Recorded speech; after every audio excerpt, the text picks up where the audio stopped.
Chapter 994, The Book of Life and Death and the Soul Hook Pen. The two treasures were one, and as soon as they appeared, all the natural energy in Panga world began to fluctuate like a tidal wave. Auspicious light and auspicious energy fluttered chaotically through the void. On the 33 heavens and Great Spirit Vulture Mountain, the demon gods that were wreaking havoc on the countless planets in the outer realms all looked up in astonishment at the auspicious light dancing in the sky.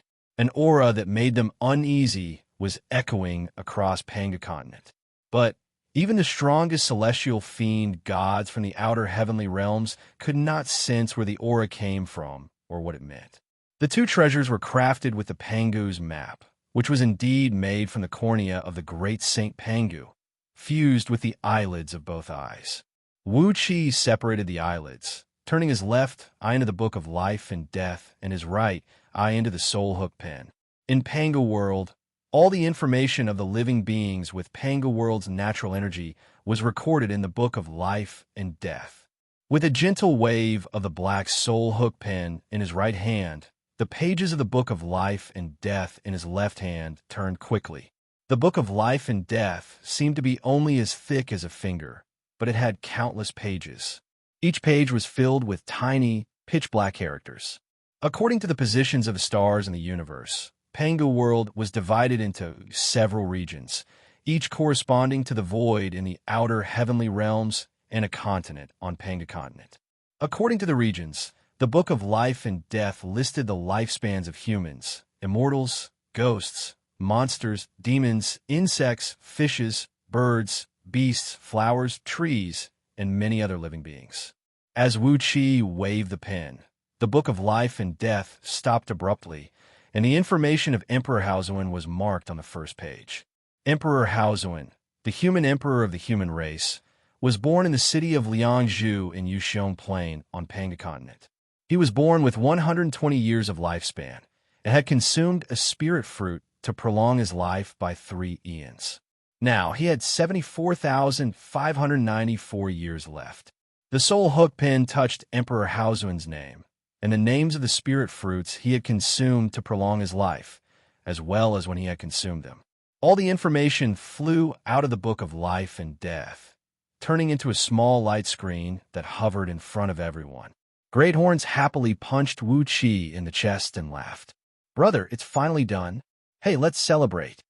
Great Horn said it was a celebration, but he had used all his strength in the punch, hoping to beat Wuxia into a sorry state with this punch. After all, he had been frantically extracting Great Horns' natal true flame over the past tens of millions of years, and he had almost drained him dry. Great Horns would never forget that uncomfortable feeling for the rest of his life. Therefore, as soon as Wuxia finished crafting 2 extraordinary treasures, Great Horns took a deep breath and regained all his strength in a flash, then threw out a punch. Wuxia didn't even look at Great Horns.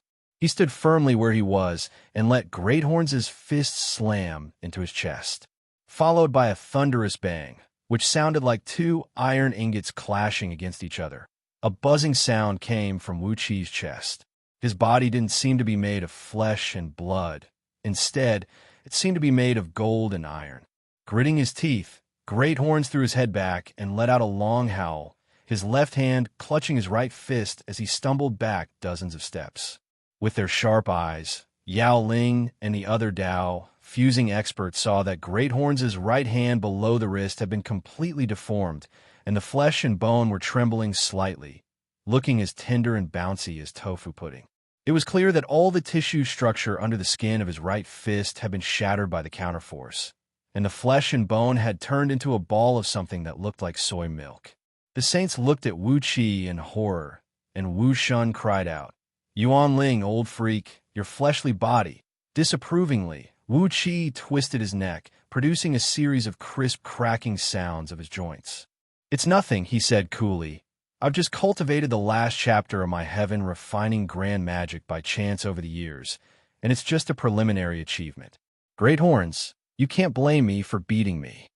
Laughing dryly, Great Horns twisted his right hand in a disheveled manner.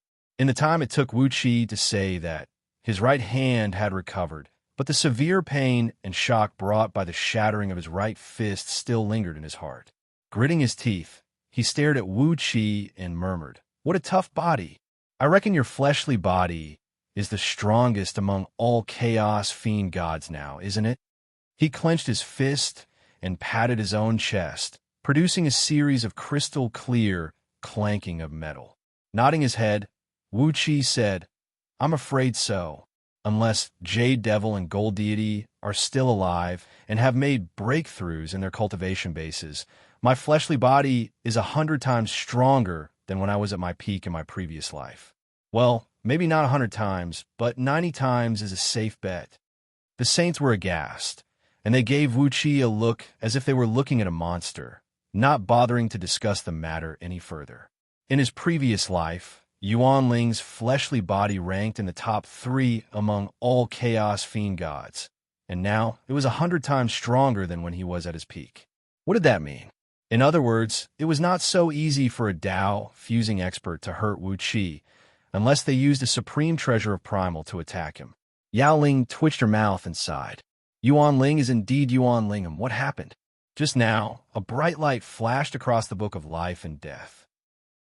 Under the Celestial Court's list, more than 50 immortal officials with a cultivation base of gold immortals had suddenly died. Hastily, Wuxia gently pulled the soul-hooking brush, and the souls of dozens of gold immortals were sucked into the Book of Life and Death in an instant. The book released all the formidable energy contained in their souls, turning them into billowing natural energy and feeding it back to Panga World. Dozens of cries of alarm rang out as the wisps of true spirits of these gold immortals were sent directly into the 6 paths of reincarnation without being baptized by the water of the Yellow Springs. There was a flash of light in the Book of Life and Death. After these gold immortals entered the cycle of reincarnation, they were reincarnated into a certain family, and the information of their gender appeared in the Book of Life and Death. However, the data of the dozens of gold immortals had completely disappeared. The souls of dozens of gold immortals were forcibly sucked into the reincarnation by Wuxia with the Book of Life and Death and the soul-hooking brush, and the enormous power in their immortal souls was turned into natural energy and fed back to Panga World. A purple cloud came down from the sky, and a rain of merit slowly fell. Half of it fused into Wuxia's body, and the other half went into the Book of Life and Death and the soul-hooking brush. It was not a lot of merit, but it was still 30% of the merit he obtained from killing the sovereign of the Myriad Immortal Alliance. Wuxia nodded gladly. Sure enough, there was great merit in purging these immortals and Buddhas. Although he did not do it himself, sending their powerful souls into the reincarnation and turning them completely into mortals was in line with the heavenly Tao of Panga World's interests, so a large amount of merit fell. Wuxia did not stand on ceremony. He absorbed all the merit into his body and fused it with the power of faith of the people of Yin Huang that he had accumulated over the years. The domineering and majestic aura brought to Wuxia by the aura of Human Emperor grew stronger. Wuxia scanned the world with his divine sense and let out a cry of surprise that was no different from Yao Ling's. What's going on? TSK. Is the great vulture mountain in the 33 heavens robbed by bandits? Great horns and the other great saints sent out their divine sense one after another, and to their horror, they found that apart from Panga continent, which was still a pure land, the void in the outer heavenly realms had long been smashed to pieces. At least 1 million planets in the outer heavenly realms were billowing black smoke, their rocky layers blasted open, and lava and poisonous fire spewed out. Some of the giant planets were spewing smoke tens of millions of miles into the void. Immortals, Buddhist cultivators, and fiend gods from the outer heavenly realms were fighting wildly on these planets, not caring about the damage to the surrounding environment. Some extremely powerful magic spells poured out like raindrops, and some even crushed the planets they were on. The huge planets exploded with a boom, and a terrible force swept up all the immortals, Buddhist cultivators, and fiend gods on them. Only 1 in 10,000 could escape.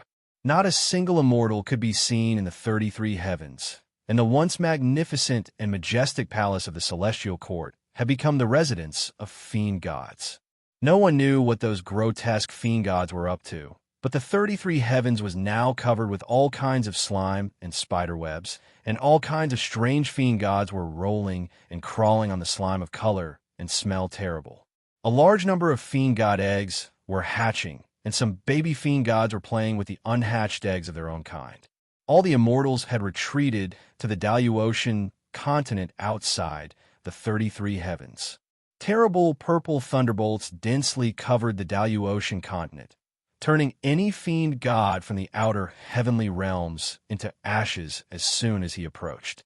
Judging from the purple thunderbolts, it was not the divine ability of a Dao-breaking expert, but a restrictive spell personally laid out by the 9 Daozu experts.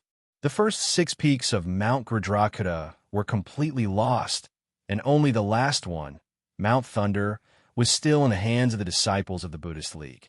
18 to 10,000 miles tall fiend celestial leaders were wielding huge hammers made of bones, smashing at the Buddhist formation above Mount Thunder from time to time. The rumbling noises they produced were 90% similar to the rumbling of thunder. Looking at the dilapidated scene, Wuxia was at a loss, and so were Great Horns and the others. Although it had taken them nearly 10 million years to craft the Book of Life and Death and the Hooking Brush, it was only a little more than 9 years in the outside world. In such a short time, why did the Celestial Court and the Buddhist League's most important place look as messy as a sweet potato field that had been ravaged by hundreds of wild boars? Is this retribution? Although Great Horns was a little one-track mind, he was not stupid. The flames in his eyes shot out hundreds of miles long as he looked up at the sky beyond heaven, where Empress Wa's palace was located. They had been busy crafting treasures for Wuxia over the past few years. So who else could have caused such a ruckus but the one in Empress Wa's palace? As for the other few experts of the Holy Alliance, Great Horns would rather believe that they had been snoring in their lair for the past 10 years. How could they have done such a thing? Everyone turned their eyes to the sky beyond heaven, where Empress Wa's palace was located. A battle that was not very fierce, but extremely fierce, immediately took place in front of them. Great Horns and the others were startled, and they immediately transformed into beams of light and flew toward the sky beyond heaven while cursing. Great Horns kept cursing along the way. Damn it! How can you bully someone with more people? You want to see who has more people? Let's see who has more brothers. Wuxia was taken aback. After pondering for a moment, he said a few words to Great Horns through voice transmission, then also transformed into a beam of light and flew away. But Wuxia did not go there. He went straight back to East Sea City. Chapter 995. In front of the Empress Wa Palace, the 7 Buddhas were fighting against the Yellow Emperor Xianyuan, the Flame Emperor Shenong, and 5 Dao, fusing experts of the Holy Alliance. The 5 experts of the Holy Alliance all maintained the original characteristics of the Chaos Fiend Celestial. Some had horns on their heads, while others had scales on their faces. Although 99% of them were in human form, they would intentionally leave behind some special characteristics to show off their origin. The one with a spiral horn sticking out from between his eyebrows and boundless heat radiating from his body was the Chaos Fiend Celestial, Guangzhou. The one with a pair of black wings on his back, each feather made of black flames, was the Chaos Fiend Celestial, Yanwu. The one with a beautiful face, a fragrant body, and countless bamboo shadows in the void with each strike was the Fiend Celestial, Zhuqing. The one with a hideous face, a long golden nose, and 2 fangs sticking out of his mouth was the Fiend Celestial, Damon. Only one head could be seen clearly. The one with disheveled hair and an extremely long, colorful waterfall of light was the Fiend Celestial, Wu Wu. Among the 5 Dao fusing experts, Guangzhou was also known as the Bright Sage. He was very active and liked to stir up trouble. If an important minister of the Celestial Court or a Buddha of the Buddhist League was accidentally beaten black and blue while traveling and couldn't find the culprit, it was usually him who did the dirty work. Yanwu was also known as the Great Feather God. Among the 18 sages of the Holy Alliance, he was the loneliest. He didn't have any relatives or disciples. His favorite thing to do was to wander around. Today, he would stay at one friend's house for a few eons, and tomorrow, he would go to another friend's house for a few yuanwei. He didn't even have a fixed nest, and he was always flapping his wings and flying around.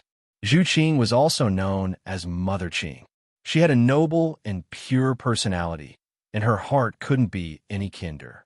She would often transform into thousands of clones and roam the world. If weak creatures like cats and dogs were injured or were being chased, she would help them. At this moment, she was a kind mother. However, if any unlucky person dared to provoke her with their strength, she would immediately let them understand how pitiful it was to have a tigress as a mother. She would rule them so that they would not dare to forget this tragic experience even after reincarnation. All the saints called Damon Lord of Strength. This guy's true form was a six-legged, six-fanged, golden-nosed behemoth born in the chaos. He was born with a tremendous power that could make people despair. If it was purely a tug-of-war of physical strength, the 16 old monsters of the 7 Buddhist patriarchs and 9 Taoist patriarchs would not be as strong as him, even if they combined their strength. He was a simple-minded person who loved to wrestle with strength. Anyone who dared to use the word Herculean in the heavenly cycle world would be immediately beaten up by him. In the past, Buddhism had various titles, such as the Herculean King Kong and the Herculean Heavenly King. However, since those unlucky guys had all their bones broken by Damon, the successive Buddhist patriarchs simply removed the word Herculean from the titles of Buddhism. As for Wu Wu, his original form was a ball of colorful light that contained all kinds of heterogeneous energy. He called himself the Flower Lord and loved to plant all kinds of strange flowers and plants. His nest was a vast sea of flowers.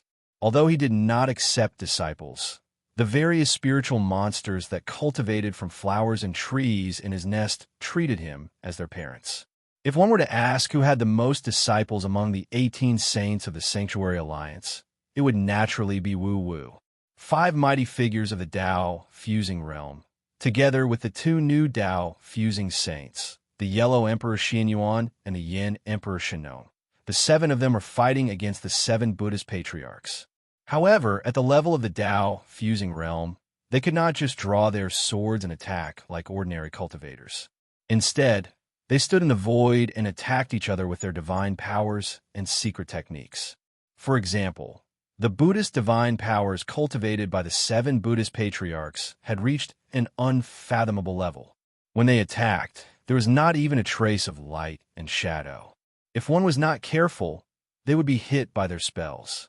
The 14 of them were divided into 2 groups and stood frozen with a distance of tens of thousands of miles between them.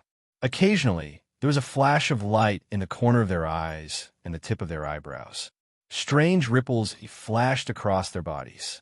With them as the center, the void within a radius of tens of thousands of miles in the heavens beyond heaven fluctuated like boiling rice porridge. However, the frequency of the fluctuation was extremely slow, but the space was extremely distorted, as if it would break at any time. However, it maintained such a delicate balance that it would never really break. From time to time, strange phenomena, such as lotus flowers, Bodhi trees, clear springs, and golden clouds would appear around the 7 Buddhist patriarchs. Heavenly dragons, fairies, Vajras, and other Buddhist holy spirits were faintly discernible. The chanting of Buddhist scriptures could be heard. Sometimes, the Yellow Emperor Xianyuan and the Yin Emperor Shinon, who had the weakest cultivation base, would suddenly retreat for tens of thousands of miles, blood dripping from the corners of their mouths. Occasionally, strange phenomena, such as strong light, flying bamboo shadows, and black holes would appear around the 7 Buddhist patriarchs. Every time, there was a great danger. If a Tao breaking or Tao reasoning expert were to appear here, he or she would be smashed into pieces in an instant. The battle had been going on for several years. 4 Tao fusing realm experts. Several years was just a short moment that was not even enough to take a breath. However, during these years, 6 of the great spirit vulture mountains had been breached, and only the Thunder Sound Mountain remained intact. Suddenly, Damon's voice rang out, "Ha ha, old bald bastard, your disciples are screaming miserably. If you don't rush out now, you'll really be hopeless. Ayaya, how many bald heads are chopped off every day?" That head rolling on the ground was truly a sight to behold. It was truly marvelous, truly marvelous. Twisting his fat body, the long nose on his face curled up proudly, Damon provoked them proudly. "How about I fight you with one hand? If the 7 of you can defeat me with one hand, I'll let you leave here." The 7 Buddhist patriarchs were so angry that they almost vomited blood. Competing with Damon in strength? Why don't you compete with the 7 Buddhist patriarchs in chanting scriptures? The hearts of the Buddhist patriarchs were boiling with anger. Their disciples were suffering, but as Buddhist patriarchs, they really could not spare the time to save them. The Buddhist League, which was caught unprepared, suffered extremely heavy losses. This debt of blood would be recorded on Damon and the others. On the other side of the heavens beyond heaven, in front of the gate of Empress Wa's palace, the Wahuang clan, with the myriad spirit cauldron on her head, was besieged by the 9 Daozu. None of the 9 Daozu came with their true bodies. Their true bodies had to guard the primordial Dao palace and protect their disciples. At the same time, they had to suppress the list of deification, preventing the souls in the list of deification from wreaking havoc, and preventing any mistakes from happening to the list of deification. Each of them had created a nascent divinity doppelganger, which rushed into the heavens beyond heaven to settle scores with the Wahuang clan. The Wahuang clan had schemed against them for so many years. Even the first disciple of long-eyebrow Taoist Scarlet, was a spy planted by the Wahuang clan. Not to mention how many people in the Dao League were actually planted by the Wahuang clan in advance. The 9 Daozu gnashed their teeth in hatred. Instead of cleaning up the mess and killing the fiend celestials of the 33 heavens, they came directly to the Wahuang clan. In the hearts of the 9 Daozu, they also had the idea of using the power of the fiend celestials to weaken the Buddhist League. After all, the 9 Daozu's true bodies were still guarding the primordial Dao Palace. No matter how powerful the fiend celestials were, they could not attack the Daoyu Ocean. However, the Buddhist League was different. The 7 Buddhist ancestors were entangled in the heavens beyond heaven, and 6 of the Great Grimoire Mountain's peaks had been breached. As long as the last peak, Mount Thunderclap, was breached, it would be the merciful and wonderful kindness of the Buddha. Therefore, the 9 Daozu doppelgangers each had 70% of their true body strength.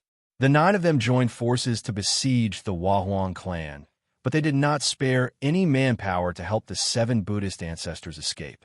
In fact, as long as 2 or 3 of them were sent to suppress Emperor Huang, Xianyuan, and the rest, the 7 Buddhist ancestors could immediately escape the heavens beyond heaven and return to the Great Grimoire Mountain to take charge of the situation. However, the Daozu could not wait for more monks to die.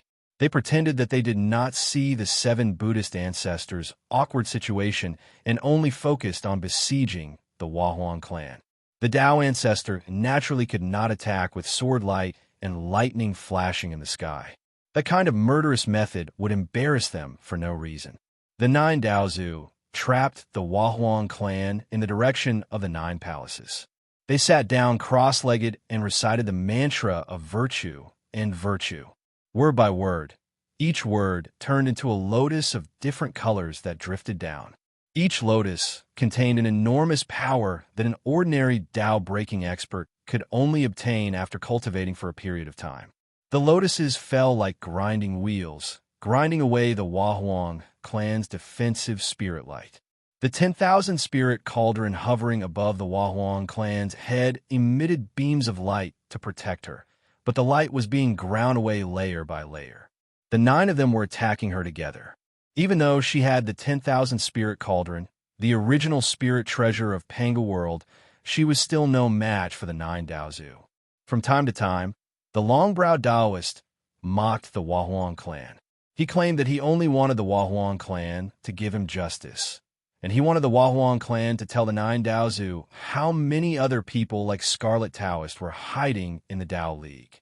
The long-browed Taoist told the Huahuang clan clearly that this time she had completely infuriated the 9 Daozu, and they had to suppress the Huahuang clan.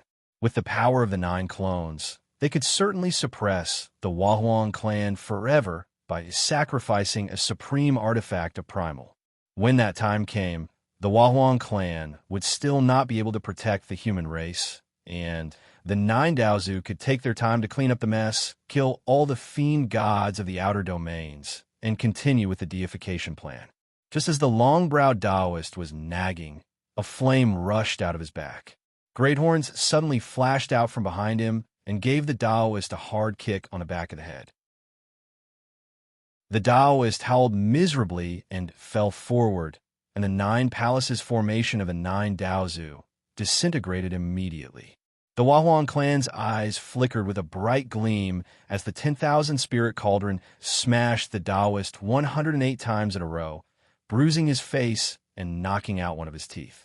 Seeing that the 9 Daozu saints had joined hands to help, the 9 Daozu clones turned and fled without saying a word, quickly running to the side of the 7 Buddhist patriarchs. "Don't panic, senior brothers. We're here," cried the Taoist. The 7 Buddhist patriarchs were furious. "You're here now? What were you doing 2 years ago?" With a tacit understanding, both sides stopped fighting. With the 7 Buddhist patriarchs and the 9 Tao patriarchs working together, they had the upper hand in terms of magic power and cultivation base. If they really fought, not even the Huahuang clan and the saints of the Holy Alliance could do anything to them. But if the Huahuang clan really went all out and made things difficult for the 7 Buddhist patriarchs and the 9 Tao patriarchs, the Tao League and the Buddhist League would be in great trouble. After staring at each other for a long time, the Huahuang clan said coolly, "From now on, no Tao fusing expert is allowed to interfere in anything in Panga World." The Taoist pondered for a moment, then nodded and said, "Even if the Ling dynasty supported by the Tao League takes the place of you," the Huahuang clan sneered and said, "Why don't we just let them gamble on their own fate? You can't even interfere with these fiend gods from outer domains. If that's the case, your disciples can do whatever they want, as long as they have the ability. So what if the U is destroyed?" Both sides pondered for a long time, and then the 7 Buddhist patriarchs and the 9 Tao patriarchs agreed in unison. The saints of the Holy Alliance glanced at the smiling Huahuang clan, blinked their eyes, and nodded in agreement. Chapter 996. On the shore of the East Sea, on a large sandy beach, a black turtle shell, tens of miles in diameter, hovered above a clump of dark fiend flame like a huge wok.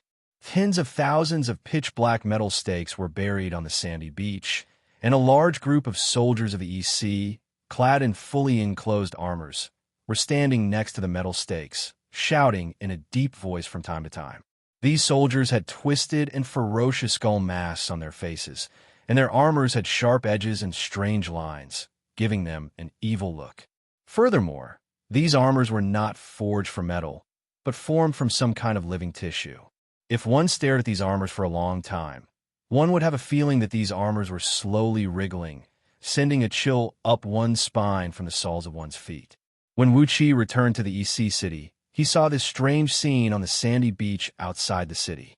It had been nearly 10 years since he last returned to the EC city, and Wuxia was shocked. How could there be such a group of strange soldiers in the EC? Every metal stake on the sandy beach was guarded by tens of soldiers, and there were at least 1 million of these soldiers in strange armors on the sandy beach. What they were cultivating was not the real cultivation technique of the human race, but some kind of evil divine ability that was a mixture of puppet fiend cultivation technique and human cultivation technique. Wuxia opened his primordial Dharma eyes and gave them a glance. The fleshly bodies of these soldiers had transformed into strange half-living, half-dead, half-illusory, and half-real existences. He took out the Book of Life and Death and shone it on these soldiers, and all their information was sent back to him. Their lifespan was still limited, but their lifespan had been extended from about 100 years to 3 periods. On top of that, they did not consume any spirit fruits or medicines, and this was all caused by the cultivation technique they were cultivating. Their souls had become incredibly strong, and their half-illusory bodies had basically merged with their souls, giving them a powerful magic power that human soldiers lacked. What shocked Wuxia even more was that the souls of these soldiers had formed an organic whole like the internet. Their souls were connected as one, which gave them a very strong divine sense attack and defense, as well as an impeccable combination of attack and defense. When over 1 million soldiers were connected, their souls could almost withstand the divine sense attack of a primordial expert. Wuxia could not help but grimace. This army was so terrifying that the ordinary EC army would not be able to withstand a single blow from them. As for their armors, they were wriggling like living creatures, filled with an immense evil aura, and had all kinds of profound secrets that even Wuxia could not see through. They were the products of some unique mystic system from the outer heavenly realms, completely different from the Tao of artifact crafting that Wuxia was familiar with. Tens of thousands of fiend gods from the outer realms were tied to the metal stakes. But now, these cruel and violent fiend gods were crying like lambs, wailing and begging for mercy in all kinds of dialects. Although their language was different from that of Panga continent, their powerful divine sense could directly convey the message they wanted to express, and their twisted faces fully revealed their despair and fear. These huge fiend gods were tied to the metal poles. If they moved a little too much, the East Sea soldiers, who in Wuxia's opinion were half human and half fiend, would immediately draw their heavy swords and blades and stab at their vulnerable parts. Many fiend gods had their genitals and eyes cut off or stabbed blind. Weeping and trembling, they knelt on the ground like frightened rabbits, not daring to struggle or move. Wuxia looked blankly at the tens of thousands of fiend gods who were being tortured. What were they doing? How did these unlucky fools get here before the fiend god from the outer domain invaded Panga continent? Just as he was wondering, a chuckle rang out. A beam of colorful light emerged over the huge black turtle shell, and Xianxia revealed herself triumphantly. Slaves, take out the hearts and blood of these poor little things.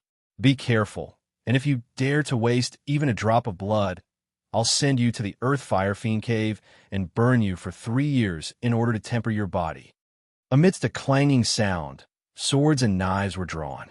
Tens of thousands of fiend gods howled miserably as their chests were cut open and their hearts were taken out. These fiend gods had a strange body structure. Some of them did not have blood in the conventional sense, and naturally did not have organs such as hearts. So, the soldiers removed their energy cores, then squeezed their bodies with some strange method, squeezing out the viscous fluids that emitted strong energy fluctuations in their bodies. Hundreds of thousands of hearts and cores, which were strangely shaped and emitted all kinds of strange flavors of sourness, sweetness, bitterness, spiciness, and stench, were thrown into the black turtle shell, while streams of viscous, colorful blood and body fluids flew into it as well. The fiend flame burned the huge turtle shell, and the strong heat boiled the blood, turning it into a strange dark green color. Gradually, the hearts and cores melted in the blood. Wuxia was amazed at the sight. Tens of thousands of celestial fiends actually had hundreds of thousands of hearts and cores, and some special species even had aorta that looked like sweet potato vines dangling from their bodies, with hundreds of hearts hanging from them. Coupled with the memories of Yuan Ling in his previous life, this was the first time Wuxia had seen such a strange race of fiend gods. A large number of cores and hearts melted, and the fiend flame rose. In just a couple of minutes, the blood, hearts, and cores that filled the turtle shell were melted into a pitch-black, jelly-like object. Xianxia proudly cast a few incantation gestures that were filled with an evil aura. A green flame emerged out of nowhere, circling around the jelly-like object and burning it for a while. A strange and extremely attractive aroma rose slowly. Smelling this aroma, Wuxia actually had an uncontrollable desire of hunger. Hunger? Wuxia paused for a long while. What was Xianxia doing?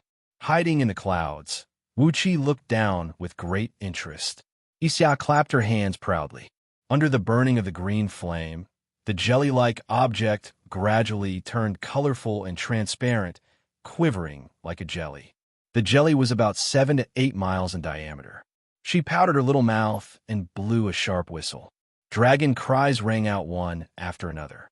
3,600 little jade dragons, each about 10 feet long, took the lead, followed by 3,600 little golden dragons, 3,600 little silver dragons, 3,600 little white dragons, and 3,600 little black dragons. A total of 18,000 little dragons came whistling over while riding on the gales. The Xiaoyalong in the front was about 10 feet long, while the bigger ones were about 2 feet long, while the smaller ones were only about 1 foot long. Nevertheless, they were all full of spirit power, showing their fangs and brandishing their claws, and releasing a strong dragon aura. These little guys swooped over like a swarm of locusts, nodded excitedly at Xianxia, then threw themselves onto the huge jelly with drool dripping from their mouths, opened their mouths, and began to devour it. Wuxia was dumbfounded. If he was not mistaken, these little dragons should be A.O. Buzin's children, right? Apart from those Xiaoyalong, how did he produce so many offspring in the past few years? If these little dragons were born to immortal J-Bone, how could there be so many species? If they were not born to immortal J-Bone, then where did A.O. Buzin hook up with so many women in the past 2 years? Slowly drifting down from the clouds, a few alert little dragons discovered Wuxia at once. They opened their little mouths and let out childish but fierce dragon roars, ready to attack Wuxia with flames and thunderbolts. Fortunately, Xianxia discovered them quickly. She scolded them, then threw herself into Wuxia's arms excitedly and said, "Demon King, you're back? Hee. Xianxia is preparing rations for these little guys. They eat rotten fish and stinky shrimps all day long, yet they don't grow any taller. It's been so many years, but why are they still like loaches?" That old lecher doesn't even care about his children. Look at how thin they are. Wuxia patted Xia's head and glanced at the little dragons. He could not help but be shocked again. Xia's method was really unimaginable. The rich devil aura in these little dragons had merged with the dragon aura, turning into an aura that was even more powerful and vicious than their original dragon aura. He did not know what Xia had done to them, but these little dragons actually carried a trace of the aura of heavenly ghosts, and their bodies seemed to be able to travel through space at will. Looking at these little dragons in astonishment, Wuxia asked, "What did you feed them?" Xia tilted her head and was about to tell him about the various ingredients and effects she had fed these little dragons over the years, when a beam of colorful light flew over from the side. In a flash, Princess Xianglu was already at Wuxia's side. Holding Princess Xianglu and Xia in his arms, Wuxia summoned a cloud and enveloped the three of them. They hugged for a moment and slightly eased the lovesickness after not seeing each other for 10 years. After a moment of silence, Wuxia looked at Princess Xianglu and asked in a low voice, "What's the matter? You seem to have something on your mind." Princess Xianglu nodded and said in a deep voice, "The armies of the 6 states have all been given to you, grandfather and the other emperors of the 5 states. Wuxia's expression changed slightly. The armies of the 6 states had all been given to you? What kind of joke was this? It had taken Wuxia a great deal of effort to train up such a huge and elite army in the EC. When the 6 states divided their forces, 6/7 of the EC's military strength was given to them. But now, the armies of the 6 states had all been given to you? Wuxia scanned Panga continent with his divine will. Combined with all the clues he had found, he pondered silently for a while, and soon he had figured out 90% of the cause and effect. Damn it, they're all the reincarnations of the 3 sovereigns and 5 emperors. Why did I happen to run into them? Ingzheng, the emperor of Qin, was the reincarnation of Emperor Xuanxiu. Wuji, the emperor of Wei, was the reincarnation of Emperor Ku. Chu Ping, the emperor of Chu, was the reincarnation of Fuxi. Tianwen, the emperor of Qi, was the reincarnation of Emperor Yao. Zhao Sheng, the emperor of Zhao, was the reincarnation of Suiren. What made Wuxia speechless was that Yin Dan, the Emperor of Yin, was the reincarnation of Emperor Shun. But no matter how Wuxia looked at it, Yin Dan did not have the demeanor of Emperor Shun. Could you imagine the sacred Emperor Shun hiring assassins to kill people? That was exactly what Yin Dan had done. A few years ago, the 6 sacred emperors suddenly comprehended the various things of their past lives, and their divine abilities had reached an incredible level. At the same time, Wuxia was crafting the Book of Life and Death and the soul-hooking brush in Greathorn's lair, and did not have time to respond. After handing over all the people and armies of the 7 states to the Yu, the 6 sacred emperors came to the East Sea to persuade Princess Xianxia not to act rashly. Even Xianxia did not dare to disobey their joint forces and could only watch as the Yu's power was revived. The return of the sacred emperors to the Yu had boosted the morale of the Yu's people, and the power of the Ling dynasty and the Shizo dynasty had plummeted. Wuxia frowned and breathed a deep sigh. If all 6 of them are reincarnations of the sacred emperors, then what am I? Chapter 997. On the jade dais in the main hall of the king of Yixi's mansion, Wuxia sat on the throne with a frown on his face. Princess Xianxia sat on his left without saying a word. Like Wuxia, she was expressionless like a wooden statue. Xianxia sat on Wuxia's right, twisting and turning like a caterpillar, yawning and making faces from time to time. Gusts of chilly wind blew across the ground in the great hall from time to time. These were all her little tricks. The chilly wind lifted the corner of Huang Liang's battle robe. Like a loyal dog, Huang Liang was staring fixedly at Wuxia, observing the slightest change in Wuxia's expression. If Wuxia gave the order to attack at this moment, Huang Liang would immediately bring the army of the East Sea and tear everyone in that target to pieces. Beside Huang Liang, hundreds of generals trained by the East Sea were also staring at Wuxia with solemn eyes. These generals were the most loyal to Wuxia in the entire East Sea. To them, Wuxia was like a teacher and a father, and it was Wuxia who had given them the strength and power they had today. The chilly wind lifted Lu Qingfeng's robe at the same time. Lu Qingfeng, who was frowning as well, sighed softly. He was surrounded by many civil officials of the East Sea. These civil officials were the elites in political affairs that the East Sea had cultivated over the years.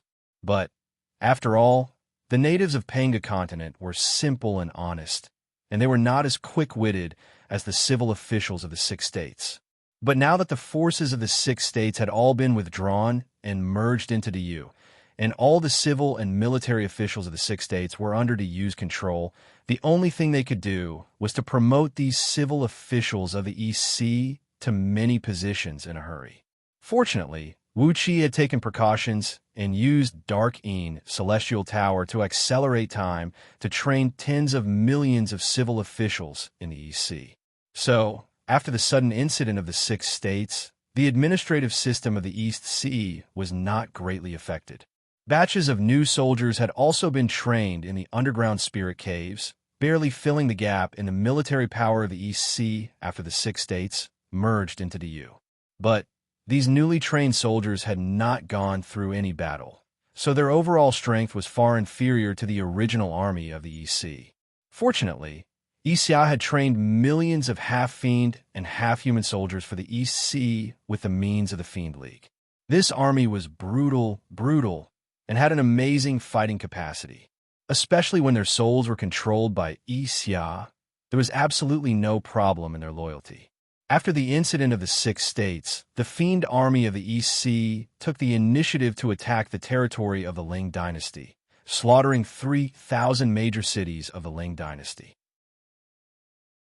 Only then did they deter the restless Ling dynasty, preventing it from shaking the territory actually controlled by the East Sea.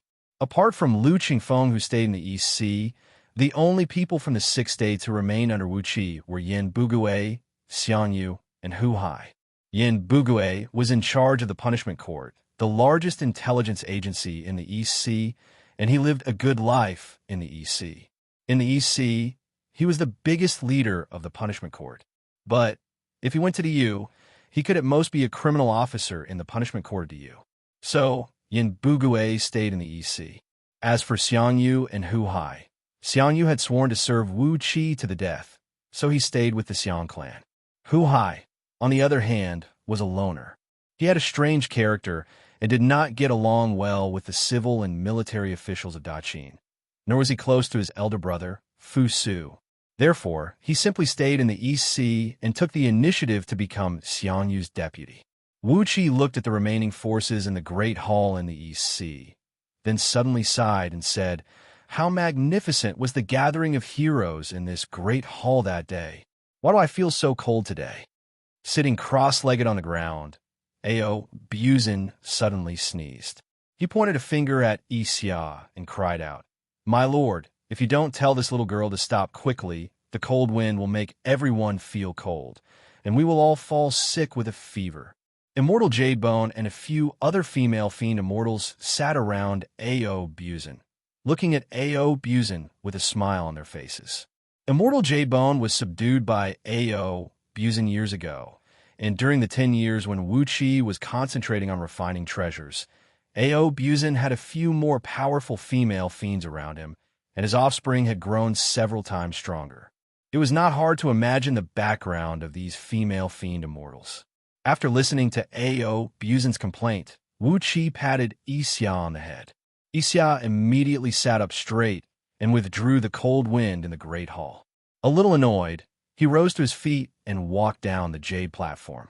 After pacing back and forth in the great hall, Wu Qi snorted coldly and said, "These majesties are too outrageous. Even if they are the reincarnations of saint emperors, it's fine if they go back to the U by themselves, but why do they have to bring so many people back with them? I don't mind those ordinary people, but my East Sea army. Since when did the East Sea become the U's training camp?" Huang Liang took 2 steps forward and bowed to Wu Qi. "Your Highness, the soldiers of the East Sea are very loyal to you. At least 99% of them will flee back to the East Sea at your command." Lu Chengfeng added, "But this way, we will have shed all pretense of cordiality with the Yu." Wu Qi gently rubbed his cheeks with both hands and murmured, "This face. TSK, it will happen sooner or later, right?" But now that the 6 of them have returned to the Yu, the details of the East Sea will be known. This is going to be a headache. After carefully pondering for a while, Yin Dan and the other 5 knew quite a lot about the East Sea. Fortunately, they did not know about the underhand sect and the Buddhist dojo that Beiji presided over. Even if they did hear about it, they would not know too much about it. Wu Qi still had some trump cards he could play, but it was still a very uncomfortable thing. Wu Qi felt that Yu had probably found out the color of his underwear. Just as he was hesitating whether he should follow Huang Liang's suggestion and recall the East Sea soldiers who were absolutely loyal to Wu Qi, a general on duty in the prince's mansion strode into the great hall. He cupped his fists at Wu Qi and said, "Your Highness, there's an old woman outside the door who wishes to see you." The general said hesitantly, "The woman is dressed in rags and looks like an ordinary woman. But no matter how hard the guards at the door try to chase her away, they can't do anything to her." Wu Qi was stunned. His divine sense, which had reached the level of Tao fusing, quickly shrouded the front door of the prince's mansion. He did not purposely conceal his aura. When the divine sense of a Tao fusing realm was released, an ordinary person would not be able to detect anything unusual. However, in the eyes of the mighty figures above the Tai realm, it would be a vast expanse of majestic purple gas that quickly shrouded the entire prince's mansion. The faintly discernible suppressive aura made everyone hold their breath, not daring to make a sound. Sitting on the throne, Xianxia clenched her fists in excitement. She murmured, "The demonic king really did not disappoint Xianxia. It has only been a few years, but his divine sense has already surpassed Xianxia's by so much. A few years ago, the demonic king was still being beaten by Wuxia, but now, Wuxia is far inferior to him." In front of the king of Wuxia's mansion, an old woman about 5 feet tall, dressed in rags and holding a bamboo basket stood trembling in the middle of the gate. She squinted her eyes and peered into the prince's mansion. Hundreds of guards of the prince's mansion had formed a circle around her. Each of them was baring their fangs and brandishing their claws, but they could not move at all. Clearly, they wanted to drive the woman away, but they were restrained by someone with a restrictive spell. Under the divine sense of ordinary people, this woman was just an ordinary old woman. Even Princess Zhonglu and Xianxia did not notice anything unusual. But under the divine sense of Wuxia, he could see that every thread on the old woman's clothes was emitting thousands of rays of light. The lumps of soil on her clothes were actually thumb-sized pearls with all kinds of mystical properties. The old woman was not what she looked like on the outside. She was clearly a noble, graceful, and beautiful young woman.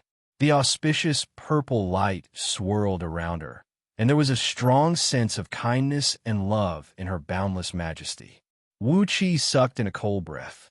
Disrespecting Xianxia, he said in a deep voice, "Come with me to welcome the honored guest. An old acquaintance of mine is here." A.O. Buzin was stroking Immortal Jadebone's thigh. When he heard Wuqi's words, he jumped to his feet and laughed. "Which old acquaintance?" "Hee, is it that Great Horns?" When Lao Tzu met him for the first time, he almost took Great Horns as a woman and had sex with him. Hee, I wonder if he still remembers Lao Tzu? A chill ran down Wuqi's spine. He gave A.O. Buzin a fierce glare, then hurried to the front door with all the civil and military officials of the East Sea in the Great Hall. From a distance, Wuxia ordered the people to open the front door, then bowed deeply to the woman and said, "My Lady Empress Hua, please forgive me for not going out to meet you." A.O. Buzin's eyelids twitched, and a gleam flickered in his eyes. He had used his chaotic Zhu Long's innate divine ability to see through the old woman's disguise. He cleared his throat and put on the look of a gentleman, then cupped his fist and bowed deeply to the Wahuang clan. "It turns out that the Wahuang clan is here. Hee, you brought a lot of trouble to those bald donkeys and ox noses. TSK, how many of their disciples and grand disciples have died in the last 2 years? Lao Tzu has taken advantage of this opportunity to have a good meal." The sound of saliva rolling could be heard as A.O. Buzin stuck out his tongue and licked his lips. Beside him, Catfish, Gold Horn, and the other fierce deities were also licking the corners of their mouths, savoring the aftertaste. Wuqi's face blushed. "What kind of bastards are around me?" He laughed dryly, then turned to the Wahuang clan and said, "My lady, please come into my mansion and serve me some tea. Yuan Ling has the finest spirit tea grown in Yuan Ling's nether realm.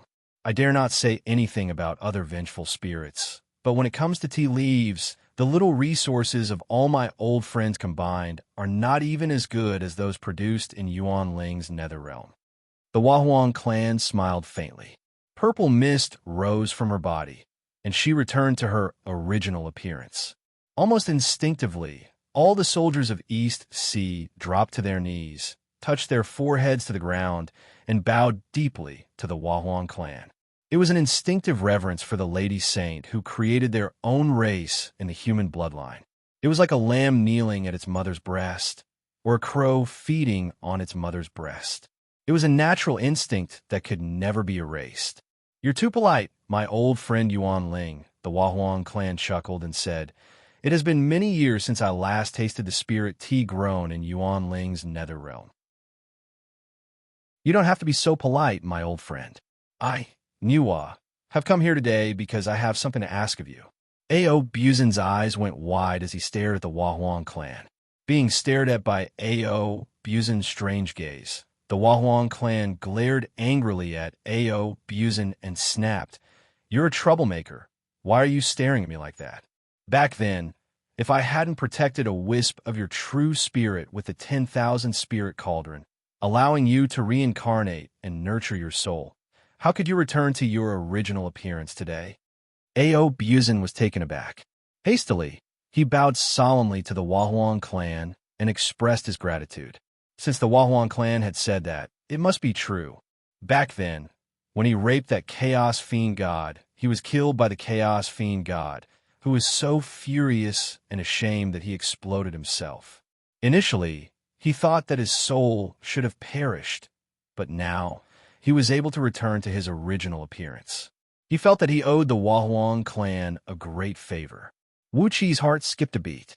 Ao Buzin was protected by the Huang clan? Then, how did he, who was killed by dozens of chaos fiend gods, manage to reincarnate safely? Chapter 998. In the main hall of the king of EC, 2 thrones were placed on the left and the right. Huang clan sat on the seat of honor, while Wuxi sat on the seat of honor.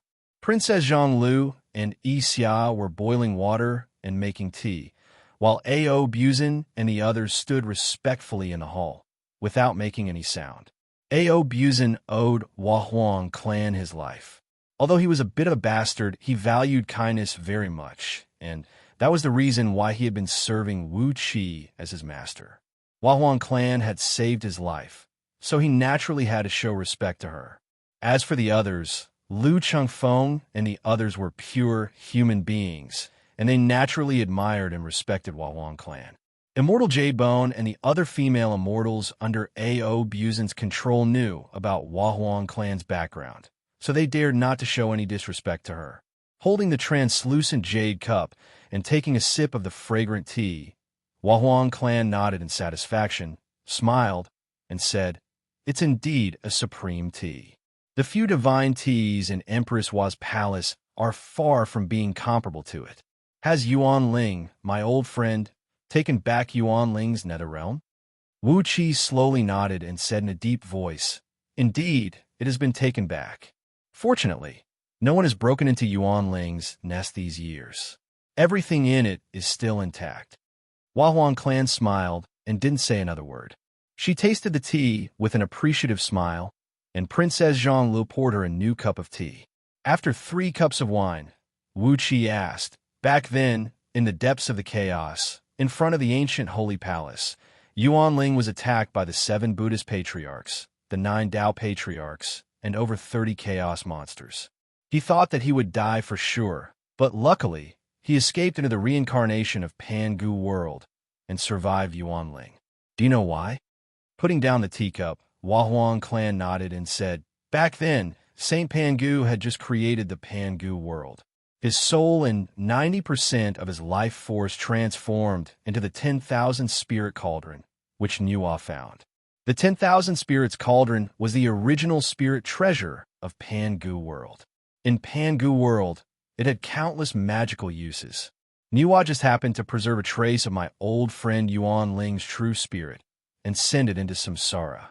You don't need to mention such a trivial matter." Sitting down, Ao Buzin laughed out loud and said, "Hee, Huang clan is indeed a Huang clan. You don't need to mention the life-saving grace of Lao Tzu." Glaring at Ao Buzin in anger, Huang clan continued blandly, "My old friend Yuan Ling doesn't need to owe Nuwa a favor. But you lecherous dragon, back then, Nuwa was soft-hearted and saved you. If I had known that you were still evil, I would have let you fly back to Pangu world. Now, you've been causing trouble everywhere. You should just return the favor to Nuwa." Ao Buzin didn't say another word. He felt that this was unfair. "Why do I have to return the favor?"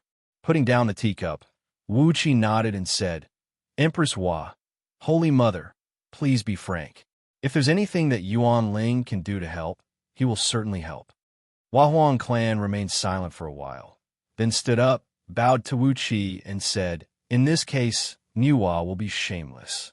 Wu Qi stood up and bowed back, then said straightforwardly, "But, Empress Hua, please understand that Yuan Ling's cultivation is limited, and he's not capable enough. If it's just a small favor, just mention it, and you can help as many times as you want.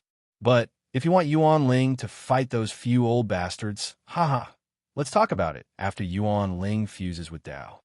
Covering her mouth, Huang clan laughed and said, "My old friend Yuan Ling used to be so straightforward in the past.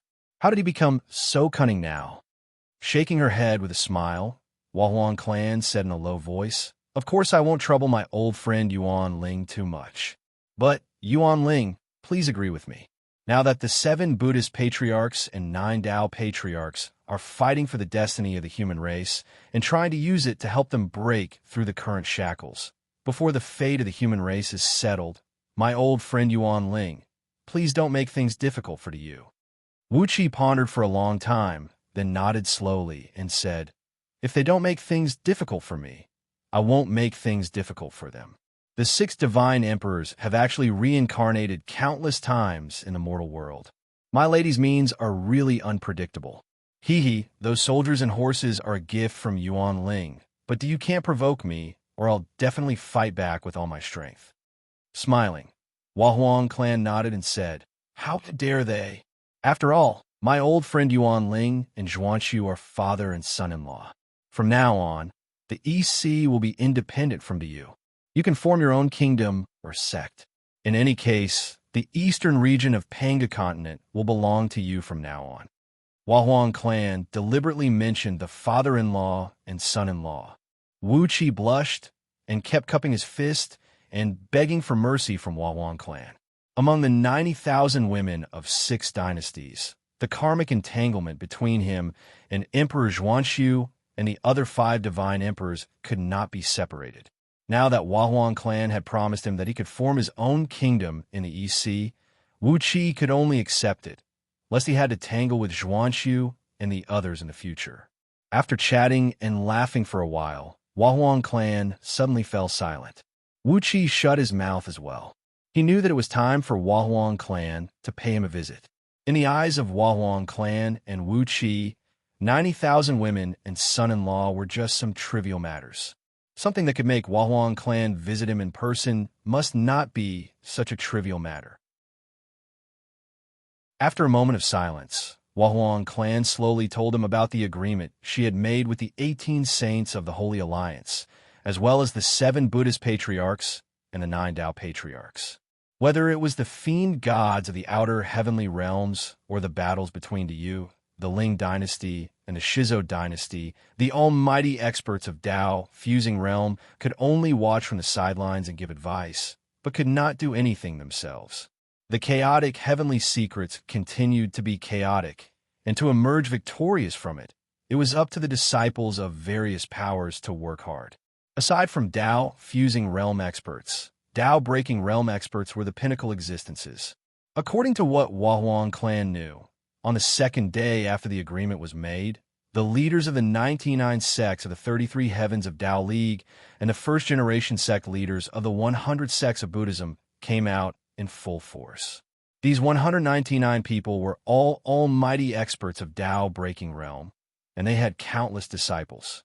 For example, the current Lord Buddha of Buddhism, Amitabha, was merely a disciple of the Heart sect, the first sect among the 100 sects of Buddhism. However, Tao-breaking grandmasters could not do anything themselves. Most of the schemes and battles were presided over by the almighty experts of Tai realm, while the Golden Immortals and Heaven Immortals carried out all the strategic planning. It was like a chaotic chess game. The players were already in position, busily deploying troops and arranging chess pieces. In addition to the 3 sovereigns and 5 emperors in the history of the human race, who had attained immortal bodies by virtue of immeasurable virtues, the 24 emperors of Great Yu, who were the earliest emperors after the founding of the human race, had left their places of seclusion. The blind old man who taught Wuxia the true body of heaven and earth scripture was Blind So, one of the 24 emperors. Except for Yao Shun, who joined the 3 sovereigns and 5 emperors, the other 22 emperors were either cultivating in seclusion or traveling around Panga continent, looking for loyal and reliable people to pass on all kinds of mystic arts of the human race. They had cultivated an extremely powerful force among the people of the Yu.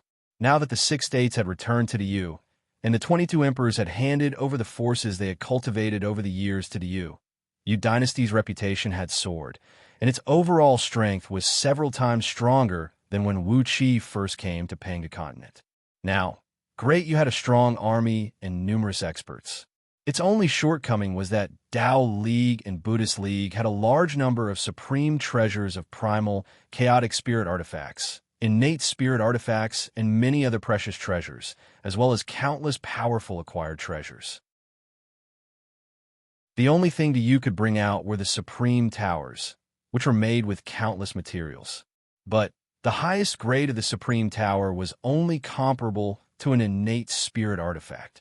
At this point, the Wahuang clan slowly pulled out some treasures from under his sleeves, which emitted a strong aura of virtue. These were all treasures that Wuxia was very familiar with. They were the personal treasures of the emperors of the 6 states, including the chariot of 8 horses, which had fallen into Wuxia's hands from Ing Zheng's hands, and then left Wuxia after the Great Change. There were thousands of these artifacts of virtue. The Wahuang clan took out these artifacts of virtue, which had shrunk to the size of a thumb.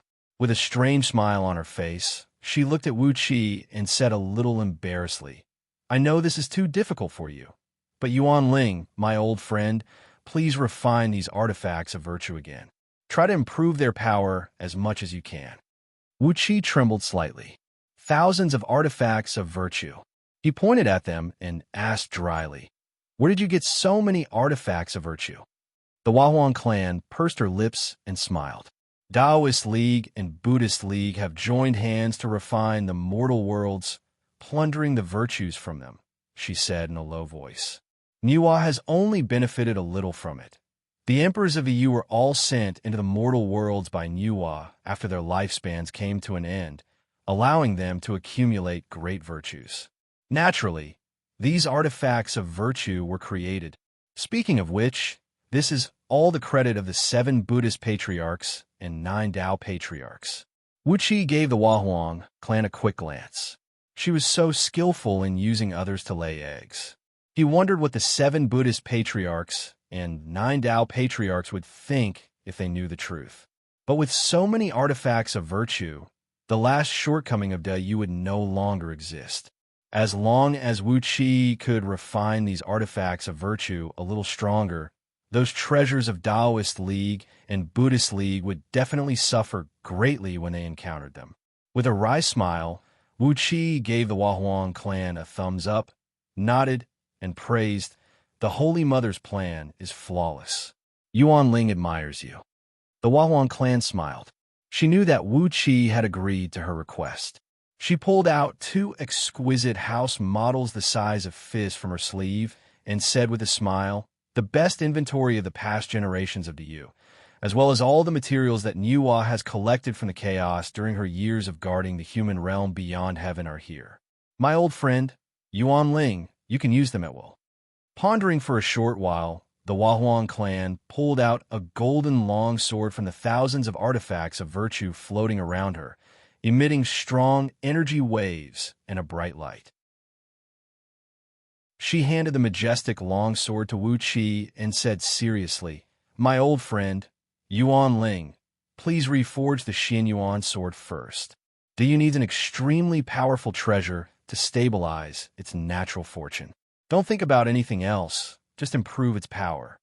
Wuxia took over the sword, looked at the Wahuang clan, and said in a deep voice, "From a supreme treasure of virtue to a weapon of killing?" The Wahuang clan nodded cautiously.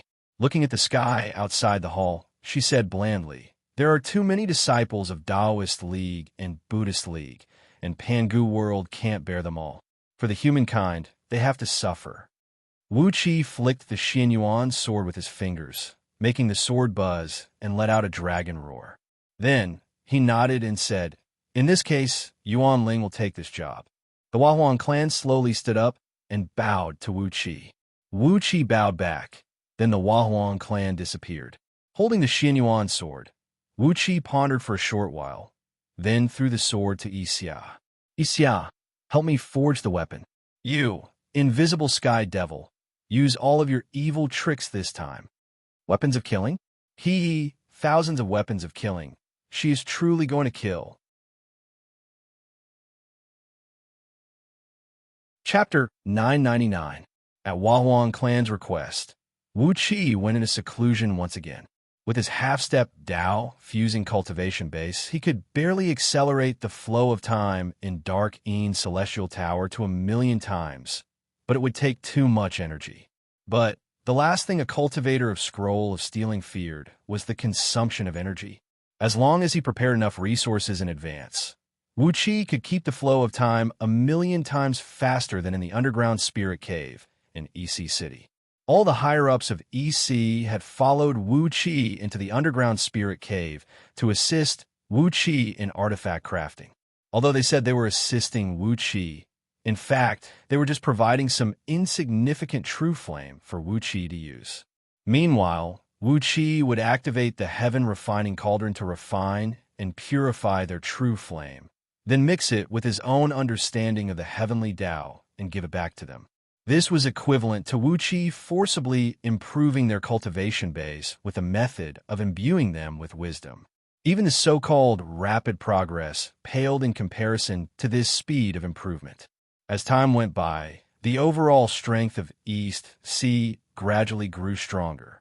During this period, Wuxia came out a few times, and so did the other higher-ups of EC.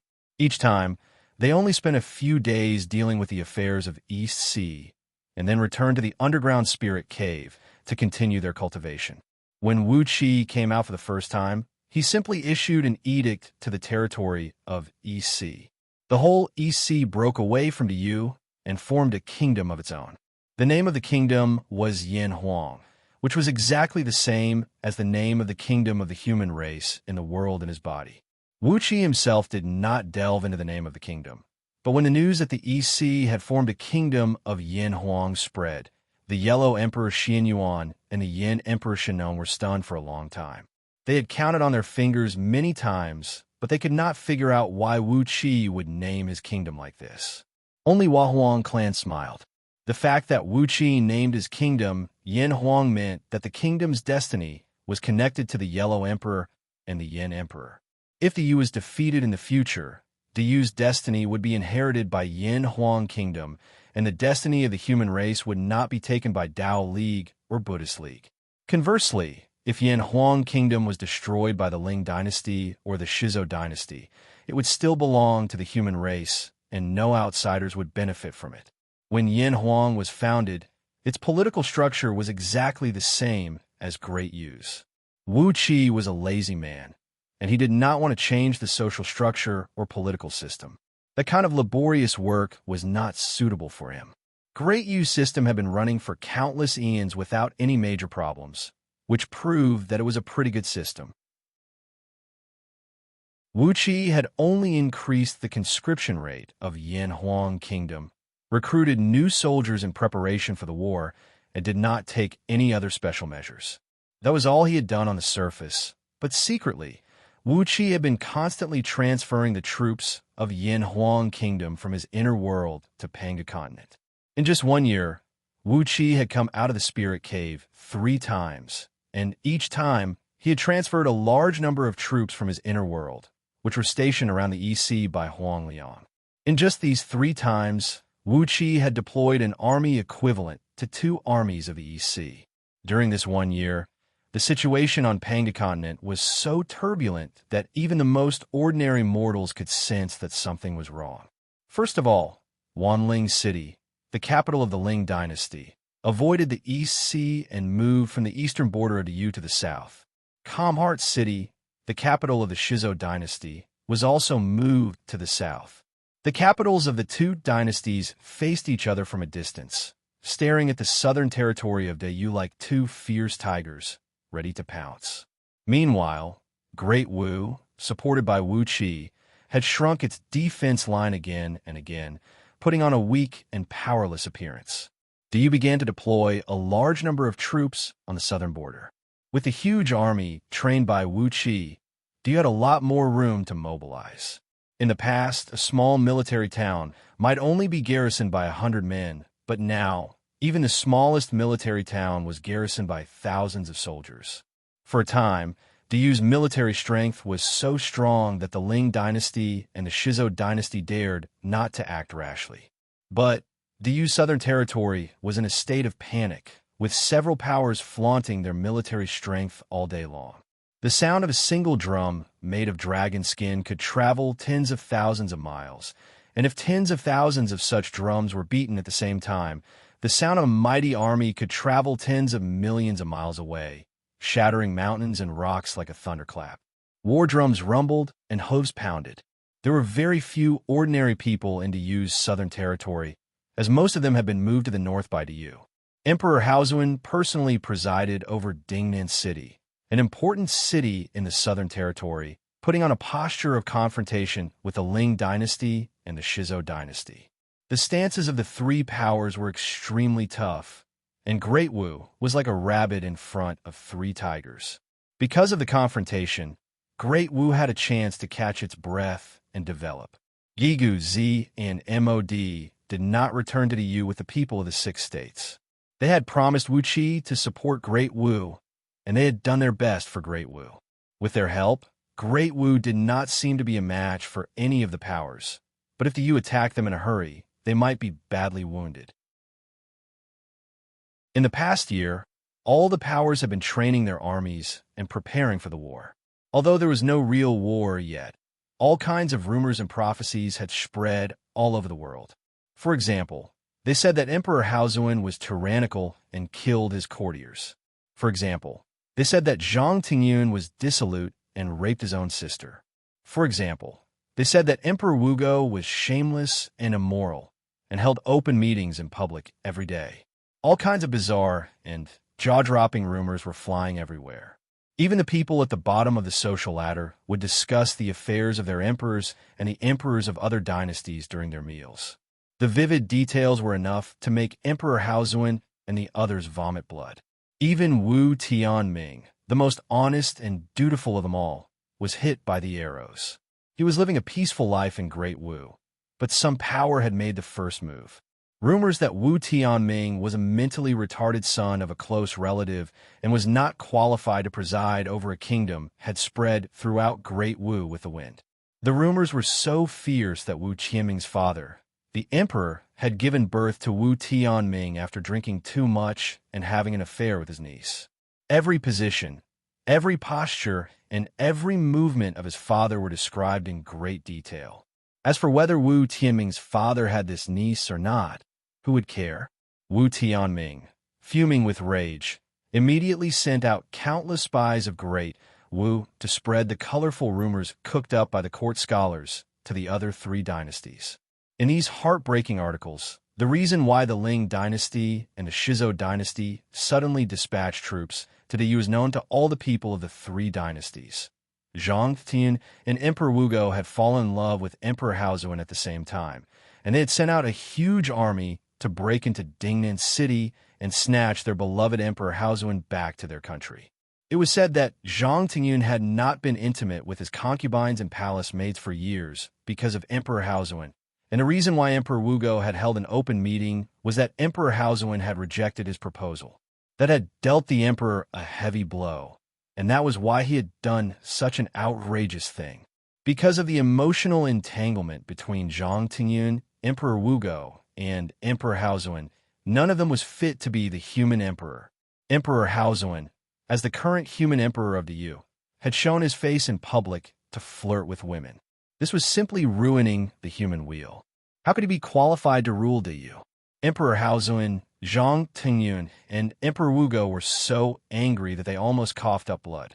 It did not take long for a new round of rumors cooked up by the Ling dynasty and the Shizhou dynasty to spread across Panga continent like a plague. In the new rumors, Wu Tianming had become the illegitimate son of Emperor Haozuan and an important minister of Diyu. As for how Emperor Haozuan had fathered Wu Tianming with an important minister of Diyu, who was also a man, such a technical question was not within the scope of the rumors. Amidst the wave of rumors, Diyu had suffered a great loss. It was fine to have the generals of Diyu, who were all muscles for brains, draw their blades and hack people, and the oracles of Diyu, whose blood was replaced by ghost energy, curse and kill people. But it was too difficult for the civil and military officials of Diyu to rack their brains to come up with all kinds of rumors to fight back. Fortunately, Diyu had the civil and military officials of the 6 states who had submitted to it. Emperor Haozuan, who was so angry by the rumors, promoted the civil and military officials of the 6 states to be the chief officials of the newly established imperial palace of Diyu, who were responsible for all the official affairs related to Diyu's literary talent. Zhang Yi, Su Qin, Lin Xiangru, and other glib-tongued civil and military officials swarmed forward, spreading rumors and prophecies like a storm. The deadly rumors swept across the entire Panga continent through the teleportation formations constructed by the officials of the Yu. It was said that when the rumors cooked up by Su Qin, Zhang Yi, and Lin Xiangru came out, even Emperor Wugo, whose state of mind had reached the state of being as calm as a dry well, was so angry that he coughed up blood and smashed a palace to pieces.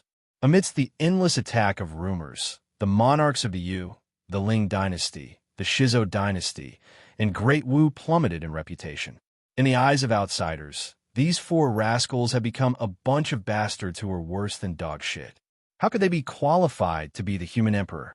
As the saying goes, kill 1,000, lose 800.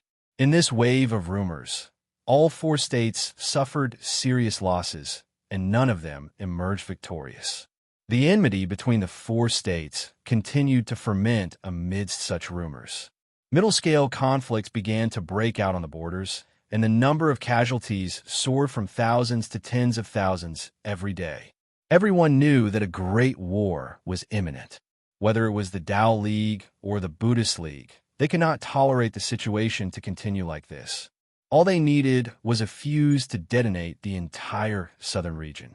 But no one was willing to be the fuse, because the current situation in the southern region had attracted the attention of all the almighty experts of the realm of Tao fusing. Even the fiend gods who were wreaking havoc in the outer heavenly realms did not attract such attention. Anyone who triggered the war was likely to be schemed against and retaliated by the almighty experts of the realm of Tao fusing. So, who dared to take the lead? But there was a kind of people in the world who were not afraid of death. In the midst of everyone's anticipation, a fuse that no one had expected appeared. Burping and humming a little tune, Ao Buzin rode a dark cloud and sneaked into the southern region.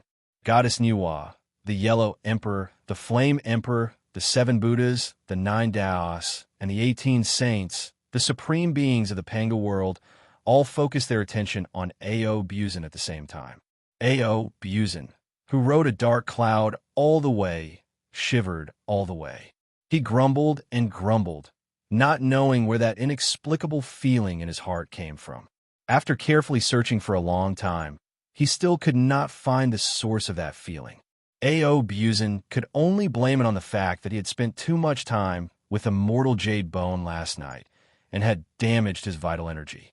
9 times a night is enough from now on. 18 times is really too much for the body. Sneezing, Ao Buzin sneaked all the way south.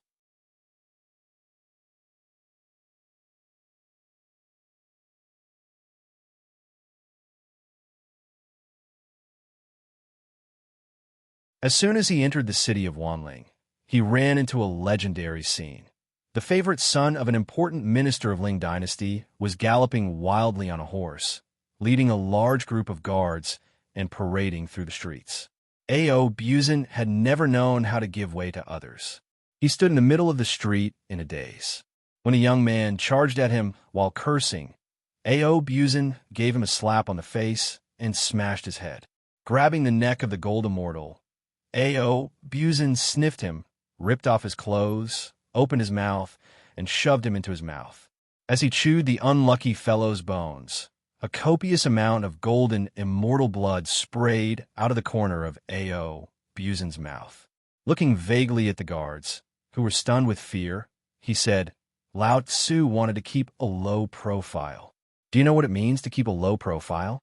But why did you force Lao Tzu to keep a high profile? Tell me, what are you forcing me to do? Why are you forcing me to do this? After swallowing the young man in a few bites, a loud siren suddenly echoed out from Wanling City.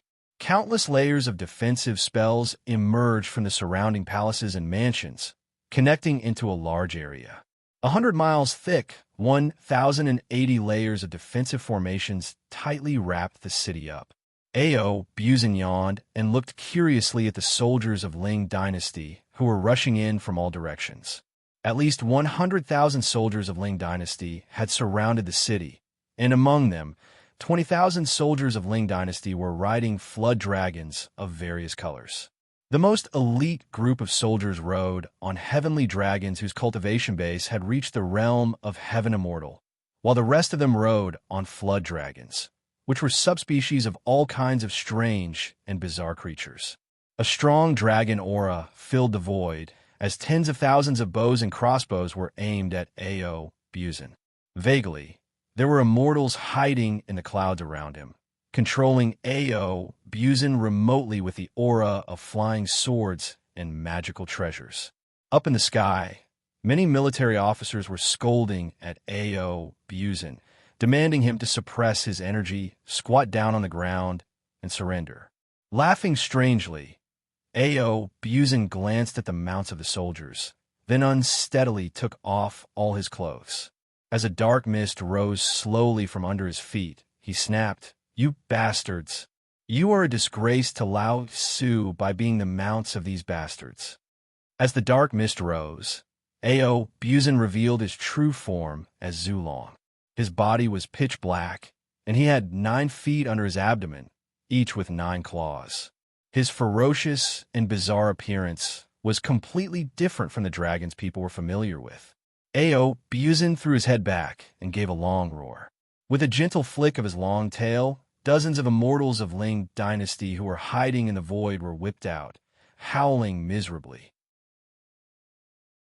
Ao Buzin's strike was so powerful that the immortals were ripped to pieces and exploded in midair, turning into dozens of clouds of blood mist that looked very dazzling to the eyes. At the same time, the heavenly dragons and flood dragons ridden by the Ling Dynasty soldiers let out a shrill roar. They twisted their bodies frantically and threw the soldiers of Ling Dynasty far away. Wherever Ao Buzin's dark dragon energy passed, all the heavenly dragons and flood dragons retracted their claws, lay down respectfully on the watery clouds, and kept nodding and worshipping Xianxia with great respect. The long roars of countless dragons rang out from all directions of Wanling City. Summoned by Ao Buzin's dragon energy, one flood dragon after another soared into the sky and flew quickly towards Xianxia. Those inferior dragons still had the appearance of snakes and flood dragons, but their offsprings, who had cultivated to the realm of heaven and gold immortals, had transformed into human forms and were rushing over feverishly. The generals of Ling Dynasty wanted to stop these dragons, but their attempts immediately provoked a violent counterattack from the dragons. A general of Ling Dynasty, whose cultivation base had reached the peak of the second Penga heaven, had just drawn his sword when the true dragon he was riding, who was also a peak-level gold immortal, suddenly turned its head, opened its mouth, and let out a deafening roar. The general, who had no time to defend himself, had blood gushing out of his 7 orifices, and his brain was shaken by the roar. There were more than 500,000 dragons in Wanling City, and behind the city was a vast ocean, where all the dragons sent by the Celestial Court to Wanling City were stationed. There were even 18 elders of the dragons here, and the 4 elders with the highest cultivation base were 3rd-tier primordial immortals. But when they sensed the Zhu Long aura emanating from Ao Buzin and heard the dragon roars that Ao Buzin let out that rang out directly from the depths of the souls of the dragons, the 18 elders of the dragons came whistling over with all their people. The members of the dragon clan who were closest to Ao Buzin had transformed into their human forms and were kneeling on the cloud, while the rest of them were summoning the cloud, their long bodies flying back and forth in it, letting out loud cries of excitement from time to time. Venting his dragon aura to his heart's content, Ao Buzin threw his head back and cried out, "My sons, follow Lao Tzu and stop working for these sons of bitches. He, in the future, will be the ones riding them. Whoever dares to use Lao Tzu's descendants as mounts will be castrated by Lao Tzu." Dragons valued lineage and social class the most. Influenced by Ao Buzin's Zhu Long aura, all the members of the dragons around Wanling City roared with joy.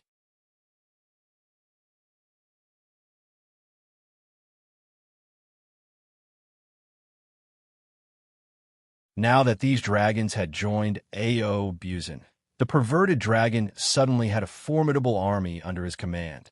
More than 30 great elders of the Tao-breaking realm, more than 1,000 dragons of the primordial realm, countless divine and true dragons of the gold immortal and heaven immortal realms, and they practiced the body-tempering techniques of the Buddhist League, Tao League, and the dragons. The number of this army was astonishing, and their combat effectiveness was even more unsettling. For the first time, the almighty experts of Pangu World realized how powerful the unified dragons were. This did not include the various subspecies of dragons derived from the dragons. The males of the dragons had more or less inherited some of the qualities of Ao Buzin. They had all worked hard to spread the seeds of the dragons everywhere. Therefore, the number of subspecies of the dragons was extremely large, more than 1,000 times that of the pure-blooded dragons, a terrifying number of 1,000 times. All the waters and wetlands near the East Sea were immediately filled with dragons and flood dragons. 3 days after Ao Buzin's trip to the southern region, the Ling dynasty and the Shizhou dynasty launched an all-out attack onto Yu at the same time. Chapter 1001.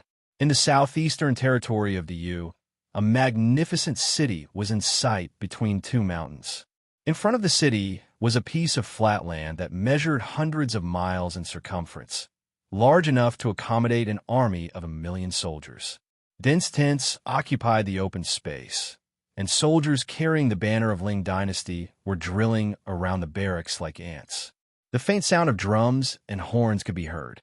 On the wall between the two mountains, which was about a mile high, a few generals of Yu were standing with their arms crossed over their chests, looking coldly at the busy enemy dozens of miles away.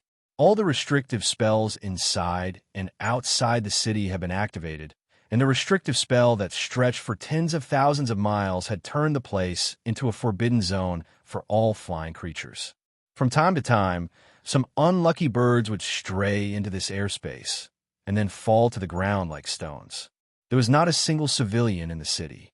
A total of 300,000 soldiers were stationed in the city, and they were commanded by a general whose cultivation base had already stepped into Hongmeng Panga Heaven. It was he who was watching the enemy of Ling dynasty from the top of the wall with a few deputies. This general, Gongsun Meng, was born in an aristocratic clan in Liangzhu and had been a general for generations. The hundreds of cities southeast of Yu were basically the traditional territories of his clan. Looking at the busy enemy, Gongsun Meng spat out of the city. He chuckled and said in a low voice, "News from the imperial court." Hearing Gongsun Meng's words, his deputies hurriedly assumed a posture of listening attentively.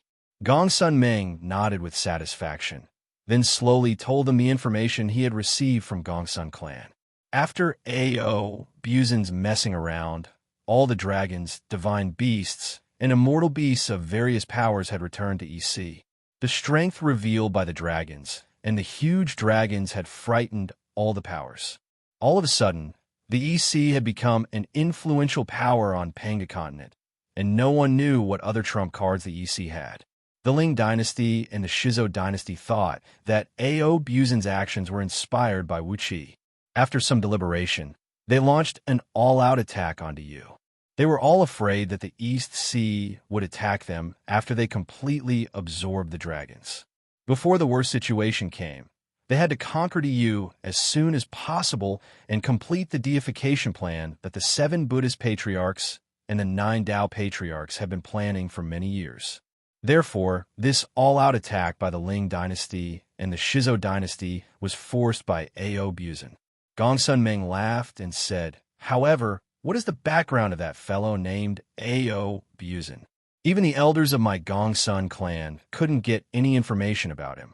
His background must be very strange, but this is also good. These bastards have finally come. We can teach them a good lesson." Rubbing his fists, Gongsun Meng cracked his knuckles. He could not wait to fight the army of the Ling dynasty and make enough contributions in the war so that he could be conferred the title of Marquis or even King. This was the dream of Gongsun Meng and all the soldiers of the Yu. The earth was shaking slowly. Gong Sun Ming and the others raised their heads and looked into the distance in astonishment.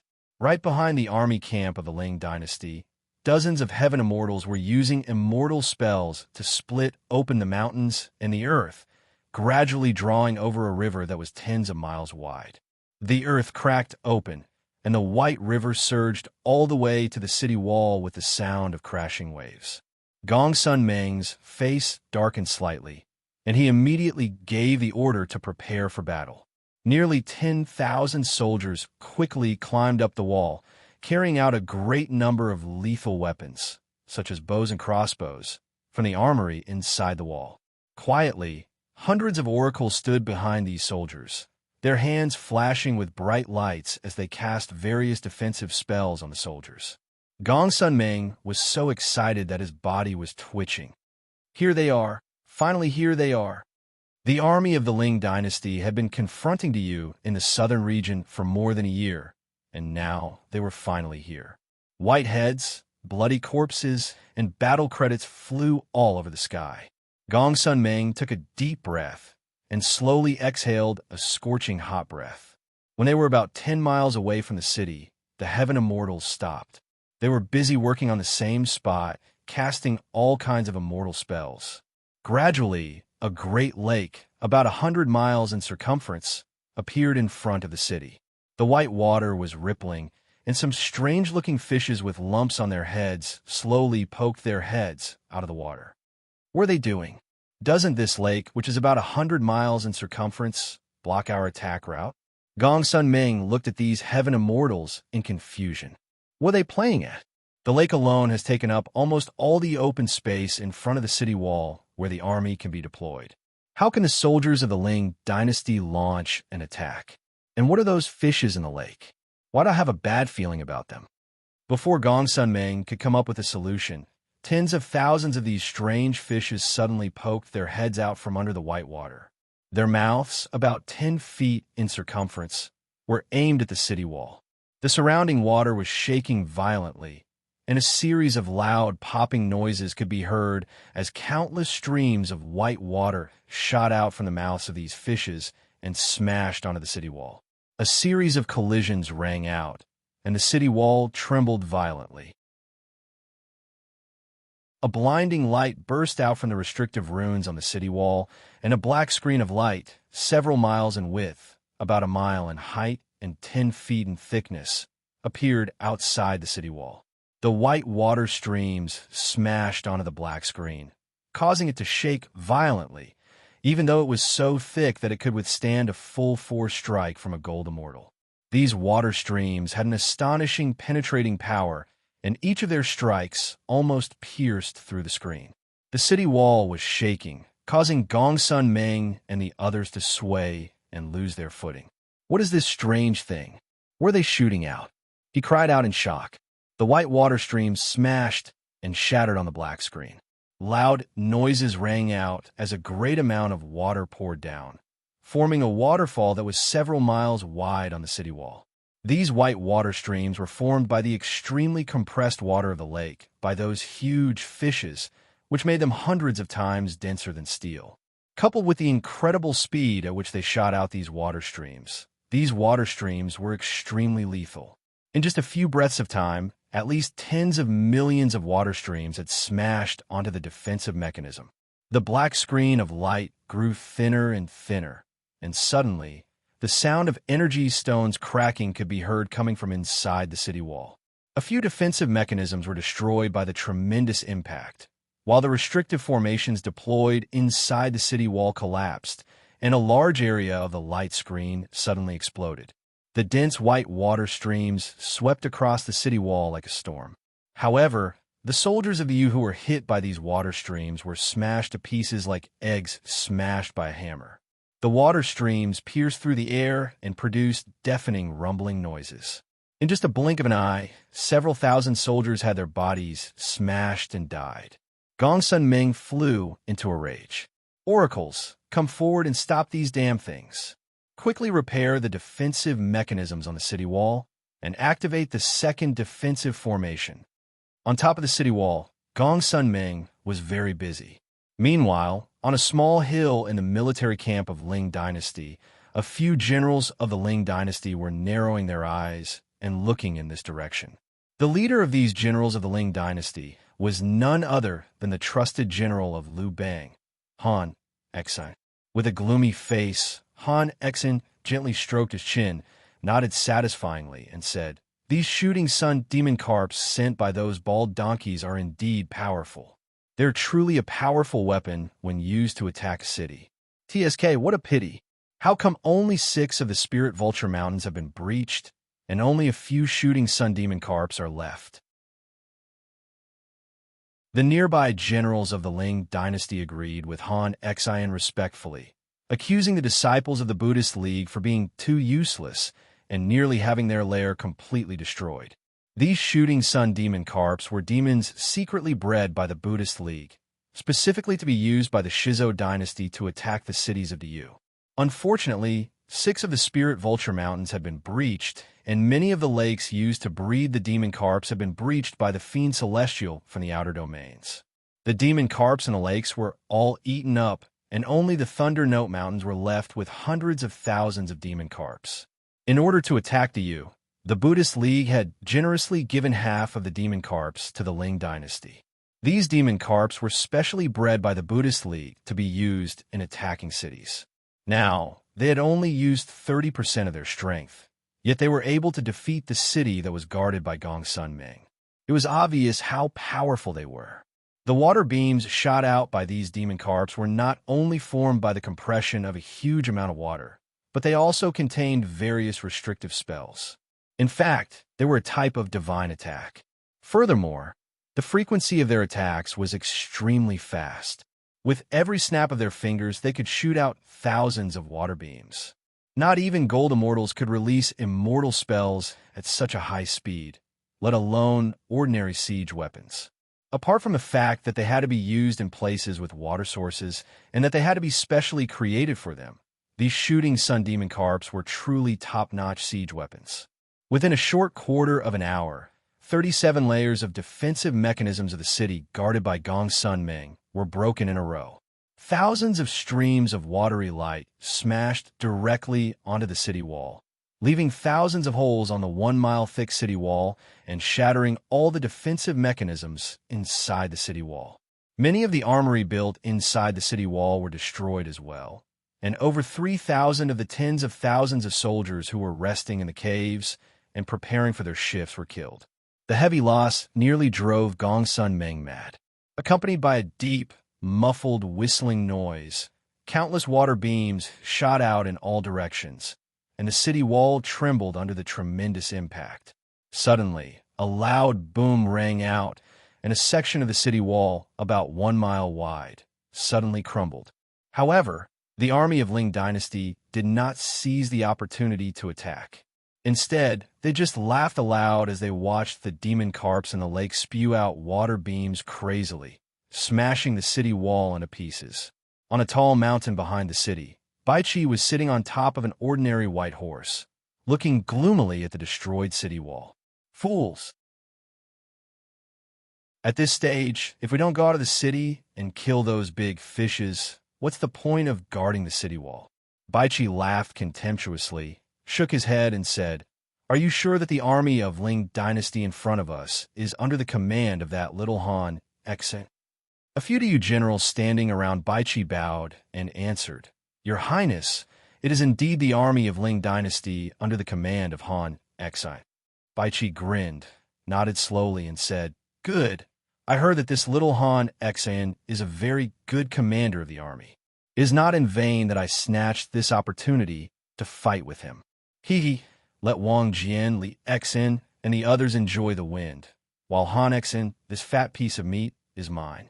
I have to think of a good way to deal with him." Then he clamped his legs together and sat on the white horse. Unable to withstand the great strength of Baichi's legs, the white horse was snapped into two by Baichi. Blood and internal organs sprayed out in all directions, dyeing Baichi's clothes red. Falling to the ground in a sorry state, Baichi stared blankly at the white horse that was twitching and howling miserably. Suddenly, he pointed his finger at the sky and cursed in exasperation. Bastard Ao Buzin. You. How could you abduct all the intelligent mounts of the U? How are we supposed to march and fight a war like this? When he thought of the few divine mounts he once owned, Baichi was so angry that he nearly coughed out blood. The anger in his belly turned into a boundless killing intent. Attack!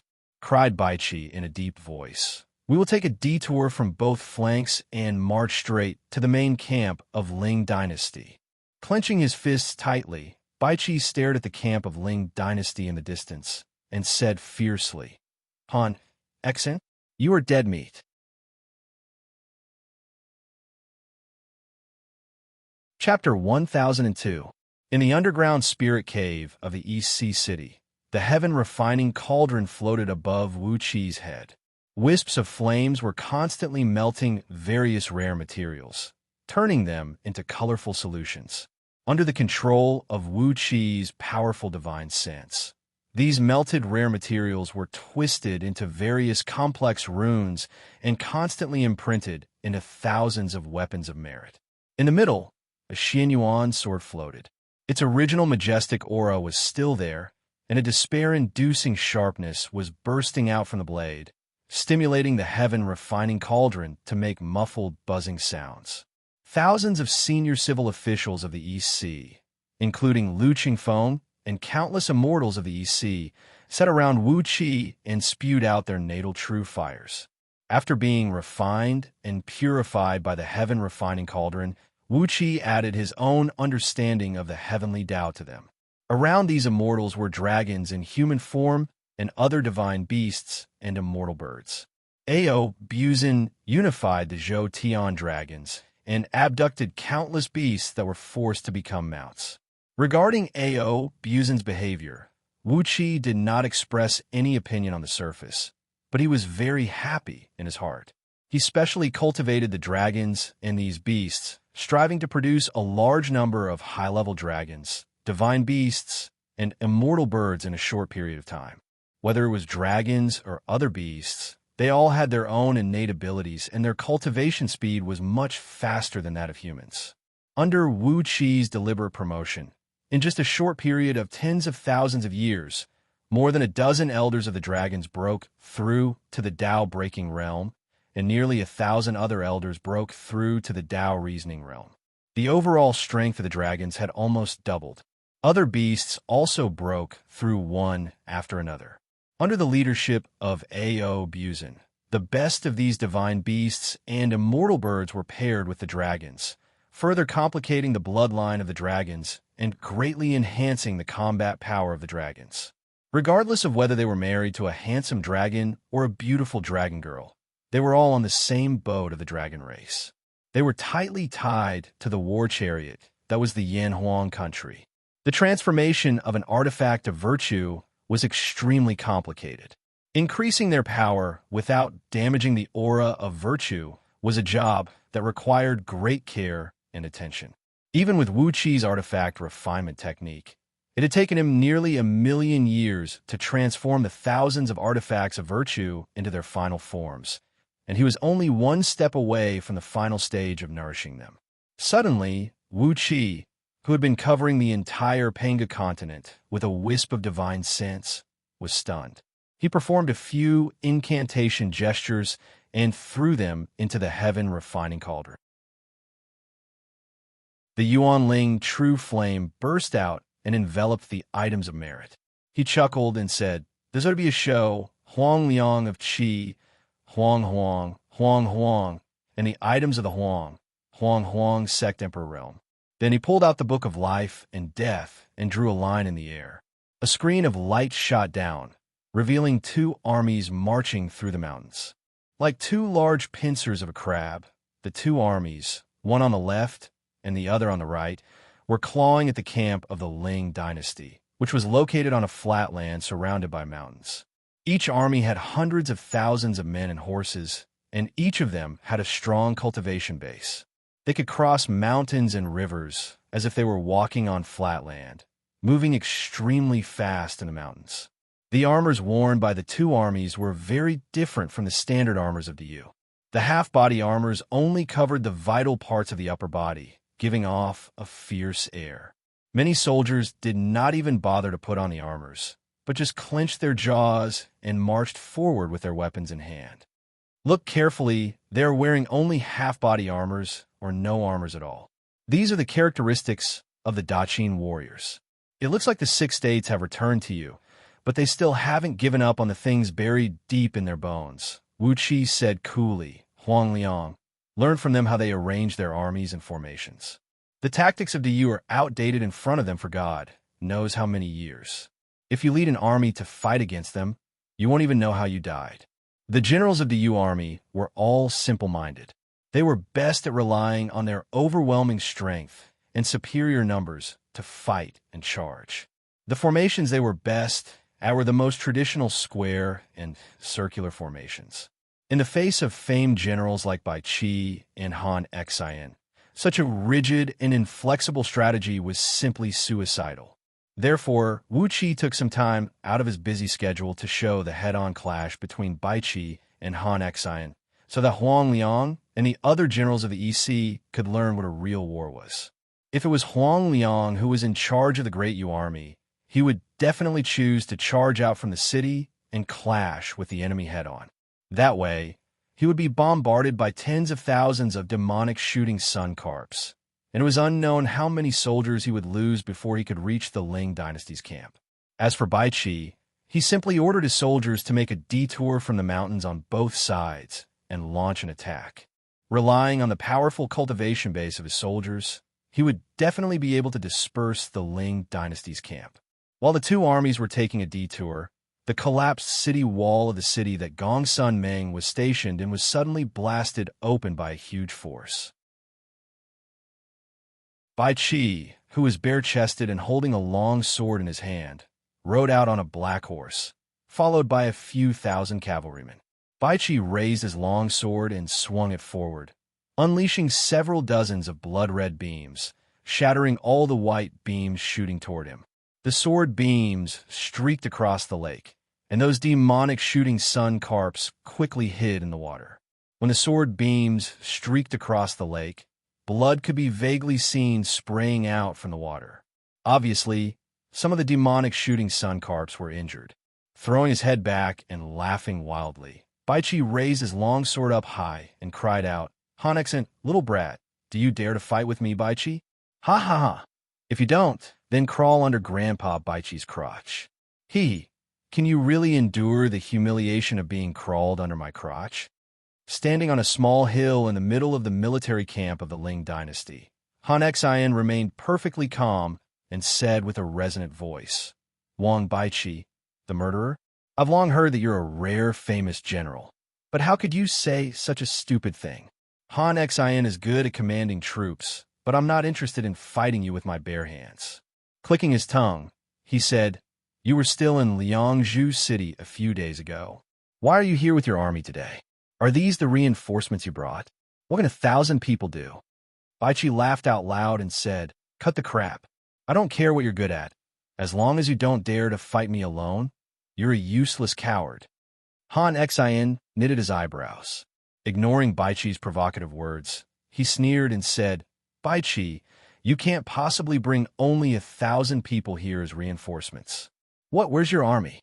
You're not going to launch an attack from the back of Han Xian's camp, are you? TSK, or are you going to launch a surprise attack from my flanks?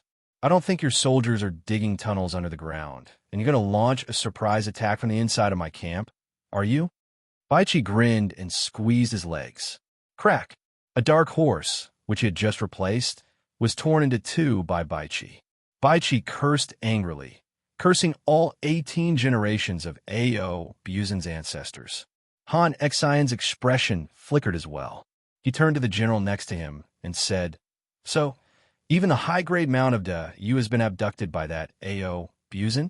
The mighty king of killers can only ride an ordinary horse in a battle? Hee, what a joke." Before the laughter stopped, countless DU soldiers suddenly rushed out from a mountain pass to the east of the Ling dynasty's camp. Crazily, these soldiers stripped off their upper bodies, roared, and charged at the Ling dynasty's camp. These soldiers, who had cultivated the cultivation techniques of the human race to at least the realm of first Panga heaven, ran as fast as the wind, and with just a few leaps and bounds, they arrived before the camp of Ling Dynasty. With a straight face, Han Xian waved his hand to the east. Immediately, two squads of soldiers, who were ready for battle, rushed to the east side of the camp and lined up in a long, snake-like formation. Tens of thousands of soldiers raised the specially made crossbows in their hands at the same time. With a loud clapper, the bolts fell like a rainstorm. The bolts, engraved with all kinds of armor-piercing, corrosive, poisonous, explosive runes, and other runes, collided head-on with the charging soldiers of the Yu. Thousands of explosive bolts exploded with a power equal to the full-force strike of an upper-tier heaven immortal, blowing away tens of thousands of the Yu soldiers who were charging at the front. The bodies of every Yu soldier who was charging at the front were densely covered with bolts. They were blown far away and fell to the ground in a sorry state. Then they pulled out the bolts that kept corroding their bodies, lay on the ground, and panted for a while. Their wounds healed quickly, and then they continued to charge forward. Only some unlucky soldiers were hit in the head by the explosive bolts, and their heads were blown to pieces, killing them instantly. A deep, muffled drumming rang out, and suddenly tens of thousands of holes were dug out from the ground to the east of the Ling Dynasty's camp. Hundreds of thousands of soldiers poked their upper bodies out of the holes, holding the same crossbows in their hands. The cultivation base of these Ling Dynasty soldiers hiding underground was very weak, and some of them probably did not even have the cultivation base of the Jindan realm. But they could pull the crossbows and fire the bolts, and that was enough. The huge array of crossbows whistled through the air, forcibly stopping the charge of the Yu soldiers. The more the merrier, Han Xian said coldly. Haven't you heard of this saying, the king of killers? A strange gleam flashed across Baichi's eyes as he looked coldly at his subordinates, whose attack was forcibly stopped. On the battlefield of Panga Continent, Han Xian was the first person to send a large number of soldiers with low cultivation bases to the battlefield. Any human soldier whose cultivation base had reached the realm of first Panga heaven could easily slaughter tens of thousands of these weak soldiers. But these Ling Dynasty soldiers armed with crossbows were able to stop the hundreds of thousands of the Yu soldiers from advancing.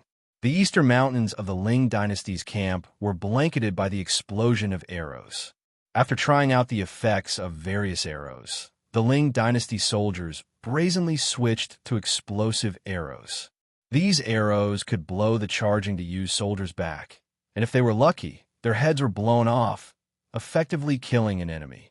The life force of human soldiers was indeed strong. As long as they stepped on Panga Continent, they could constantly absorb Pangu, sacred energy, to heal their injuries. It was as if the mountains had been ravaged by hundreds of thousands of heavy cannons. Hundreds of thousands of the Yu soldiers were constantly blown away, and then they jumped up from the ground again and again, charging forward with no regard for their own safety. As long as they could break into the Ling Dynasty's camp, with their absolute advantage in cultivation bases, they would be able to slaughter to their heart's content. A shrill dragon horn sounded, and at the same time, a large number of the Yu soldiers poured out of the two mountain passes to the west of the Ling Dynasty's camp. Han Xian waved his hand, and the same thing happened. Two groups of soldiers, who had long been ready, strode to the west of the Ling Dynasty's camp. Tens of thousands of hiding places were opened, and the mountains in the west were completely blanketed with arrows. Wuxia glanced at Huang Liang, whose face was pale, and said coolly, "Look, if it were you, you would have gone straight to the enemy's camp with an army of 1,000,000 soldiers." Han Xian, on the other hand, was already prepared. How are you going to break into his camp? Are you going to fill the trap with more soldiers?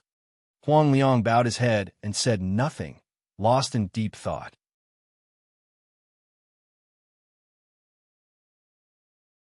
Chapter 1003. In the underground spirit cave, Wuxia was explaining to Huang Liang the tactics of Baichi and Han Xian. Baichi's tactics conformed to the norm, and there was nothing outstanding about them for the time being. However, Han Xian's tactics were extremely effective. He had fully utilized the advantages of manpower and weapons. There was no need to waste the elite forces to do something that ordinary soldiers could do. Hundreds of thousands of soldiers, who were only slightly stronger than mortals, had forcibly withstood the charge of 1 million DU soldiers with bows and crossbows. DU soldiers were constantly injured and exhausted by the arrows, while the Ling dynasty's elite army was resting in the camp. When the morale of DU's army dropped, the Ling dynasty's army would charge out, and Baiqi would probably suffer a crushing defeat. A battle of 1 million soldiers was a drop in the bucket for both the Yu and the Ling dynasty. Even if all the soldiers were lost, it would not affect the overall situation. However, it represented the face of Baiqi and Han Xian. No matter who lost, it would be a great blow to themselves, especially since this was the first all-out battle between the Yu and the Ling dynasty. Whoever won or lost, it would have a great impact on the morale of both countries. Arrows rained down from the sky, and the charging DU soldiers on the left and right flanks showed signs of fatigue. Their bodies were still full of energy, but their souls were tired. They had been fighting from noon until dusk, constantly being blasted away by arrows, and then rejoining the battlefield after recovering their strength. It was not a pleasant feeling to be pierced by arrows all over like a hedgehog. Some DU soldiers had slowed down. They still had strength, but they no longer had the will to fight. On the hill in the middle of the camp, a few Ling dynasty generals around Han Xian laughed out loud and complimented Han Xian, "Chief Marshal, that Baiqi's tactics are just SOSO. When his soldiers are tired, our elite soldiers will attack them from the front, and will be able to destroy at least half of his army." Han Xian's lips curled up into a faint smile. Then he cursed, "What a bunch of stupid pigs. Do you think Baiqi is so easy to deal with? Can't you see that he is still standing still in front of the broken wall? Be on your guard at all times, and let's see what other tricks he has up his sleeves." Soon, another hour had passed. More than 10,000 DU soldiers who attacked Han Xian's camp from both flanks had been killed. They were unlucky enough to be shot in the head by arrows, and the exploding arrows had blown their skulls to pieces, completely ending their lives. As for the other soldiers, they had been wounded countless times by the explosions, and some even had their arms and legs blown off. But, nourished by the Pangu's sacred energy, they had regrown their limbs and continued to join the battle. But the repeated wounds and severe pain had tired them out, and the speed and frequency of their attacks were now several times slower than when they had just launched the attack at noon. Some soldiers even stood hesitantly at the back of the line, and had not charged for a long time. On the hill, Han Xian glanced at Baiqi, who was standing in the distance. He clapped his hands lightly, and a general next to him immediately took out the dragon horn and blew it. The shrill and unpleasant sound of the horn rose straight into the sky, followed by the muffled sound of footsteps. In the camp of Ling dynasty, hundreds of thousands of soldiers, who had rested for a whole afternoon, slowly left their barracks in heavy armors. In the air above the camp, they formed thousands of small, sharp formations, slowly pressing towards the great Yu army on both flanks like hungry wolves who were ready to pounce. Oracles of the Ling dynasty floated above the army, their palms constantly sprinkling down large numbers of bone talismans. Ghost howls rose from all directions, covering the bodies of these Ling dynasty soldiers with a faint layer of ghost fire, which had a certain defensive and corrosive power, while wisps of dark fire shone out of their eyes.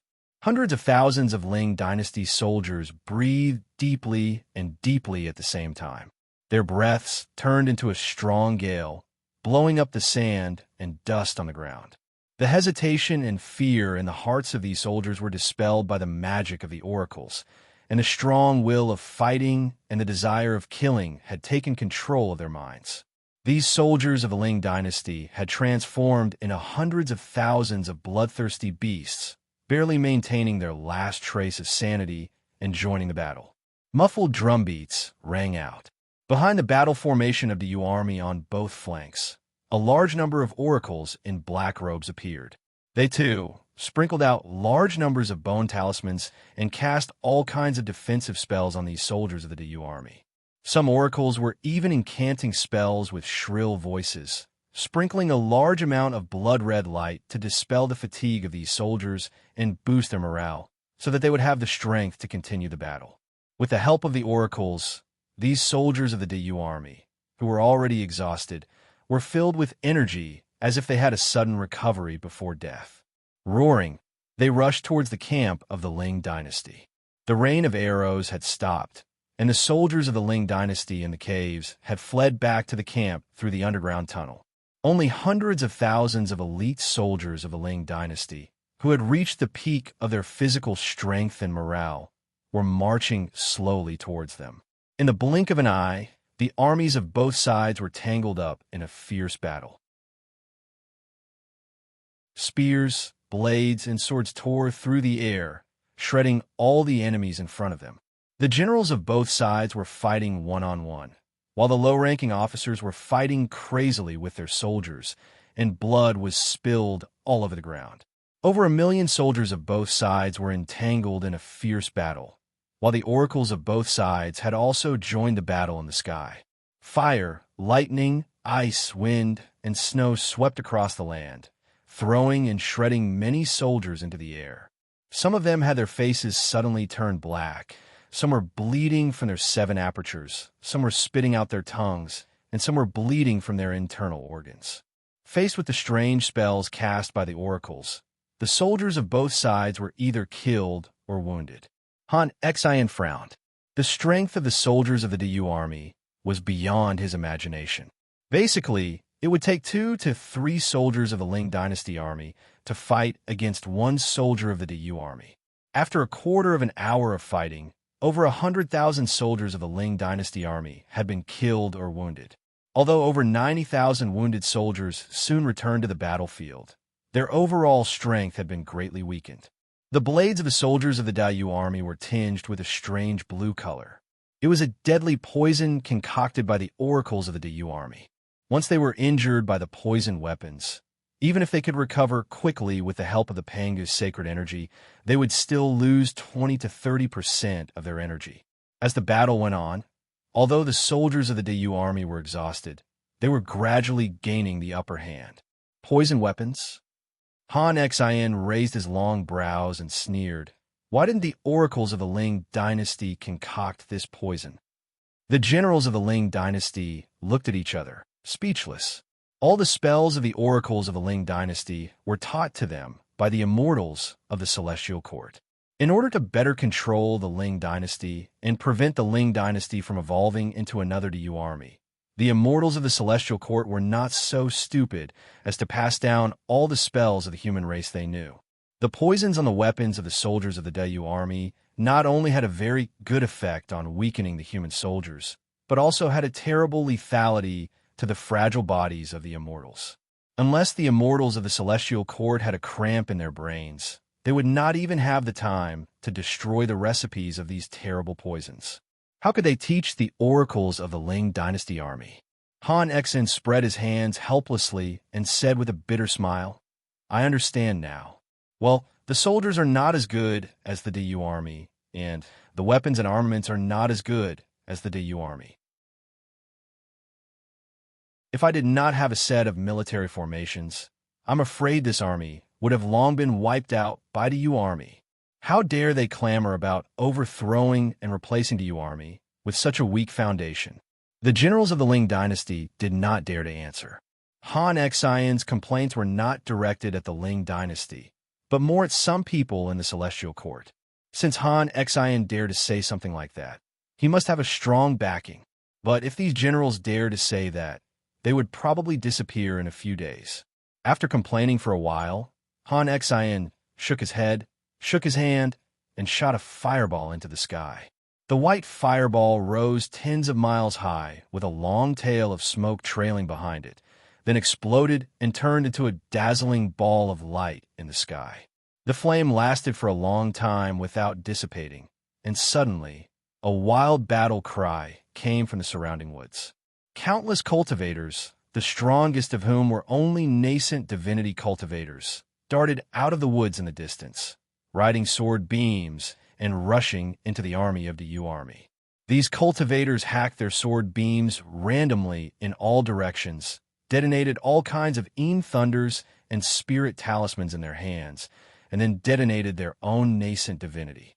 Although these cultivators had low cultivation bases, the power they produced when they detonated themselves was extremely shocking. There was a strange, fishy smell in the blood-red light they produced. When the nearby soldiers of the Yu army smelled the smell, they instantly felt their bones go numb, and some of them simply fell to the ground, unable to move, letting the soldiers of Ling dynasty cut off their heads like chopping melons and vegetables. Tens of thousands of cultivators rushed into the army of the Yu army. Their thunders and spirit talismans killed or wounded tens of thousands of soldiers of the Yu army, and their self-detonation smashed the army of the Yu army into pieces. The strange smell emanating from their bodies was similar to Wuxia's drunken dragon incense. The soldiers of the Yu army collapsed to the ground in rows and could do nothing but watch as the soldiers of Ling dynasty wielded their weapons and hacked at them. Frowning, Baiqi watched the soldiers wavering, then snapped. "Han Xen, how shameless of you! How could you use poison?" Han Xen snorted coldly and gave Baiqi a mocking glance. Baiqi suddenly realized that the blades of the Yu army soldiers were also coated with poison. No one said a word, because Han Xen was not the only one who used poison. Immediately, Baiqi corrected himself and said, "You've even used these low-level cultivators. Is there no one else in Ling dynasty who can do this?" Han Xen laughed disapprovingly and said, "Only by using these low-level cultivators to defeat the army led by Baiqi can I show off my skills." Laughing aloud, Han Xen pointed his finger out, and 9 white fireballs shot straight up into the sky. Amidst the deafening explosions, battle cries came from all directions at the same time. More than 200,000 cultivators, who had been hiding in the forest with various escape techniques, charged out in a frenzy. Just like the cultivators who exploded themselves just now, they activated their thunder talismans and rushed into the Yu army, then exploded their nascent souls and nascent divinities. Streams of spirit light flickered in the air, and the true spirits of these cultivators were sucked away by the light. The Yu army was in a complete mess. The soldiers' steps were weak and feeble, and they did not even have the strength to turn around and flee. The soldiers of Ling dynasty mercilessly killed the Yu army soldiers, one after another. Baiqi's face turned blue with anger, and he waved his hand forcefully. Meanwhile, Han Xen said carelessly, "Baiqi, this is how I, Han Xen, command my soldiers. Even if they're just a bunch of trash, as long as there are enough of them, I can use them to defeat all the enemies in front of me. Do you have any more tricks up your sleeves? If not, I'll give the order to launch an all-out attack." Baiqi snickered and turned around to look. A Taoist, clad in a green robe and with a bone structure as delicate as an ancient pine, walked slowly out of the city.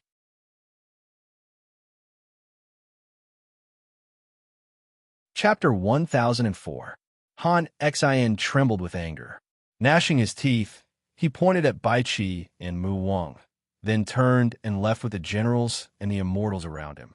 Therefore, the immortals of today were feared by the heavenly Tao, while the ancient immortals were tolerated by the heavenly Tao, who often rewarded them with virtues. The soldiers of the Ling dynasty were finally thrown into confusion.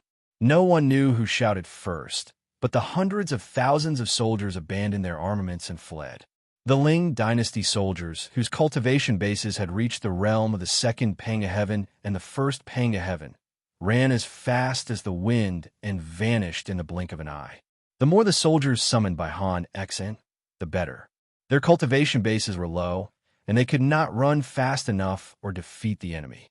But they quickly knelt on the ground and put their hands over their heads in surrender. Han Xen's face was unsightly. The Ling dynasty general who shot the arrow was a second Pangu heaven cultivator, and his bow was a precious treasure forged by the celestial court. Even a peak-level gold immortal would be killed by it. But Mu Wang, with his mere cultivation base of a 36th tier heaven immortal, was able to deflect the arrow with just a finger. His divine ability and magic were truly exquisite. Shrouded in billowing black smoke, 4,900 puppet warriors rushed to the forefront, slashing down countless soldiers of the Ling dynasty like a rain of blades. The divine man beside Mu Wang was about to step in front of Mu Wang, but Mu Wang chuckled and stopped him. Casually, Mu Wang reached out his right hand and pointed his finger at the arrow, which was less than 10 feet away from him. The arrow disappeared abruptly, and then a golden light reappeared, appearing in front of the Ling dynasty general who had shot the arrow. The general shrieked with fright and twisted his body, letting the arrow pierce through his right chest with a shrill whistle. Blood splattered everywhere. The arrow pierced through the general's body and sank heavily into the ground in front of Han Exin, piercing through the small hill that everyone was on. Bai Qi roared with laughter. He gave a few orders in a row, and the soldiers of the Yu cheered thunderously. They picked up the bows and crossbows abandoned by the soldiers of Ling dynasty, and led by dozens of generals, they chased after the fleeing army of Ling dynasty. Along with a series of muffled bangs, 4,900 puppet warriors reappeared in the ranks of Ling dynasty warriors. A total of 4,900 puppet warriors swayed in the wind, then abruptly turned into a puff of smoke and dissipated. Following that, a series of banging noises could be heard as these warriors darted out from the ranks of the Ling dynasty soldiers. With a slight swipe of the sharp blades in their hands, 4,900 heads rose into the sky. In the west, half of the face of the setting sun had sunk into the bottom of the mountain. The setting sun was like blood, making the bloody light especially dazzling. A few sighs could be heard coming from the void. Mu Wang, an ancient immortal, had actually turned the tide of the battlefield. Judging from the way he followed behind the Taoist in green, he was clearly some kind of bodyguard. The ancient immortals followed a very different cultivation system from those immortals who were greedy and crazily plundering the resources of heaven and earth. Their magic power was not strong, but their cultivation was very high. Almost all of them had reached the realm where their words were the law, and all kinds of divine abilities and mystic arts were very powerful. They had an endless lifespan, but they used it to explore the mysteries of heaven and earth instead of using it to enhance their own cultivation. His soldiers had fled, and Han Xian had no interest in fighting Bai Qi alone. With all his soldiers gone, even if Han Xian could kill Bai Qi, he could not possibly go deep into the Yu alone and attack cities and territories. There was no such thing. Wu Qi's divine sense swept across the deity. Judging from his extremely pure and powerful bloodline, he should be a demigod born from the first generation of gods and human beings after the creation of heaven and earth. At the same time, he possessed the ability to directly control the power of heaven and earth, as well as the endless development potential of the human race. His overall strength had reached the level of 9th-tier primordial immortal, coupled with his armor and halberd, which were emanating a strange aura, and his special bloodline.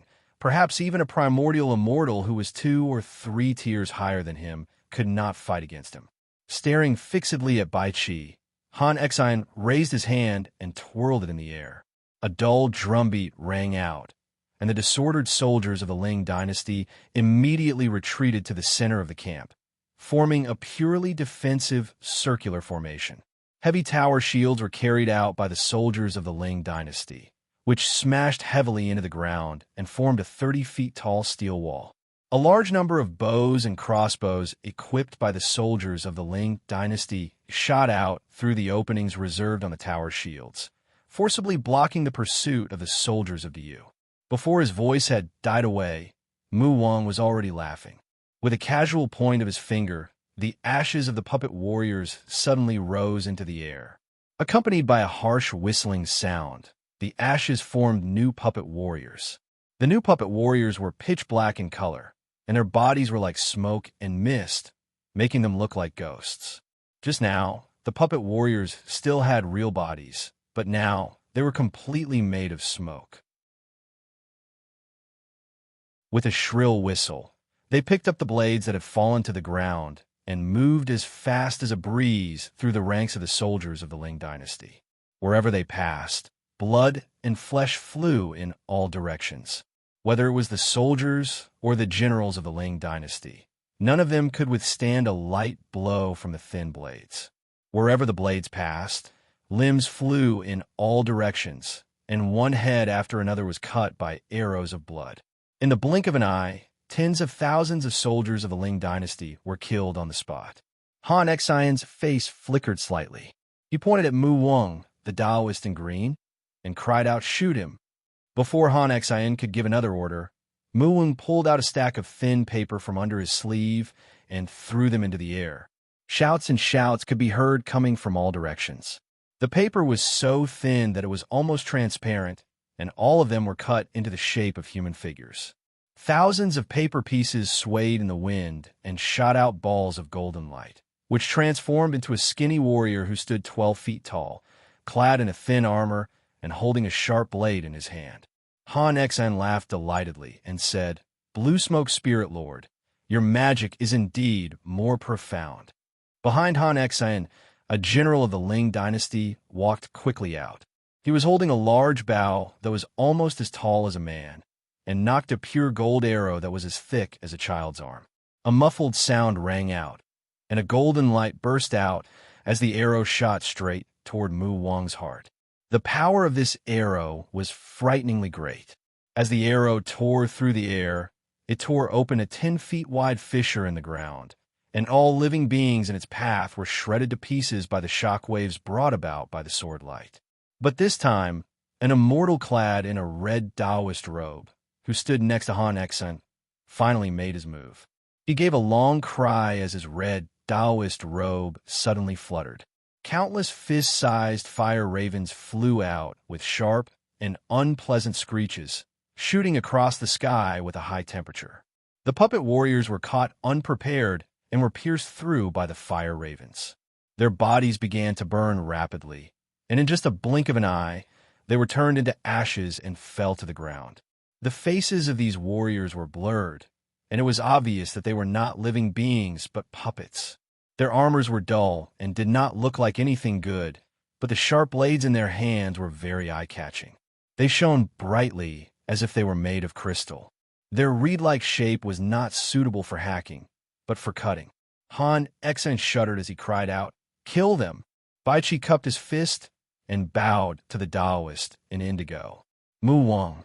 Obviously, these blades were also forged with a secret art, and were specially used to deal with warriors who practiced the cultivation techniques of the human race. Han Xian pointed a finger at the puppet warriors, and just as he was about to issue an order to gather the crossbows to kill them, the puppet warriors abruptly transformed into wisps of smoke again. Then, a series of bangs rang out as these warriors emerged from other places. With a swing of their blades, another 4,900 heads fell to the ground. The bangs kept ringing out as these warriors came and went in the army of the Ling dynasty like ghosts. Every time they appeared, they could kill 4,900 elite soldiers of the Ling dynasty. The Taoist nodded slightly. Without saying a word, he slapped a fist-sized, green calabash hanging from his waist. The stopper on the calabash was opened, and a stream of clear water with a strong smell of herbs sprayed out. In the blink of an eye, it turned into a drizzle and enveloped the whole battlefield. A fragrance filled the air, and the strange fishy smell emanating from the blood of the self-detonated cultivators of the Ling dynasty was neutralized by the smell of herbs. The Yu soldiers suddenly regained all their energy. They roared excitedly, wielded their weapons, and fought the soldiers of the Ling dynasty again. After flashing 10 times like this, the Ling dynasty had lost 49,000 soldiers. Han Xian was so angry that he almost coughed blood. Mu Wang's secret art was really strange and unpredictable. Although the aura of these puppet warriors was not very strong, their attacking methods were too strange. Obviously, the blades in their hands were magical items that had been thoroughly tempered, and had even subdued the body-strengthening cultivation technique practiced by the human race. Even the most ordinary soldiers of the Ling dynasty had fleshly bodies harder than steel, but before these specially made blades, their bodies were as fragile as tofu. Clad in a thin green robe, the Taoist walked slowly to Baiqi's side, nodded smilingly at Han Exin, who was standing on the hill in the distance. A three-eyed celestial being, standing 3 feet tall, clad in a golden Qilin heaven-devouring armor and holding a coiling dragon halberd, stood guard beside the Taoist. His body looked like a shadow made of wind and fire, and from time to time, a dull roar of wind and fire could be heard coming out of him. His body was half real and half incorporeal, and he looked very intimidating. There was a clear circle of meritorious light, 3 feet in diameter, hovering behind the old Taoist's head. His whole body was shrouded in a faint purple mist, and he was full of energy essence. When he walked, it seemed that the wind and clouds around him moved with him. His every move was accompanied by an immortal aura. Compared to him, the immortals of today were like butchers who butchered pigs and sold meat. Their behavior was vulgar and greedy, and they could not be compared at all. Wuxia could not help but sigh softly. Was this the power of the Yellow Emperor Xianyuan and the Yin Emperor Shenong? How could an ancient immortal, whose cultivation base was only at the level of 36th tier of heaven immortal, be accompanied by a primordial deity as his guard? What was so great about this Taoist? In order to repay the kindness of heaven and earth, the ancient immortals would do their best to maintain the balance of nature. They planted trees, planted grasses, bred all kinds of rare flowers and trees, and even opened up silted rivers to maintain the life cycle of nature. They were kind-hearted and rarely fought with people, and they were not good at killing animals. Basically, every ancient immortal was an expert in the art of medicine, and their favorite thing to do was to travel the world and benefit the world with virtue.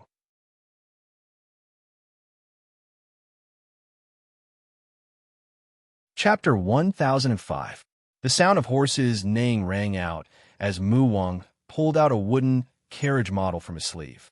He tossed it on the ground, and an earthy light flashed as a 4-wheeled chariot drawn by 3 horses appeared before Baiqi and the others. The chariot was tens of feet in circumference, large enough to accommodate dozens of people. Baiqi boarded the chariot with all the captains, surrounded by Mu Wang, and quickly chased after Han Exin's fleeing army. 3 lifelike wooden horses threw their heads back and roared into the sky. Every time their hooves knocked on the ground, a circle of yellow light would spread out. Pulled by them, the chariot moved like a gust of wind, and soon caught up with the used soldiers who were chasing after the chariot. From a chariot, Baiqi kept issuing orders, and the great Yu army, which had been chasing after the chariot on their own, immediately regrouped and lined up into a formation of 9 sharp cones, charging forward fiercely. At the 2 flanks of the cone-shaped formation, there were soldiers with heavy shields protecting them. At the center of each formation was a group of black-clothed oracles. The formation protected these oracles in the middle, preventing them from being attacked in the chaos. In the spirit cave under EC City, Wuxia nodded and said, "Huang Liang, you have to see it clearly. Even if the enemy is defeated, you have to be prepared to fight back at any time when you are chasing after them. Han Exin's strategy is not so simple." Huang Liang nodded thoughtfully as he looked at the fleeing and chasing armies on the light screen. Narrowing his eyes, Wuxia smiled faintly. He glanced around at the civil and military officials of EC, who were watching the battle on the light screen with rapt attention. Then he sent all kinds of military books and countless examples of battles from his memory into their spiritual oceans. In the heaven refining cauldron, the Xianyuan sword suddenly let out a deep sword cry, and a terrible aura of killing spread out in the spirit cave. Except for Wuxia, Princess Zhonglu, and Xianxia, all the others trembled, and their hair stood on end. Closing his eyes, Wuxia immersed his mind in the heaven refining cauldron. The transformation of these treasures of virtue was almost complete, especially the Xianyuan sword. Under Wuqi's skillful hands, it had turned from a sword of the way of the king into a downright dominating sword. a pure sword of slaughter. A terrible killing intent surged in the spirit cave, and countless examples of battles were rolling in Huangliang and the others' spiritual oceans. The killing intent stimulated their minds and drew them into the endless war plans. Comparing the examples of battles taking place on the light screen, the eyes of Huangliang and the others flickered as if they had learned something.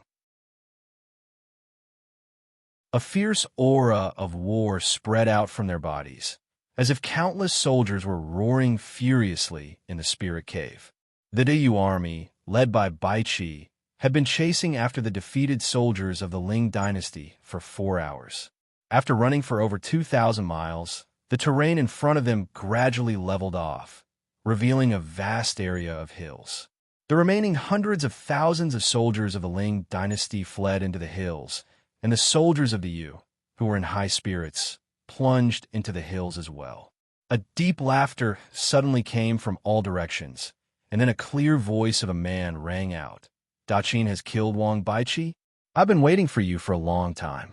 Clad in a white crane cloak, with a sword hanging from his waist and a feather fan in his hand, Xiaohe descended slowly from a cloud in the sky. He glanced at Baiqi from tens of miles away. His 3 pupils spun rapidly, and a large number of strange patterns of light appeared in his eyes. The natural energy within 1,000 miles of him fluctuated chaotically. With a wave of his hand, Xiaohe shone brightly in the hills around him, while numerous restrictive runes emerged from the ground like blooming flowers. Accompanied by a deep rumble of natural energy, a huge restrictive formation sealed off the void within a radius of 10,000 miles, preventing anyone below the level of primordial immortal from flying. A loud rumble rang out from the ground, and the earth rumbled as a neat and clean rock formation, 100 miles long, a mile thick, and 3,000 feet high, rose whistling out of the ground, blocking the back of Baiqi's chariot and cutting off the retreat of Baiqi and the others. Then, accompanied by a deafening rumble, 3 more rock formations emerged from the ground, forming an impenetrable city with the first rock formation and surrounding the hills. Nearly 100,000 routed Ling dynasty soldiers and all the Yu's pursuers were trapped in the city wall, which measured 100 miles in both width and length. The high and thick rock stratum was densely engraved with countless rune formations, and a thick curtain of light wrapped around the rock stratum. There was no need to attempt to attack. Everyone who witnessed all this knew how strong the defensive power of the rock stratum was. Ambushes had been set up in all directions, and more than 1 million Ling dynasty soldiers rushed out of countless caves like ants in a nest. Shouting and yelling, they rushed up to the city, which Xiaohe had raised from the ground with a great amount of magic. All kinds of heavy ordnance were neatly stacked on the wall, locking onto the hundreds of thousands of the Yu soldiers in the city. Baiqi's expression flickered slightly as he sneered and said, Han Exen, little boy, can you lure Baiqi here with the lives of so many soldiers? Han Exen slowly flew up into the sky, looked at Baiqi, and said with a smile, "The merciful do not lead the army." In order to wipe out King of Wu's army and boost the morale of the Ling dynasty, what's the big deal about sacrificing some soldiers? Inside the city, nearly 100,000 Ling dynasty soldiers, who were also trapped in the city, were howling and howling. They were desperately pounding the wall in front of them, crying and begging their colleagues on the wall to let them out. The heavy ordnance on the wall glowed coldly. Once an attack was launched, this 100-mile-long hill would certainly turn into a hell. But the faces of the soldiers on the wall did not change at all. Even when a general of the 1-star realm of the second Penga heaven tried to jump onto the wall, a general on the wall slashed him back to the ground without hesitation. With a smile, Han Exen pointed at the soldiers of the Yu and said, "Sons of the Ling dynasty, if you want to live, fight them with all your might. Kill them all, and you can live, and you will have made a great contribution. You will be rewarded with high positions, generous salaries, wine, and beauties. Fight with all your might. If anyone can kill Baiqi, he will be promoted 3 ranks on the spot. I, Han Exen, will keep my word." With a few strange laughs, Han Xian said in a gloomy voice, "If you don't fight with all your might, if you surrender or escape from this city, you will be regarded as traitors. Not only will you be punished by military law, but your parents and wives will also be demoted to slaves. If your wives and daughters are good-looking, they may be sent to the musical house, and your comrades in arms who have made meritorious service will dote on them." Standing on the chariot, Baichi looked at Han Xian 100 miles away and said with a sneer, "Han Xian, don't you think this is too sinister?"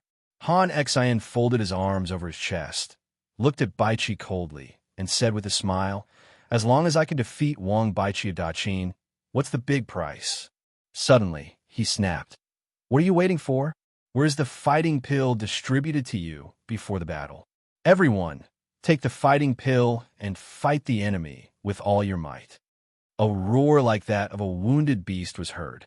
The general of the Ling dynasty, who had just tried to jump onto the wall but was cut down by his colleague, pulled out a thumb-sized blood-colored pill from under his collar. He looked back at Han Xian with a venomous glare before swallowing the pill in one gulp. A miserable howl rang out, and blood-red flames spurted out from the 7 orifices of the general. His body swelled up to 30 feet tall amidst the terrifying crackling of his bones. His muscles swelled up, and even the armor on his body burst apart. At this moment, the general, who was only in the realm of the 1 star of the 2nd Panga heaven, suddenly burst out with an aura equivalent to the peak of the 9 stars realm. He transformed into a blood-colored bolt of lightning, dashed across 12 miles, and hacked down at the soldiers of the Yu, who had lined up in a square formation. With a deafening clang, dozens of heavy shields and iron armor shattered, and nearly 100 soldiers of the Yu were chopped to pieces. The soldiers of the Yu were only in the realm of the 8 or 9 stars of the 1st Panga heaven. Facing the attack of the peak of the 2nd Panga heaven, they were as fragile as tofu. When the soldiers of the Yu saw this, they all took out blood-colored pills from under their collars and stuffed them into their mouths.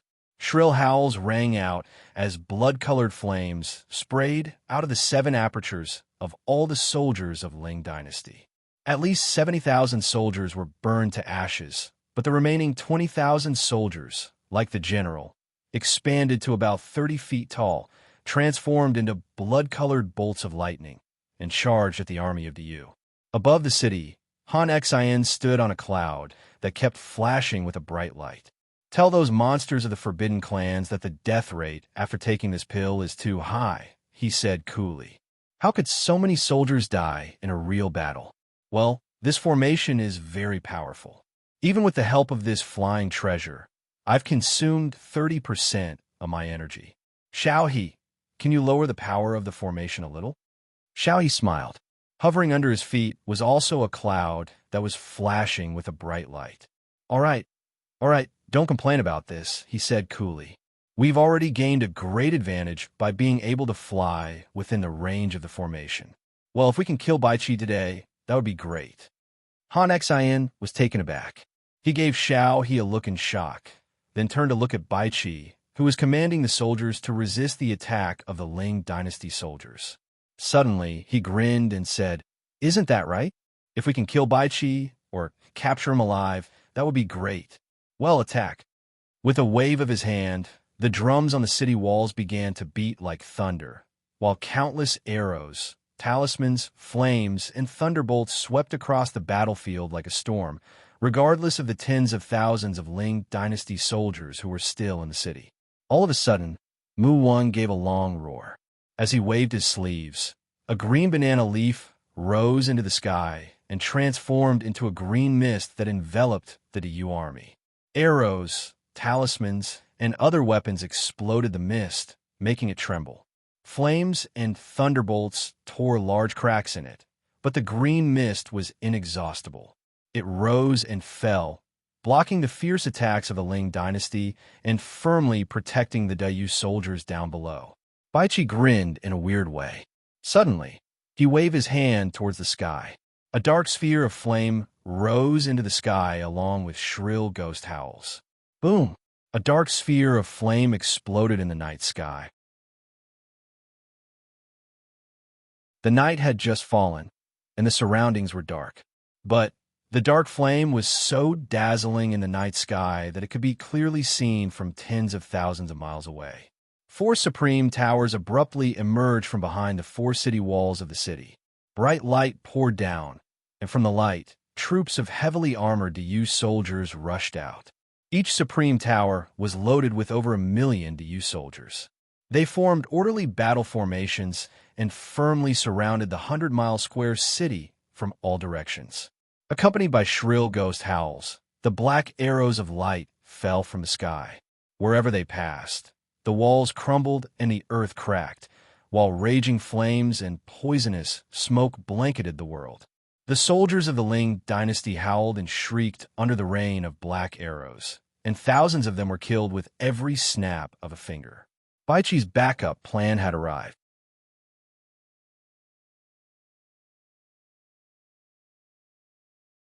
Chapter 1006.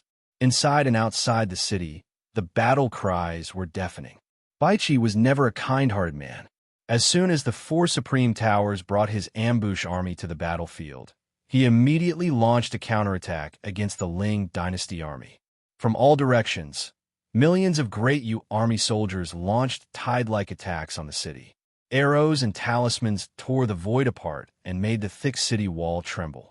A group of generals around Baiqi made their moves, cooperating with the elite soldiers to fight the Ling dynasty soldiers who had taken the warlord pill.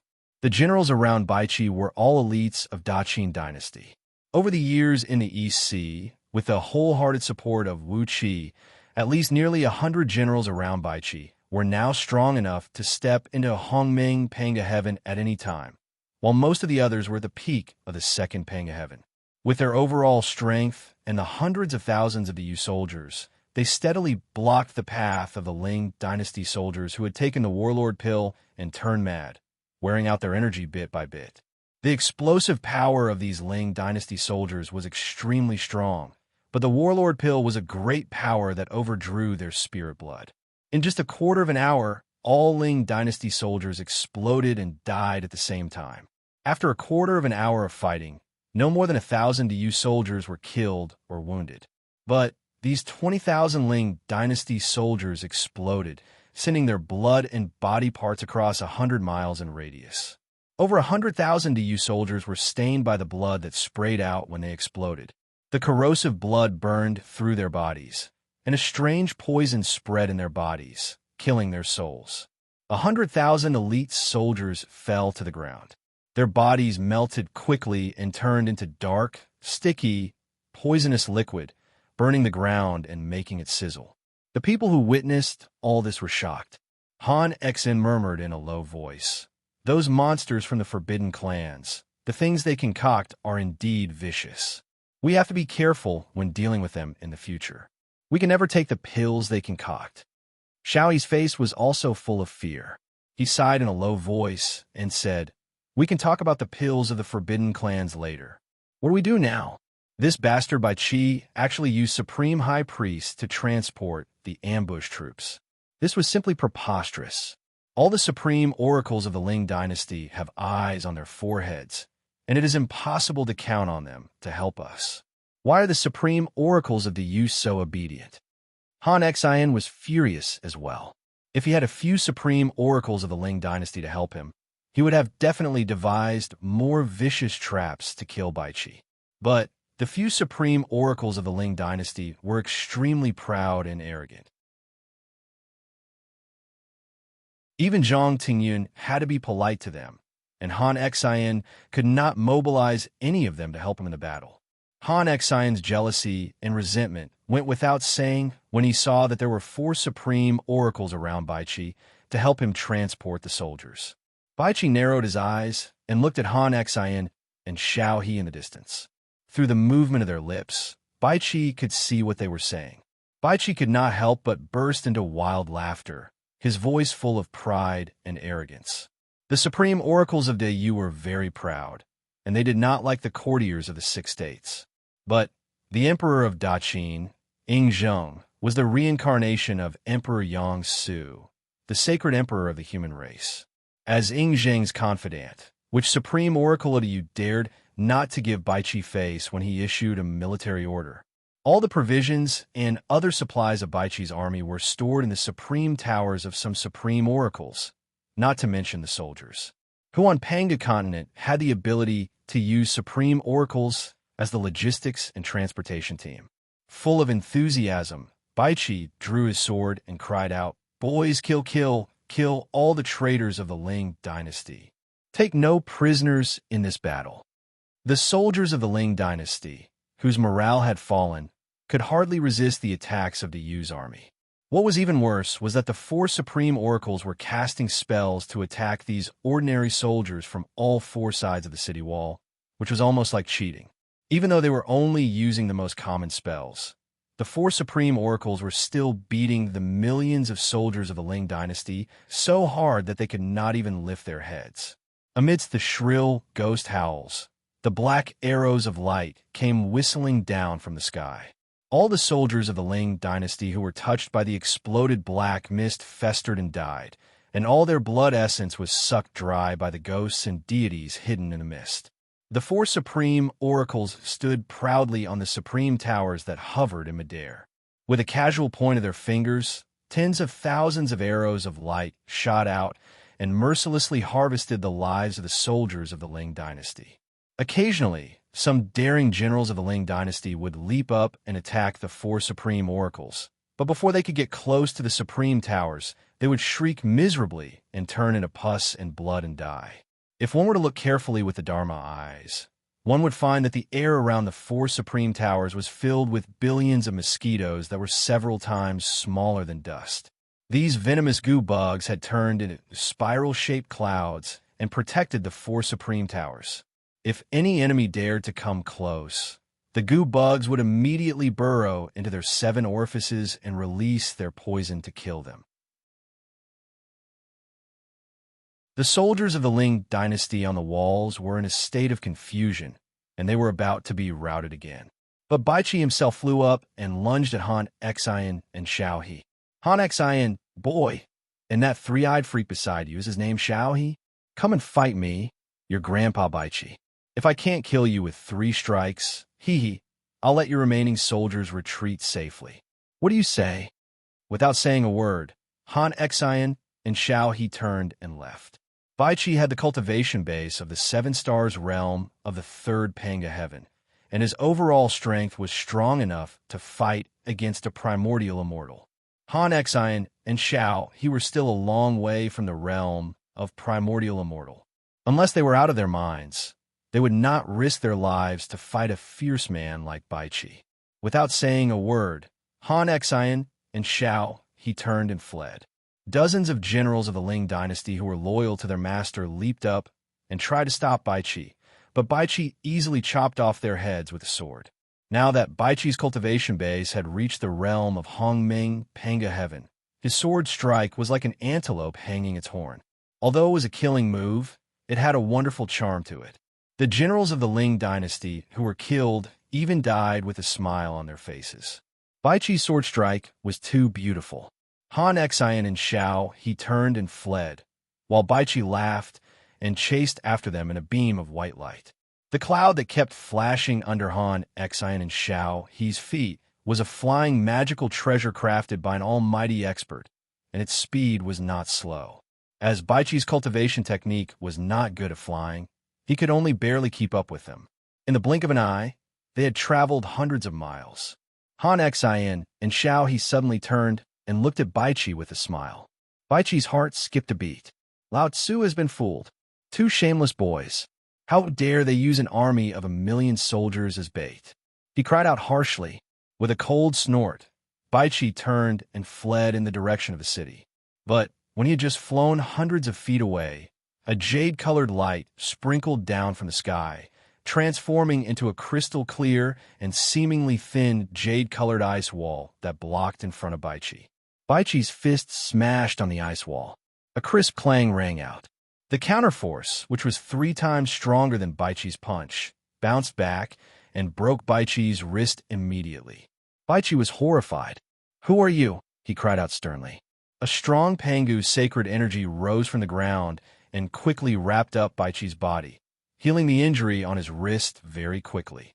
The jade-colored ice wall appeared in all directions, transforming into a complicated formation in the shape of an 8 trigrams, trapping Baichi in the center. The formation had a circumference of nearly 100 miles, and there was enough space for 2 people to fight inside.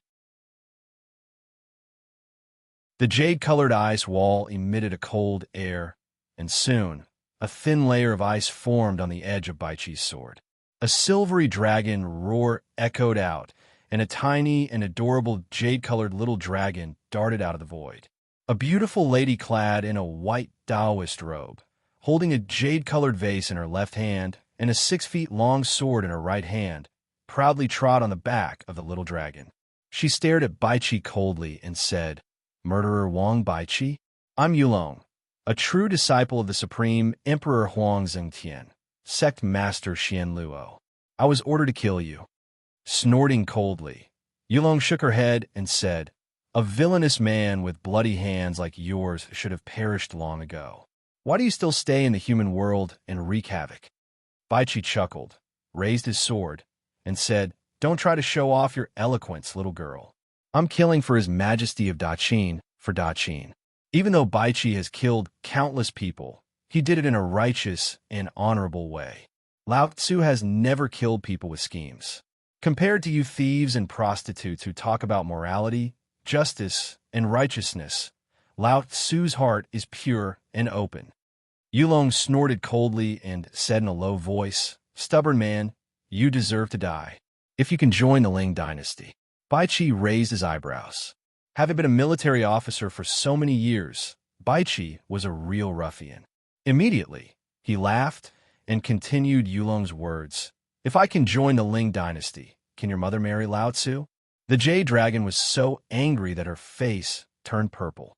She let out a long roar, and the little jade dragon she was sitting on suddenly twisted its body, breaking through the void and arriving in front of Baichi. Yulong wielded her sword and hacked fiercely towards Baichi. The sword in her hand was a fully formed primordial divine weapon. The sword beam tore the void apart, and a vague silhouette of a dragon could be seen in it, incanting spells and making hand gestures, increasing the power of the sword beam by at least 2 times.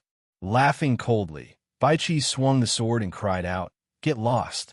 Where did this little girl come from? How dare you fight me?" A monstrous murderous aura rushed out.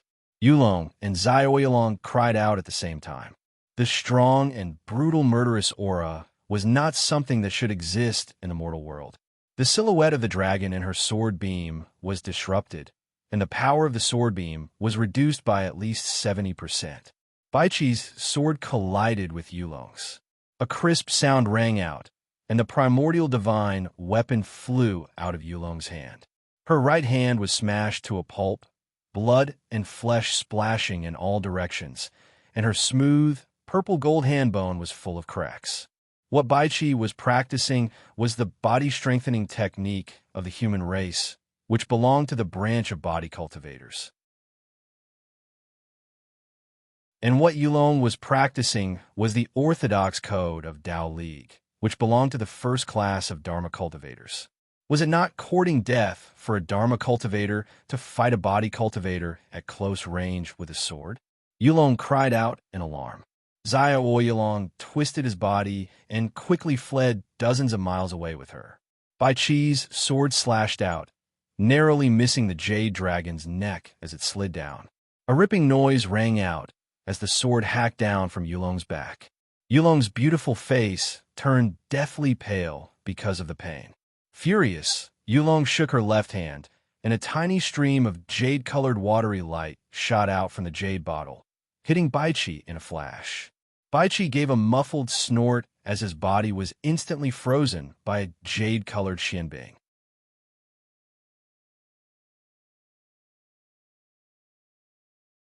Chapter 1007. Jade Dragon Fairy was a peak-level gold immortal, and she held a chaotic spirit treasure, the Xianming crystal bottle, which had the power to freeze the void. She was the direct disciple of Huang Zhengtian, the Tao League's Grand Master of Xianluo sect, who was a peak-level primordial immortal and a pivotal figure in the Tao League. In the 33 heavens of Tao League, 3 major sects were established on each day, and under each sect were 3 smaller sects: a direct disciple, an external disciple, and a protector. Xinluo sect was the direct disciple of Huang Zhengtian's Zenith Heaven sect, and the sect master Zenith Heaven sect was Xinluo Hierarch's master, as well as the direct disciple of Qing, Maid Daozu of Tao League. Therefore, Jade Dragon Fairy was a true descendant of Tao League, and Xinluo Hierarch liked her very much. That was why she held the Xianming crystal bottle with her peak-level gold immortal cultivation base, and was an expert in formations. Ordinary primordial immortals were no match for her. But today, she was so angry with Baiqi that she foolishly swung her sword and fought Baiqi in close combat. As a result, she was seriously wounded by Baiqi with just 2 strikes. If her mount, Xiaoyalong, was not psychic and had the divine ability to travel through the void, she would have been killed by Baiqi. Furious, Jade Dragon Fairy immediately activated the Xianming crystal bottle. A stream of innate Xianming true water sprayed out and froze Baiqi in a thick block of ice. Every cell in his body was completely frozen, and even his soul was frozen into an ice cube. Except for a trace of warmth in his heart, which was still beating, Baiqi's body had turned into a block of ice both inside and out. If it were anyone else, even a body cultivator who specialized in body tempering, who was frozen by the Xianming true water, their souls would have perished by now, and even their bodies would have been frozen into ice shards. However, a monstrous killing intent within Baiqi's body resisted the terrifying cold energy of the Nether true water, barely maintaining a trace of his life force. The heavily injured Jade Dragon Fairy rode Xiaoyalong back to Baiqi angrily. The air around Baiqi was frozen by the cold air, and the huge block of ice floated in the air, unable to move. Jade Dragon Fairy gritted her teeth and stared at Baiqi's shocked face in the transparent ice. She sneered, "How dare you be so rude? Today, I will make you suffer a fate worse than death." Trembling, she took out a few life-saving elixirs and stuffed them into her mouth. Then, she transformed 2 elixirs into 2 balls of spiritual energy and wrapped them around her right arm and back. The Jade Dragon Fairy took a few deep breaths. The skin and flesh on her arm quickly grew back. The skin and flesh on her back that was cut off also recovered quickly. She gritted her teeth and sneered, "How dare a vulgar man from the mortal world hurt my precious body?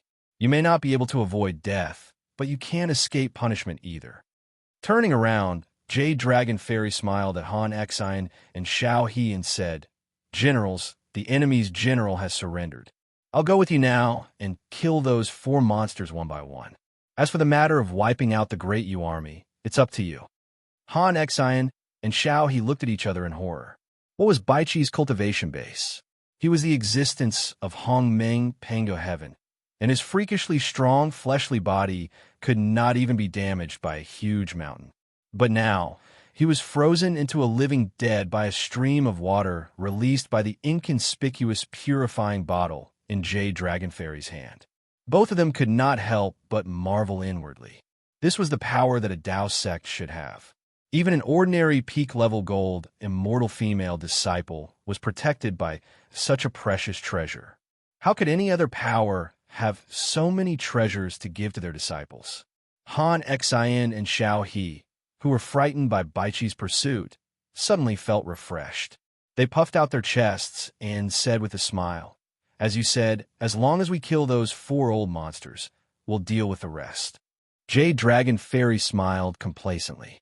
Just as she was about to bring Han Xian and Xiao He to wipe out the Great Yu army, Baiqi, who was sealed in the ice, suddenly opened his eyes. It was a pair of eyes without any black or white, completely formed by bloody light. A monstrous, murderous aura burst out of the ice in the form of a blood mist.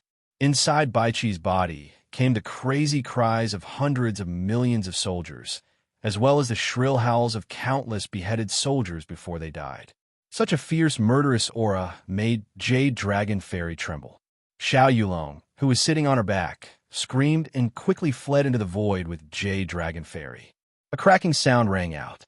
In the horrified eyes of Xiao He and Han Xian, the Xianbing, which sealed Bai Qi, had a few very fine cracks on it. From the cracks, a blood mist kept bursting out, turning into a twisted, hazy figure that hovered around Bai Qi. Blood, evil, fighting soul. Han Xian gritted his teeth and gave a low growl. These were the blood, evil, fighting souls, which were formed by a matchless, ferocious god who had killed countless people and had been strengthened by the fighting will of countless iron-blooded soldiers. Just like those strange creatures of the Buddhist League who were formed by the power of faith, they were born with killing and fighting will, and their only purpose in coming to this world was to fight and kill. Tens of thousands of blood, evil fighting souls threw their heads back and let out long howls, which made the cracks on the Xianbing even clearer. Bai Qi let out a strange laugh. His body was shrouded in a blood-red light, and his murderous aura was so strong that it almost seemed solid, forcing Han Xian and Xiao He to keep retreating. Even though they had retreated quickly, the murderous aura that was as sharp as a blade still tore several deep wounds on Han Xian and Xiao He's bodies, revealing their bones. Han Xian and Xiao He looked at each other in horror, and at the same time, they felt a strong sense of helplessness. Wang Baiqi, the murderous god, really deserves his reputation. Why did Baiqi have the cultivation base equivalent to that of a primordial expert, while they were only gold immortals? What kind of fate did Baiqi encounter in the East Sea that allowed him to cultivate to the realm of primordial so quickly? It's very cold. Baiqi's voice rang through the void. Little girl, I'm going to cut you into pieces. Amidst a cracking sound, the Xianbing finally shattered.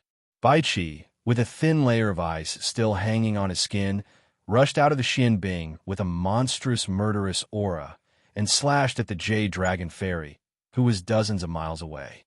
The Jade Dragon Fairy's face darkened. With a shake of her left palm, a jade-colored cold light shot out of the Xianbing crystal bottle, which turned into a thin ice wall in front of her. A loud boom rang out, and the ice wall trembled slightly. The sword beam that Baiqi had unleashed exploded into countless tiny fragments of energy, filling the air in a chaotic manner and causing the ice wall that had sealed off this part of the void to make clanking sounds. Not allowing Baiqi to slash out a second time, the Xianbing crystal bottle sprayed out a large sheet of sparkling jade-colored water light, which turned into a huge net and swooped down, wrapping Baiqi in it again. It was different from the extremely thin line of water light the first time.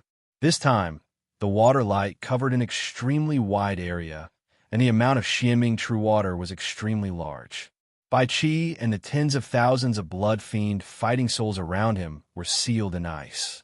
No matter how hard he struggled, he could not break free. The blood-colored mist wrapped around Baiqi and helped him eliminate at least 70% of the cold. Even so, he was still sealed in the Xianbing, which was a few miles thick. The Jade Dragon Fairy gave a cold snort and cried out in a low voice, "Generals, quickly assemble the army and annihilate the Great Yu army. Yulong will kill the 4 supreme oracles, and then we'll deal with this peerless murderer. How many people has he killed? Why does he have such a bloody aura?" Han Xian and Xiao He smiled bitterly. Perhaps only God knew how many people Baiqi had killed.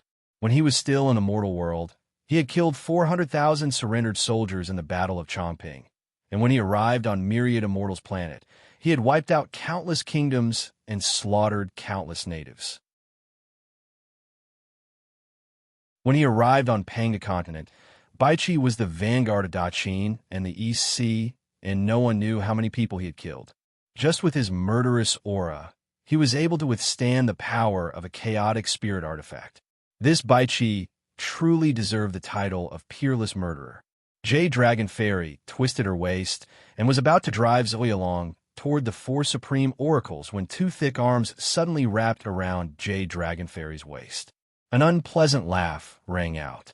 "Hee, what a beautiful girl. What do you think? This is what they call fate brings us together. Damn it, Lao Tzu has made it clear. Who dares to take Lao Tzu's descendants as mounts?" Snatching the crystal bottle from Jade Dragon Fairy's hand, the man laughed complacently and said, If you dare to ride Lao Tzu's descendants, Lao Tzu will ride you. TSK, you have a slender waist and long legs. It must be a pleasure to ride you. I'll whip Lao Tzu again and again until you scream miserably. Wonderful, wonderful. Hurry up and give birth to a baby for Lao Tzu. The man who emerged from behind Jade Dragon Fairy like a ghost and snatched the crystal bottle was none other than A.O. Buzin. This guy had just unified the dragons, and he had taken away more than 90% of the best mount from various powers. Out of sheer boredom, he wandered around, trying to find a few unlucky fellows to have fun with. When he saw that Jade Dragon Fairy dared to use dragons as mounts, A.O. Buzin flew into a rage. Then, his anger ignited the fire of lust, turning his anger into desire. Without hesitation, he put his arms around Jade Dragon Fairy and began to fondle her. The poor Jade Dragon Fairy was only a peak-level gold immortal, while A.O. Buzin had stepped into the realm of Tao breaking.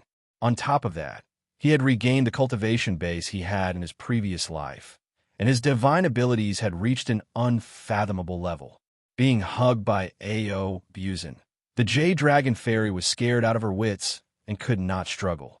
But the strange aura emanating from A.O. Buzin made the blood in Jade Dragon Fairy's veins expand, and a feeling of lust rose in her heart. Han Xian and Xiao He were startled. Almost instinctively, they cried out, "Let go of Jade Dragon Fairy, you evildoer!" A.O. Buzin turned around and gave Han Xian and Xiao He a glare. Then, an enormous divine sense of a Tao-breaking expert surged toward them. Blood sprayed out from their 7 orifices, and they were knocked thousands of miles away by the invisible divine sense. Before they could figure out what had happened, they had fainted. A.O. Buzin put his arms around Jade Dragon Fairy and kissed her impatiently. "Sweetheart, no one is in our way here. Let's hurry up and play with each other. You and I are brought together by fate. You are riding Lao Tzu's descendant, and now Lao Tzu is riding you. If this is not fate, what is it?" Suddenly, a green palm came whistling down from the sky. "Let go of my disciple, evildoer." A deep and powerful voice cried out furiously. It was Xianluo Hierarch, the Daluotian leader, who had personally come to rescue his disciple. At the same time, he wanted to take back the most precious treasure of Xianluo's sect, the dark nether crystal vase. But Xianluo Hierarch had underestimated his own strength. He was so arrogant as to use the innate capturing technique to capture A.O. Buzin with his nascent divinity. Looking coldly at the approaching hand, A.O. Buzin pulled out the soul-splitting spear and thrust it forward. "Eat my spear, son of a bitch." With a miserable howl, Xianluo Hierarch's hand shattered. Xianluo Hierarch, who was far away in the Daluotian, coughed up a mouthful of blood. The soul-splitting spear, which was designed to harm nascent divinity and souls, had nearly shattered Xianluo Hierarch's immortal soul. His immortal soul had suffered a severe injury, and his cultivation and magic power had dropped from the peak stage of primordial immortal to the 6th tier. A.O. Buzin straightened his lower body and slammed into Jade Dragon Fairy's thigh, then roared furiously with the spear in his hand. "Who else dares to ruin Lao Tzu's plan?" Invisible waves of divine were communicating in the void, while Wahuang clan's angry rebuke rang out in the ears of all the Tao fusing experts. "This guy is the #1 scum of Pango World."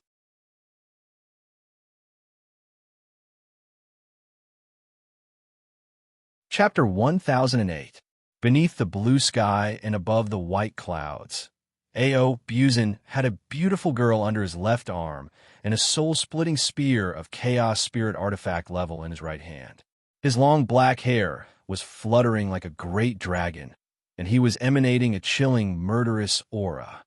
If it were anyone else, this would be a majestic scene of a king ruling over the world, but it was completely different when it came to A.O. Buzin. With a lascivious smile on his face, A.O. Buzin wiggled his lower abdomen 3 inches into the sky and laughed wildly. "Lao Tzu gave you a spear, so who else is going to fight Lao Tzu for a woman?" He, spear after spear after spear. Who dares to come and try my treasure? In the sky, the Tao, fusing experts withdrew their divine senses. They were all afraid that they would be unable to restrain their anger and kill Ao Buzin with a slap, which would violate the oath they had sworn. However, several of them had their eyes on Ao Buzin. After the godly conferment plan, led by Tao League and Buddhist League, was over, many of them were ready to settle scores with Ao Buzin, including a few female saints among the 18 saints. They would not be able to vent their anger if they did not kill this scum. If they allowed a bastard like Ao Buzin to successfully fuse with his Tao, Yao Ling and the other saints shuddered at the thought of the terrible consequences. The primordial ancestral dragon was so famous among the chaos fiend gods that everyone would flee upon hearing his name. They wished they could hack him into pieces. High up in the sky, a cluster of white clouds slowly converged into the figure of an old Taoist in a white robe. A beam of light wrapped around him. Holding a horsetail whisk, he looked coldly at Ao Buzin and said softly, "Evil creature, release senior brother Xian Luo's disciple, and I'll spare your life today. Otherwise, you'll die here today." Laughing strangely, Ao Buzin gave the Taoist a sidelong glance, then suddenly stuck out his tongue and licked Jade Dragon Fairy's fair and delicate face. The Jade Dragon Fairy shrieked in fright, while Ao Buzin burst into laughter. Where did this Taoist come from? Eat my spear. With a flash, Ao Buzin appeared behind the Taoist, his soul-splitting spear silently tearing through the void and stabbing toward the Taoist's back. As if he had sensed it, the Taoist casually swept his horsetail whisk backward. A loud clang rang out, and a bright light erupted from the Taoist's whisk before it suddenly exploded into pieces. The disdainful Taoist's expression flickered, and he split into dozens of figures that scuttled in all directions. Laughing hideously, Ao Buzin suddenly opened his mouth and spewed out a great plume of black, stinking dragon flame. Dozens of flames entangled those fleeing silhouettes. Miserable howls rose into the sky, and the other silhouettes turned into light and shadows one after another. Only one of the silhouettes twitched and struggled in the void, letting out hoarse and unpleasant howls. Ao Buzin burst into laughter, then flew to the figure on a cloud and stabbed the spear down. The figure suddenly split open, and a thumb-sized piece of yellow wood was shattered by the soul-splitting spear, turning into specks of yellow light that drifted down to the ground. Ao Buzin was taken aback, and then he cried out, "A stand-in puppet? Ugh, that horsetail whisk, just now, was just an ordinary heaven immortal artifact?" Realizing that he had been tricked from the beginning, Ao Buzin quickly turned around, but it was too late. A fist-sized meteor hammer, shaped like an 8-petaled lotus bud and surrounded by wisps of purple lightning, came whistling down from the sky and smashed into Ao Buzin's back. Ao Buzin's robe, which he had refined with 99 layers of dragon skin, was ripped to shreds, and the skin and flesh on his back were ripped to shreds. A loud rumbling noise rang out from his spine, as if the hammer had nearly broken his bones. A powerful electric current blasted into Ao Buzin's body, causing his muscles to tremble violently, and a high-frequency vibration almost disintegrated them. A cloud fell from the sky, enveloped the Jade Dragon Fairy, and lifted her up into the air. A Taoist in a white robe appeared, and a meteor hammer with a thin chain that looked like it was condensed from starlight was hanging from his wrist. "Evil dragon, return senior brother Xian Luo's treasure, the dark nether crystal bottle, at once, or I'll destroy your soul today," the Taoist said coldly. Ao Buzin twisted his body and took a deep breath, and the ferocious wound on his back healed in an instant. In his previous life, he was Arco Zulong, famous for his strong physique and monstrous life force.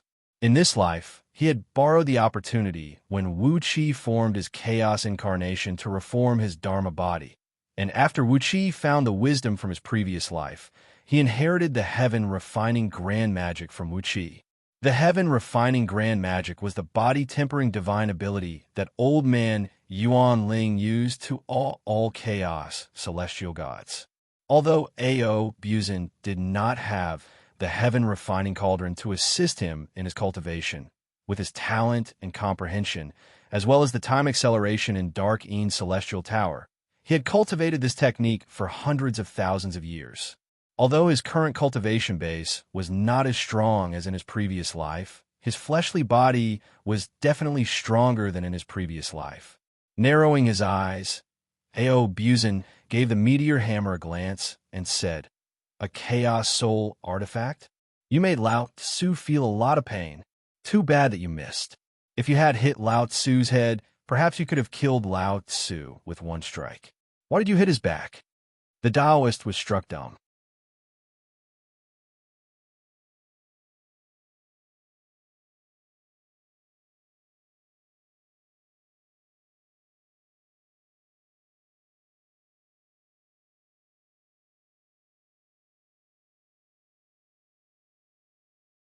Even so, he was born into a humble family and worked hard all his life without a good ending.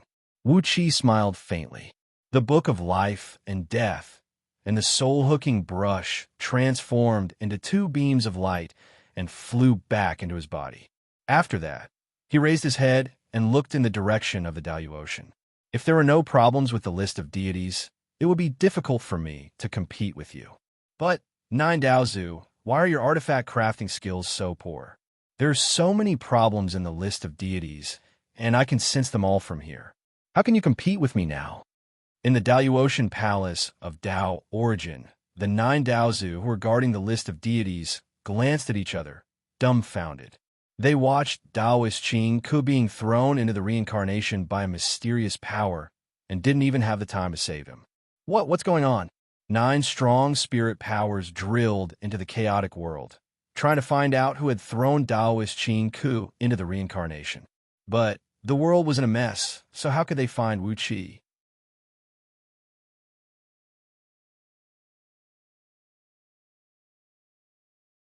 Chapter 1009.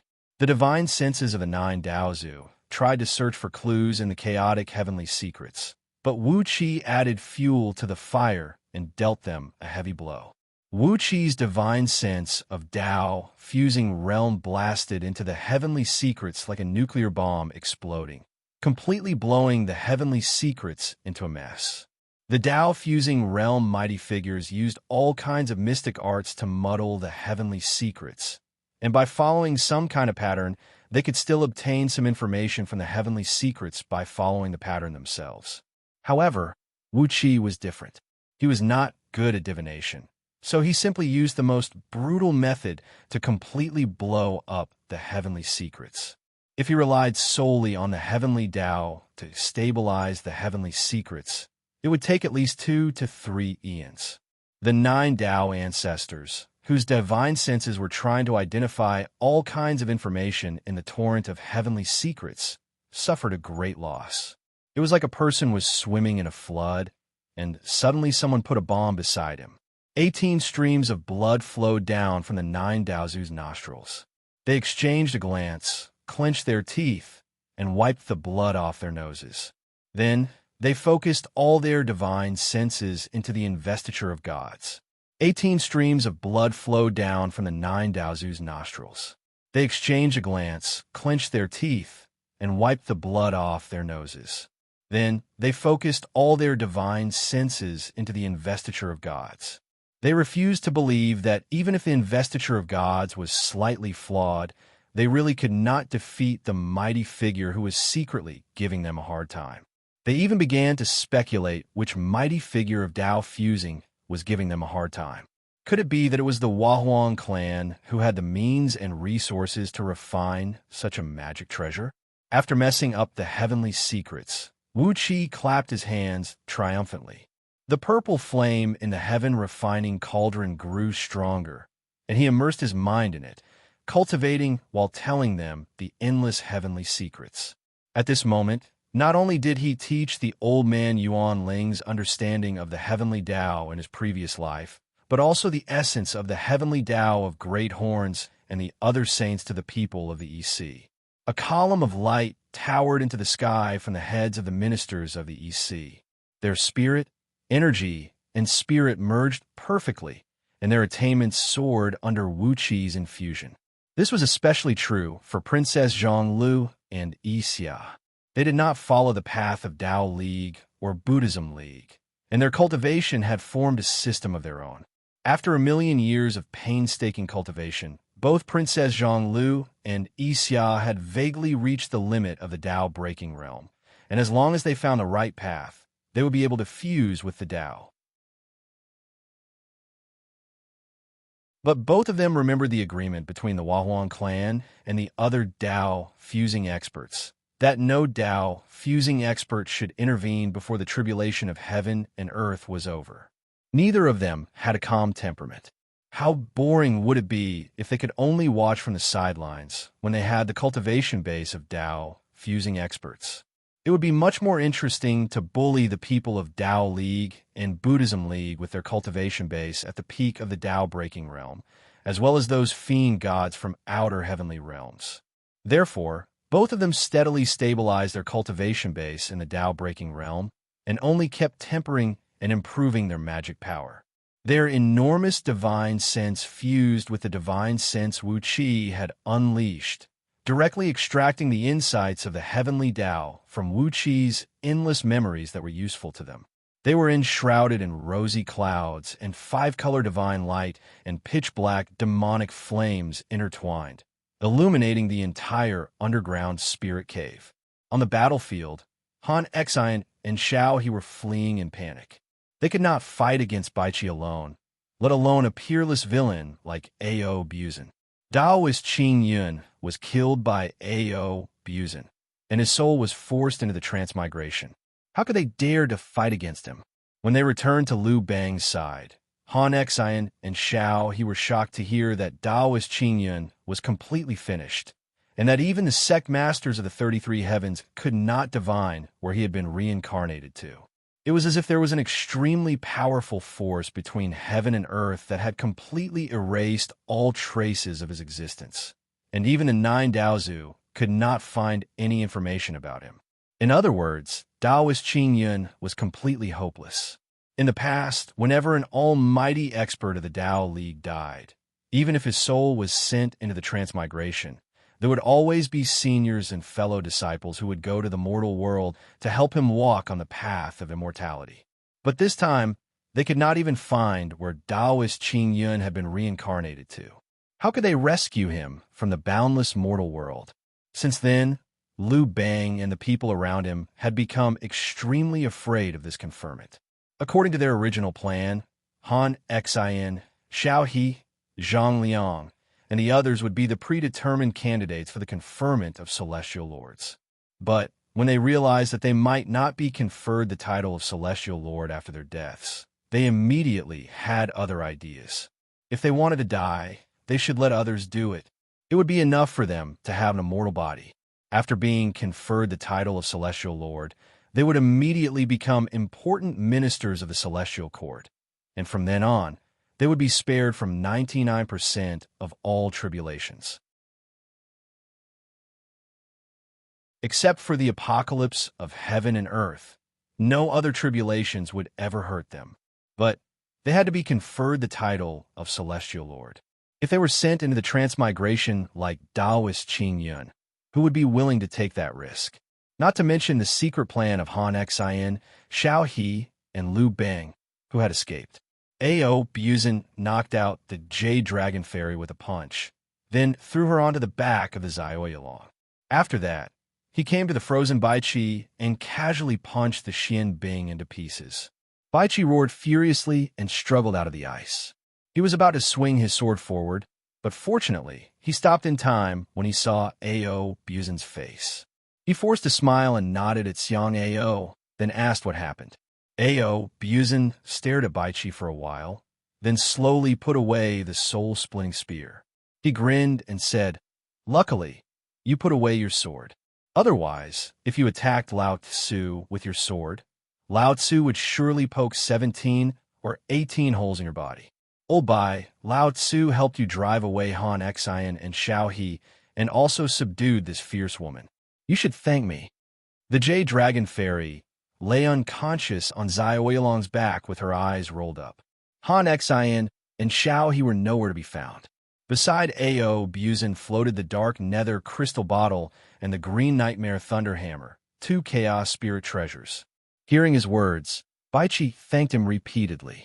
Shoulder to shoulder, the two returned to the sky above the city. Seeing that Baichi was back, while Han Xian and Xiao He were nowhere to be found, De Yu's morale soared, while the morale of the Ling Dynasty's soldiers dropped to zero. Clanging noises rang out as the soldiers of the Ling Dynasty dropped their weapons and knelt on the ground, surrendering. This time, Baichi did not kill the captives. Instead, he enslaved them and sent them to fight with the army. With the presence of 4 supreme oracles, the souls of over 1 million Ling Dynasty soldiers who had surrendered were sealed with restrictive spells. Their lives and deaths were now in the hands of De Yu's generals. De Yu's soldiers were busy cleaning up the battlefield. The city wall raised by Xiao He using immortal magic was smashed to pieces. Large groups of soldiers marched out in formation, and the broken armaments found on the battlefield were reorganized and reorganized. Once again, Baichi showed no respect to Xianxia. After thanking him for his righteous help, he mounted a handsome white horse and was about to lead the army to a military town of the Ling Dynasty in the southeast. Stroking his chin, Ao Buzin looked at the white horse that Baichi was sitting on. Suddenly, he let out a long and loud neigh. The white horse shuddered with fear, and its farts and excrement all over its body. Its 4 legs went limp, and it threw Baichi and his men to the ground. Baichi's eyelids twitched with anger. He sprung to his feet and bellowed, Ao Buzin, even though you've saved my life, how could you humiliate me like this? Laughing strangely, Ao Buzin glanced at the white horse that had fallen to the ground and twitched. Aye, how could the mighty prince of Wuhan ride such an ordinary mount? An ordinary white horse that can't even be considered as a demon? How could this happen? How could you treat you so cruelly? Baichi's face turned green, while the De Yu generals standing beside him glared at Ao Buzin. Was it not Ao Buzin's doing? It was one thing for him to unify the dragons and summon all the dragons in the world to the East Sea. That was his freedom. After all, he was Arco Zulong, was he not? But when he took the dragons away, he also abducted all the rare and powerful mounts of the various powers. Not to mention divine beasts and immortal beasts. Even some demon beasts with a little bit of power had followed Ao Buzin to the East Sea. In the East Sea, these divine beasts, immortal beasts, and demon beasts could live freely. After all, among Wuxi's disciples were 2 Xiao Bai, Yuan Qing, and a few other demons. They had formed their own lineage in the East Sea and were on an equal footing with the human race, which was much better than working as slaves in other places. Now, except for Emperor Haozuan and the few sacred emperors, who could gather a few immortal beasts as mounts, De Yu's generals, including Baichi, could only ride on ordinary white horses. Staring coldly at Ao Buzin, Baichi gritted his teeth and said, "Don't you know why?" Ao Buzin nodded thoughtfully. He summoned the little dragon hovering in midair, patted Zai Oilong on the buttocks, and said with a smile, "What do you think of this little fellow, King of Wuhan?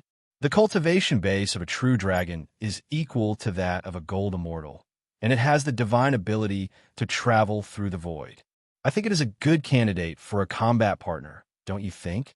Not a mount, but a combat partner." Baichi looked thoughtfully at Ao Buzin and asked, "What price do you want?" Ao Buzin laughed triumphantly. Patting Zoyalong on the buttocks, Ao Buzin said, "I can't force those divine beasts and immortal beasts to seek refuge in the East Sea, but as for the descendants of the dragons, Lao Tzu can't feed them for nothing, can he? They have to work for Lao Tzu. A combat partner of the true dragon level costs 100 supreme grade immortal stones a day, and a combat partner of the heavenly dragon level costs 100 superior grade immortal stones a day. If you insist on having a combat partner of the divine dragon level, the immortal stones are not enough." Baichi stared blankly at Ao Buzin. This shameless, filthy scum has united the dragons and abducted the powerful mounts of all the powers. Is this what he came up with? Monopolizing the resources and then selling them to make money. But how useful could a powerful mount be on the battlefield? Baichi did not even bother to bargain with A.O. Buzin. After all, the treasury of Deyu was backing him up, and Baichi did not need to pay for it himself. And to be honest, Baichi had no concept of money. When had he ever been short of money? Immediately, Baichi and A.O. Buzin signed the first Dragon's Employment Agreement in Panga World. Baichi hired 300 divine dragons as strong as primordial immortals, 100,000 true dragons as strong as gold immortals, and 1 million heavenly dragons as strong as heaven immortals to join his army. The agreement would be valid for 100 years. This agreement immediately made Li Si, Su Qin, Zhang Yi, and the others, who were responsible for coordinating the expenditure of the Yu's army, vomit blood. After that, they gritted their teeth, pulled out their swords, and chased Baichi for tens of thousands of miles. Because of this agreement, A.O. Buzin became the richest man in the East Sea under Wuxia's command.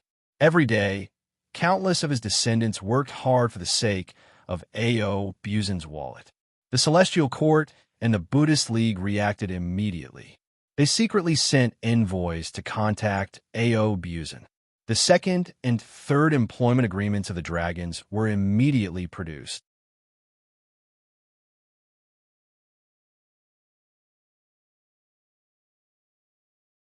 Chapter 10:10. In the southwest border of the Yu, above a magnificent military town, a golden dragon was carrying a general of the Shizo dynasty on his back, and another golden dragon was carrying a general of the Yu, facing each other in midair. Both golden dragons had the cultivation base of peak-level true dragons, while the general of the Shizo dynasty was cultivating the indestructible body technique of the Buddhist League. His cultivation base had reached the realm of Bodhisattva, and he was strong enough to fight against a peak-level gold immortal. The general of the Yu, on the other hand, was slightly weaker. His body-tempering technique of the human race had reached the level of the 9 stars of the second Panga heaven, and he was still one step away from a peak. The second golden dragon swayed his head and wagged his tail as he leaped forward. His huge body covered the body of the general of Shizo dynasty, so that the tens of thousands of soldiers behind him could not see what was happening here. Many years later, some Shizo dynasty soldiers would still argue about what happened here on this day. The general of Ling dynasty was stunned. He looked blankly back in the direction of the city of Wanling, wondering what was written in the agreement to hire the dragons to fight. However, the elder dragons remained in a daze in midair for a long time. After a long while, he suddenly yawned and pretended to throw down the torpedo. Just as the general of Ling dynasty was waiting to enjoy the beautiful scene of the city being breached, a dragon roar suddenly came from distance. Thousands of giant dragons came riding clouds and plunged into the city of the Yu below. While the two brothers were chattering, the general of the Jin dynasty could no longer hold back his anger. Suddenly, he leaped into the air and swung a shovel at the general of Great Yu, who was standing opposite him. He scolded sternly, "What are you still talking about? Kill them all." The golden dragon under which the general of the Yu was sitting sneezed. He nodded and said, "Is that so? Mother, the 2 dragon eggs from 300 years ago have hatched? Ugh, I don't remember. When I'm off, I'll find some time to go back and take a look." TSK, second bro, although we're hired to be your mounts, you still have to choose a good companion. If you get a monk to sit on you, you'll lose everything sooner or later. But things were just so strange. It seemed like everyone was reaping victory after victory on the battlefield, but after several years of hard work, when the 3 sides calculated the final results, the gains and losses were about the same, and no one gained anything. The general of the Yu was silent, until one day, Lu Buwei of the Ling dynasty and a prime minister of the Shizo dynasty came to visit him at the same time.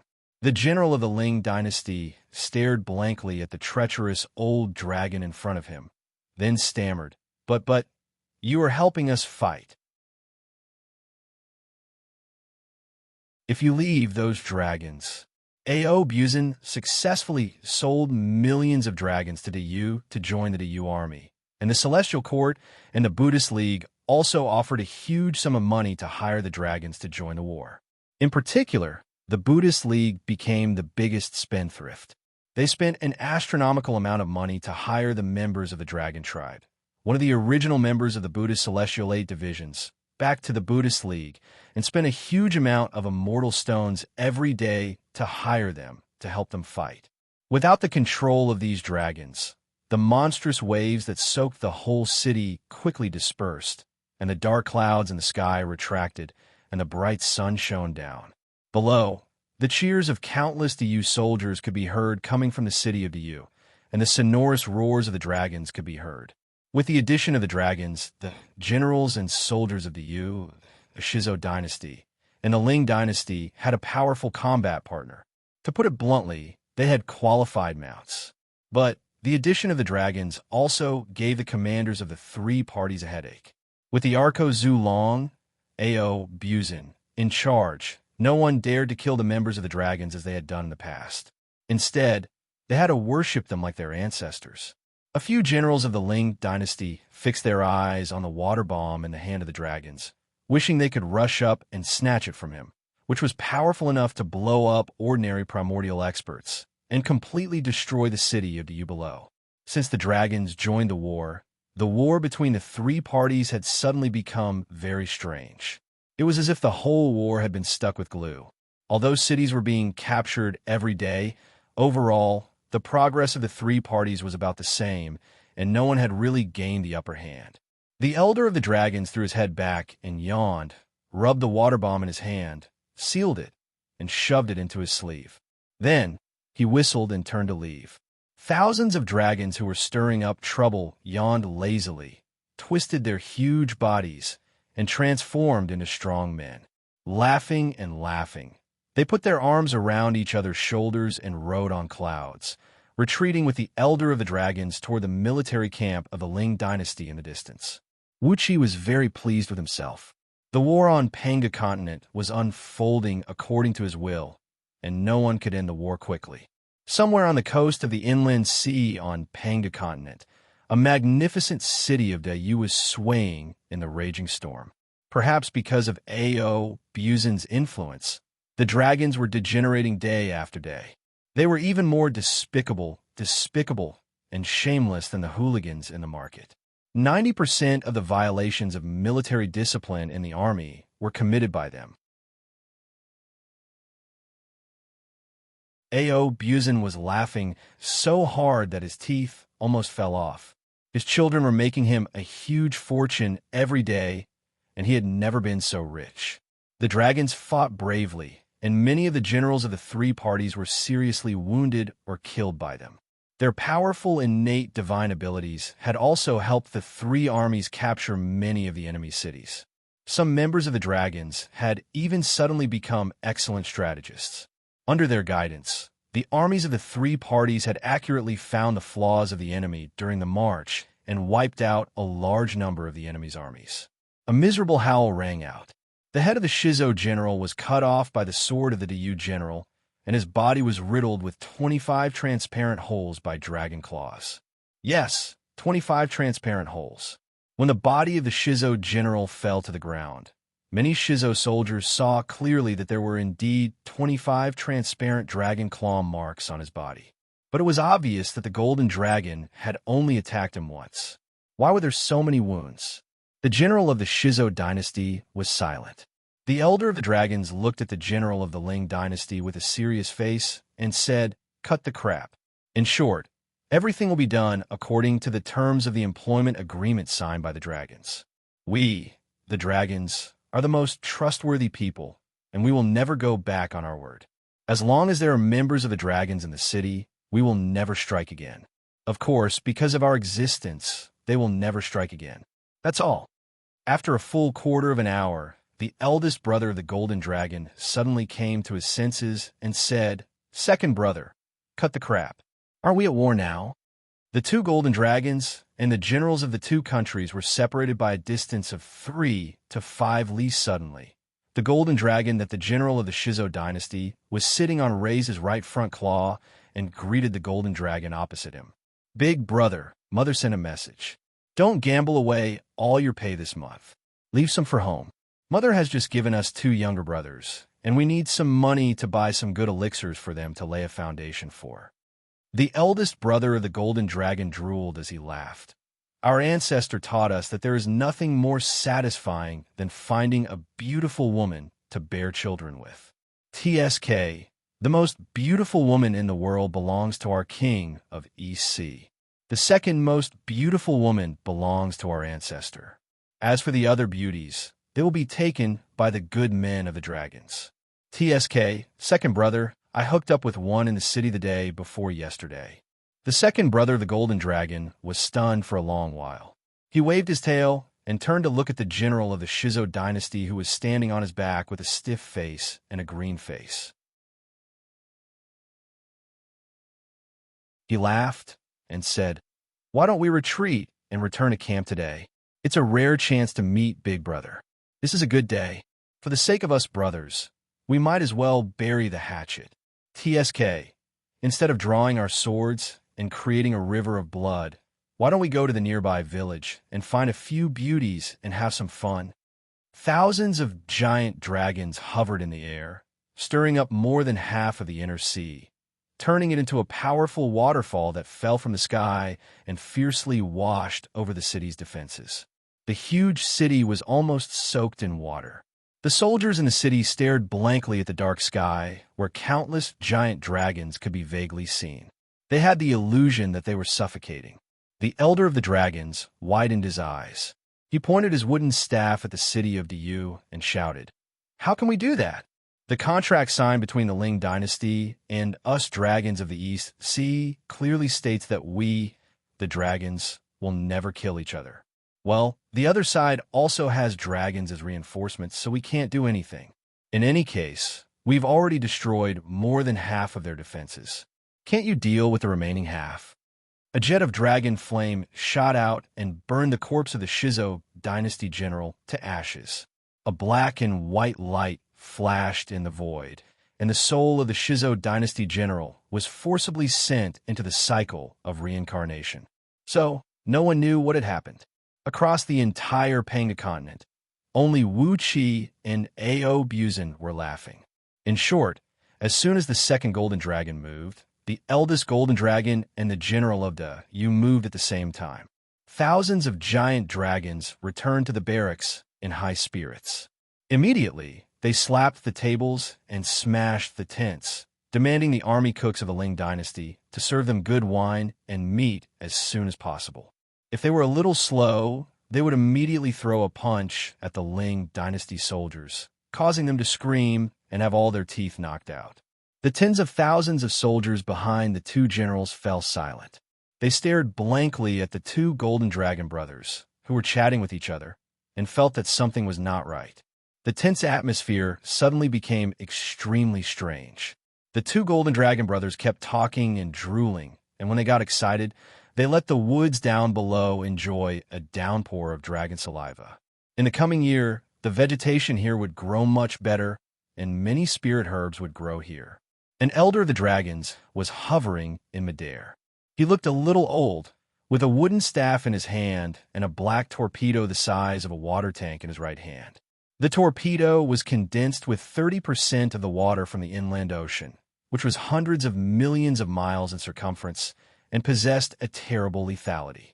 If you were to throw it down, the defense of the city down below would be doomed. The general of the Ling dynasty, who was supervising the battle, hurriedly stood in front of the elder of the dragons and cried out, "Why don't you continue to attack the city?" Behind the army of dragons, who were wreaking havoc, countless soldiers of the Ling dynasty were lined up in a phalanx above the dark clouds, filled with a strong will to fight, roaring loudly from time to time. All the soldiers of the Ling dynasty knew that the spirit emperor, Zhang Tingyun, had hired millions of dragons to fight for the Ling dynasty at a sky-high price. At first, over 90% of the soldiers of the Ling dynasty could not understand why these long worms were worth such a high price. But today, when they saw the terrible means that could almost drown the heaven and the earth, they realized that it was really worth it. The battle was stuck in a strange stalemate, and no one could change the course of the battle.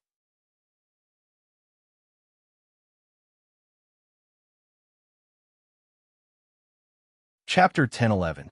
At Wuxi's behest, the dragons joined the war. They were either pestering the enemy, spying as spies, defecting at the last moment, or assassinating. In short, they made the war a mess. No one could defeat the other, and everyone was wasting their efforts in vain. The Yu, the Ling dynasty, and the Shizhou dynasty were fighting fiercely, while the East Sea and Great Wu were developing with all their might. Another 2 years passed, and more than 2 million years had passed in the underground spirit cave shrouded by dark Yin celestial tower. Inside Wuxi's heaven refining cauldron, a terrible, despairing, killing intent burst out. The newborn Xianxia sword slowly flew out of the cauldron along with a thin beam of cold light. Thousands of treasures of the humankind had been rotating around the sword like a nebula, showing the supreme status of the humankind as the greatest treasure of the humankind.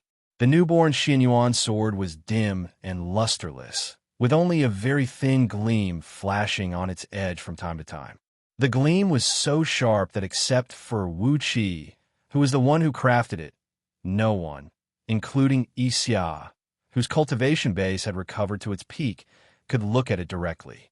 Some of the immortals under Wuxi's tutelage even accidentally glanced at it, and their eyes were injured by the sword intent, almost blinded by it.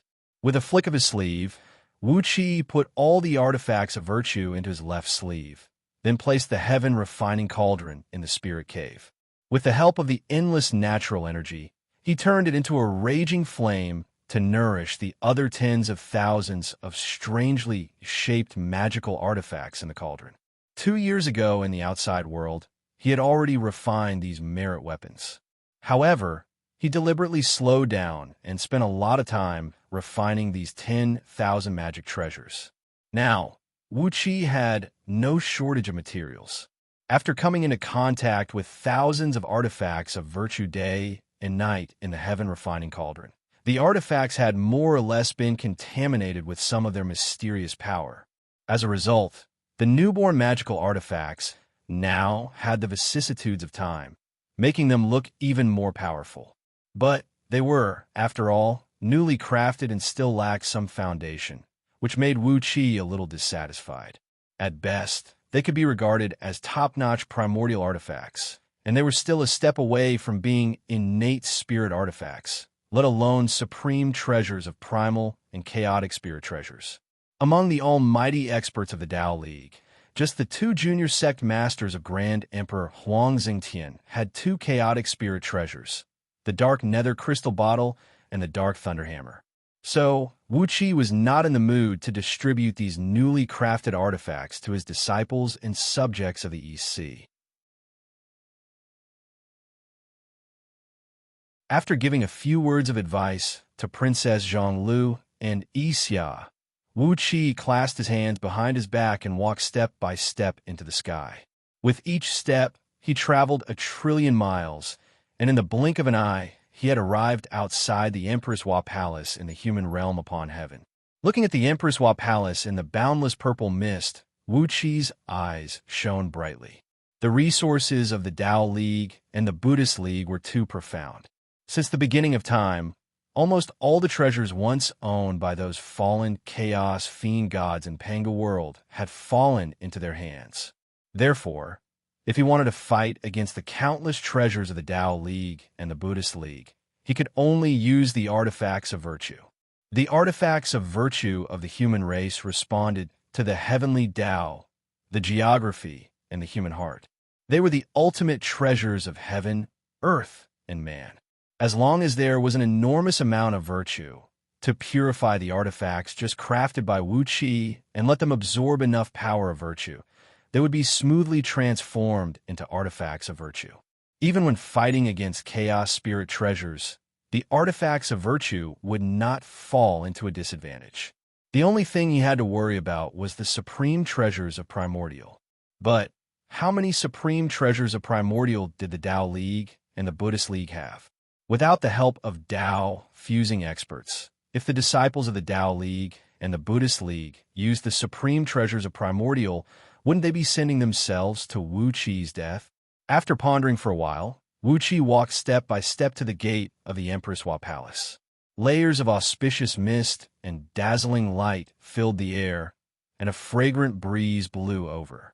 A golden beam stretched out from the Empress Hua Palace and spread out before Wuxi like a carpet. Surrounded by thousands of maidservants, the Huahuang clan slowly walked out of the palace with a guard of honor.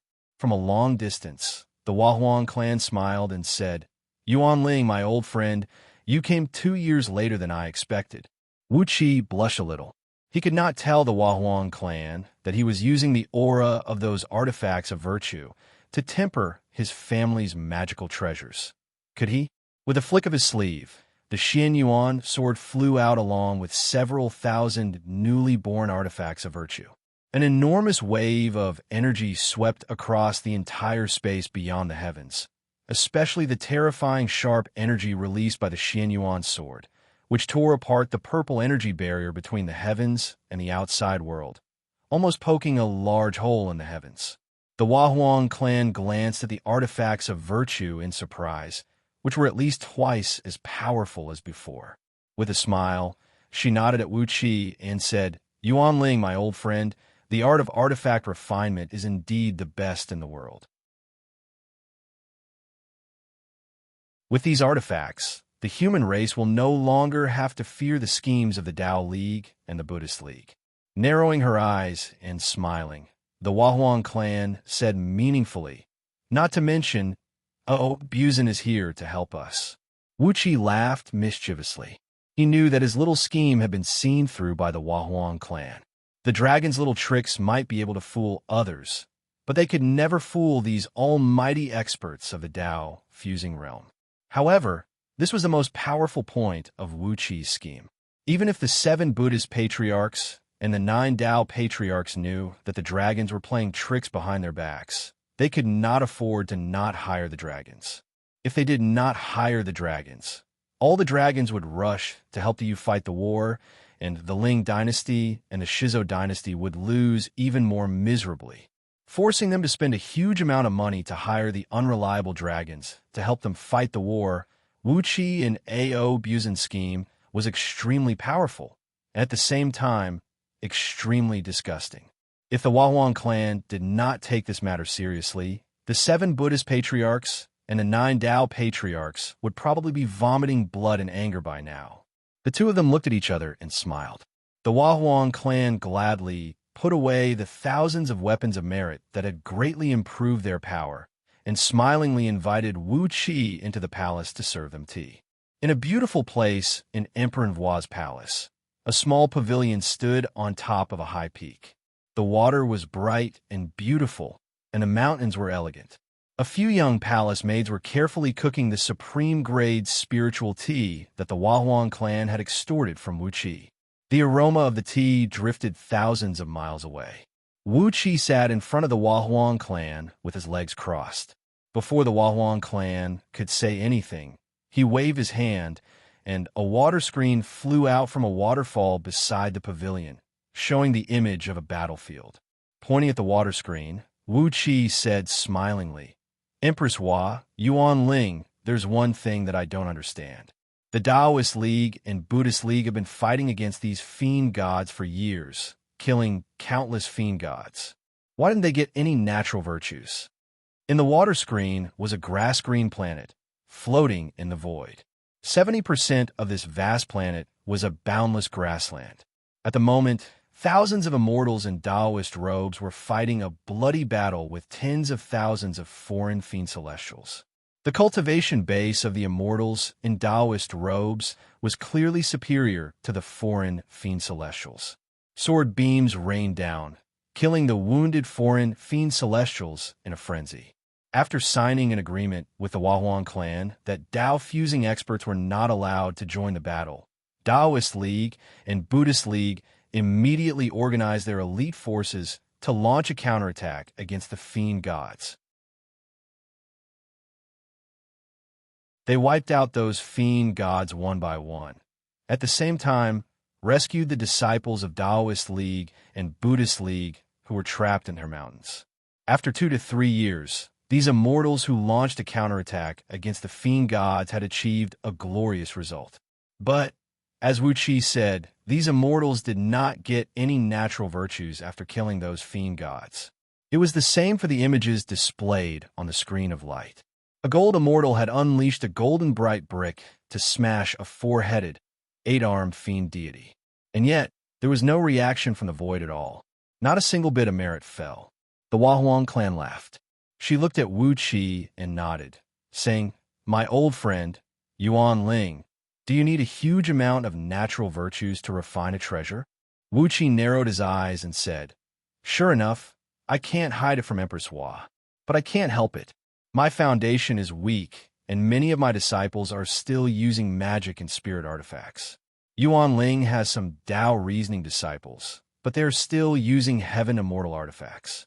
If they go out and fight with the Buddhist League and Taoist League, they will lose all their face, not to mention the result." The Huahuang clan shook her head and smiled.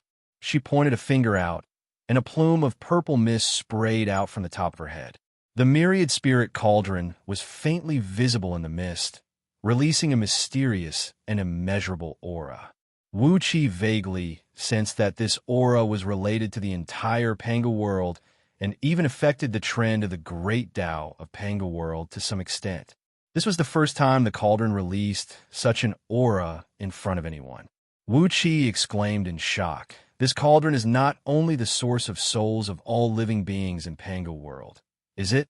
The Huahuang clan sighed slightly, then nodded and said, "My old friend, Yuan Ling, is right. This cauldron not only contains over 90% of the great Saint Panga's life force and spirit power, it also contains over 90% of his consciousness, Yuan Ling. He created Panga world with his own body, and this cauldron is the original spirit treasure of Panga world. With this cauldron, Goddess Nuwa was able to affect the trend of the great Tao of Panga world." Wuxia stared at the Huahuang clan in a daze. Huahuang clan reached the level of Tao fusing with natural rewards power and was the weakest among all Tao fusing beings, but she was actually the controller of the great Tao of Panga world. Perhaps her influence on the great Tao of Panga world was very weak, but over time, no matter how weak her influence was, it would gather into a powerful torrent and crush the powers of Tao League and Buddhism, just like the invasion of the fiend gods from outer space. Twisting his mouth corners, Wuxia sneered. "Those old bastards, they are really innocent. Don't they know what the cauldron is?" Huahuang clan raised her eyebrows and said with a sly smile, "Goddess Nuwa is just a weak woman, and the offensive power of this cauldron is only equal to that of an ordinary innate spirit artifact. Apart from that, it can only absorb the primordial energy and transform it into the power of the souls of living beings. What they like are powerful spirit treasures that can destroy the world. Why would they take a fancy to this cauldron?" Wuxia had a secret talk with Huahuang clan for 4 hours in Empress Hua Palace. After that, he returned to the East Sea with a smile on his face, bringing Princess Zhonglu, Xianxia, and a group of his disciples to a certain place in the outer space. When they arrived, Wuxia activated the Heaven Refining Cauldron as the core of the formation, and shot out 490,000 Kunwu swords to form the Fiend Slaying Sword formation. Then, with a deafening rumble, the magnificent power of time and space of the Mirror of Kunlun broke open a portal hundreds of thousands of miles in diameter in the void, from which came countless grotesque fiend gods, squeaking and squeaking. Ready, Wuxia unleashed a bolt of lightning, and the sword energy of the Fiend Slaying Sword formation swept across the void. These fiend gods, whose cultivation bases were no higher than peak-level gold immortals, howled miserably as they were torn to pieces. Every time a fiend god was killed, a purple cloud would descend from the void, and a great amount of virtues would be absorbed by the Heaven Refining Cauldron. Whether or not the virtues would descend after killing a fiend god was all under the control of the Huahuang clan. He had also killed a fiend god, but he had gained immeasurable merits, while the Buddhist League and Tao League had gained nothing.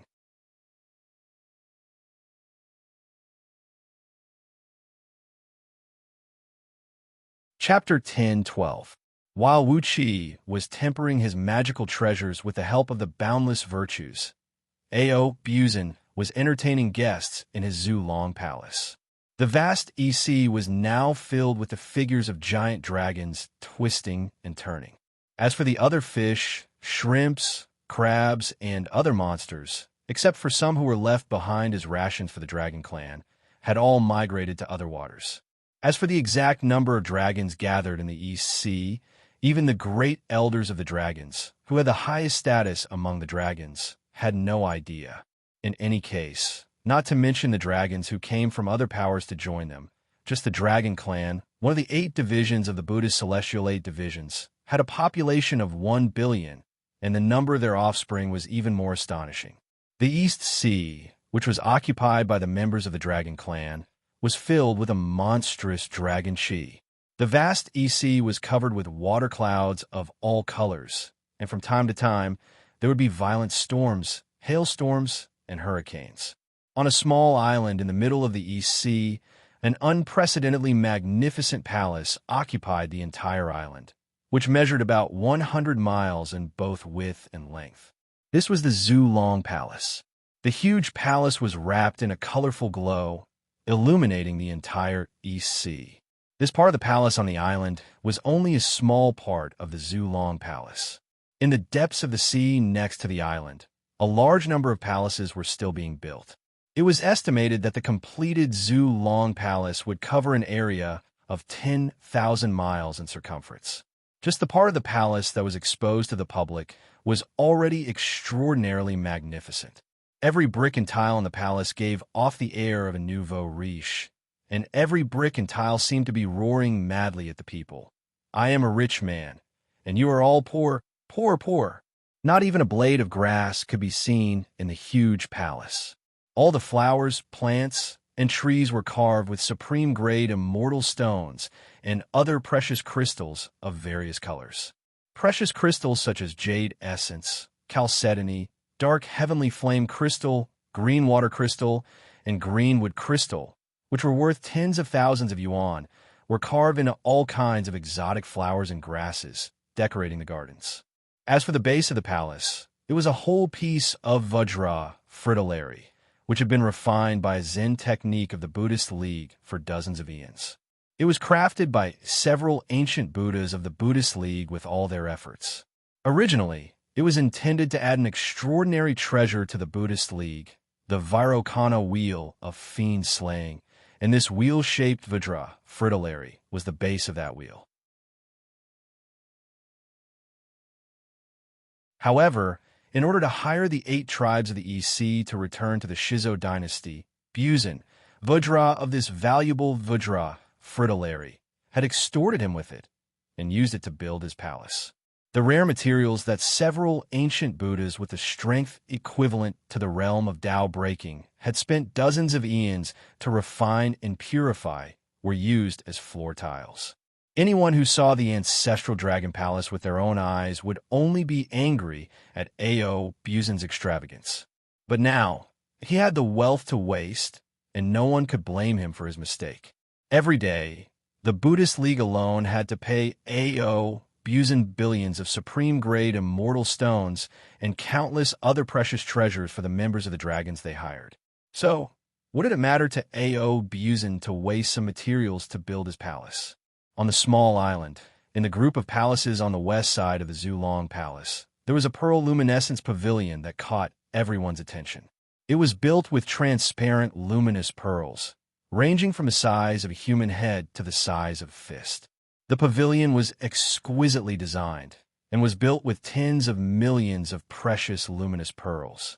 The interior of the pavilion was as bright as day, and its walls, floor, and ceiling were emitting a dazzling light.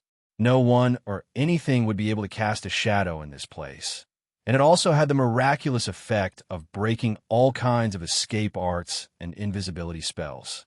Lu Buwei was sitting in the pearl luminescence pavilion, his eyelids drooping as he waited for Ao Buzin to show up. 1 day, 2 days, 3 days. Lu Buwei had waited for 7 days and 7 nights. Finally, Ao Buzin, yawning and his clothes disheveled, leaped lazily out of a rolling dark water, then sat down next to Lu Buwei. Before Lu Buwei could say anything, Ao Buzin had already slapped heavily on Lu Buwei's shoulder and said, "Old Lu, I have an impression of you. You are a shrewd man, but I have 3 rules for you." Raising one finger, Ao Buzin said with a stern voice, "If you dare to ask Lao Tzu to lower the price, Lao Tzu will eat you." Raising the second finger, Ao Buzin grinned coldly and said, "If you dare to say that Lao Tzu's children are not good at fighting, Lao Tzu will eat you." Raising the third finger, old Buzin yawned and sprayed a foul dragon breath at Lu Buwei, then said lazily, "In short, if you want to earn any benefits from Lao Tzu, don't say it, because Lao Tzu will wash you and eat you slowly. Everyone says that you are very clever, but Lao Tzu has overused his brain recently, so he needs to eat the brains of a clever man to nourish his brain." Currently, Lu Buwei only had the cultivation base of a lower-tier gold immortal, and Ao Buzin's claw had nearly smashed him to pieces. He gave a wry smile and said carefully, "You are right, Zulong. I have a great benefit to tell Zulong on this trip." With a wry smile on his face, Lu Buwei's heart was filled with bitterness. This Ao Buzin is completely unreasonable. Originally, the higher-ups of the Ling dynasty had heard about the various strange things the dragons did in their battles. Therefore, they had sent Lu Buwei to reason with Ao Buzin. After all, they could not let the dragons take all the benefits while he was still dragging them down from behind, could they? However, Ao Buzin had come straight to the point and blocked Lu Buwei's excuse. What else could he say? A great benefit. Ao Buzin's eyes lit up. Is Zhang Tingyun going to give me all his women? TSK. Although Lao Tzu would rather have a peach than a basket of rotten apricots, all of Zhang Tingyun's women are more or less empresses or imperial concubines, and Lao Tzu is quite interested in playing with them. Lu Buwei's eyes turned green with anger. "That's not what I want either," he said through clenched teeth. Afraid that Ao Buzin would say something disrespectful, Lu Buwei said in a low voice, "May I ask where the king of East Sea is?" Ao Buzin looked at Lu Buwei suspiciously. "I can't tell you this. My master's actions are the biggest secret of the East Sea. If he tells you that he is meeting with the Buddhist emissaries." Lao Tzu did not say anything. "Moreover, the way you address him is wrong. You should address him as Yin Huang Heavenly Emperor. After all, the East Sea has established the Yin Huang Emperor. My master is also the emperor." Lu Buwei shuddered all over. He exclaimed, "He is meeting with the Buddhist emissaries?" Ao Buzin's eyes darted around.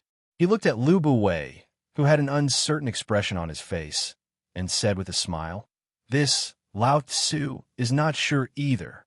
Old Lu, did you go to the king of East Sea's residence and not get to meet my master? That is only natural. To tell you the truth, even the Buddhist emissaries had to give Lao Tzu enough benefits before they could meet my master." Lu Buwei's expression changed again. He laughed in a low voice and said, "May I ask how much benefits that bald donkey gave Zulong?" Ao Buzin reached into his sleeve, and a 1-foot-thick gift list appeared in his hand. He smiled and stuffed the gift list into Lu Buwei's hands. He said proudly, "This is the door package they gave to Lao Tzu. Without enough door packages, I will not let you meet my master." After laughing maniacally 3 times, Ao Buzin turned into a black wave and disappeared without a trace. Lu Buwei trembled as he flipped open the first page of the gift list. His body trembled, and he almost fainted. He hurriedly flipped through the gift list and could not help but roar, "Shameless bald donkey! How dare he bribe Ao Buzin with such lavish gifts? Isn't this going to empty the Ling dynasty's coffers? And we even need the celestial court to give us some rare treasures to satisfy this damned loach's appetite?" While Lu Buwei was in a daze in the Pearl Luster Pavilion, Ao Buzin had already turned into a wave of water and dashed into a smoked jade pavilion located in the eastern side of the rear hall. Compared to the Pearl Luster Pavilion, the entire smoked jade pavilion was constructed using the finest jade. The jade aura rose into the air, and when the sunlight shone down, it emitted a colorful glow. If one were to stay here for a long time, it would have the effect of prolonging one's life and whitening one's skin. A man with his hair tied up in a bun and wearing a white monk's robe was sitting in the smoked jade pavilion. When he saw Ao Buzin, he hurriedly rose to his feet, put his palms together, and said, "Senior Torch Dragon, I have finally met you." Ao Buzin swaggered into the main seat and said coolly, "Little bald donkey." "Ah, no, Prime Minister, what brings you here from afar?" These few days, Lao Tzu has been busy having children with his wives and concubines, so he did not have the time to meet with Prime Minister. Sorry to have kept you waiting. The man in the monk's robe was stunned for a while. Luckily, he was the Prime Minister of the Shizo dynasty. What strange things had he not dealt with before? With a smile on his face, he nodded disrespectfully to Xianxia and said, "Bearing children and reproducing is an important matter of human relations. This little monk's matter is not urgent. Not urgent." Ao Buzin nodded his head in satisfaction. He looked at the man in the monk's robe and laughed coldly. "If you have something to say, just say it. Do you wish to meet Lao Tzu's master, the previous king of East Sea and the current emperor of Yanhuang?" The man in the monk's robe laughed. "Senior Zulong is indeed wise. Nothing can be hidden from you." After a moment of silence, the man in the monk's robe nodded and said with a smile, "Senior, to be honest, the Buddhist sect intends to recruit Yanhuang. As long as Yanhuang is willing to join the Shizo dynasty, Yanhuang can name any conditions." Ao Buzin rolled his eyes. He laughed and said, "This matter is of great importance. Lao Tzu cannot make the decision. You have to meet Lao Tzu's master and talk to him face to face. However, I might as well tell you that without Lao Tzu's help, you will not be able to meet him. Otherwise, if you are an assassin, won't you be in danger?" Ao Buzin reached into his sleeve and fumbled for a while. A 1-foot gift list, exactly the same as the one given to Lu Buwei, flew out. Ao Buzin threw the gift list into the arms of the man in the monk's robe and said with a laugh, "This is a bribe given to Lao Tzu by Lu Buwei of the Ling dynasty. Lao Tzu has promised to arrange for him to meet our master in a few days." "Ha, ha, ha, can you meet my master? This question, ha, ha." Ao Buzin laughed and turned into a black wave that burrowed into the ground. The man in the monk's robe opened the gift list curiously and glanced at it. His body suddenly twitched, and he burst out cursing. "Damn it, the Ling dynasty has also set their eyes on the unified dragons. What should we do?"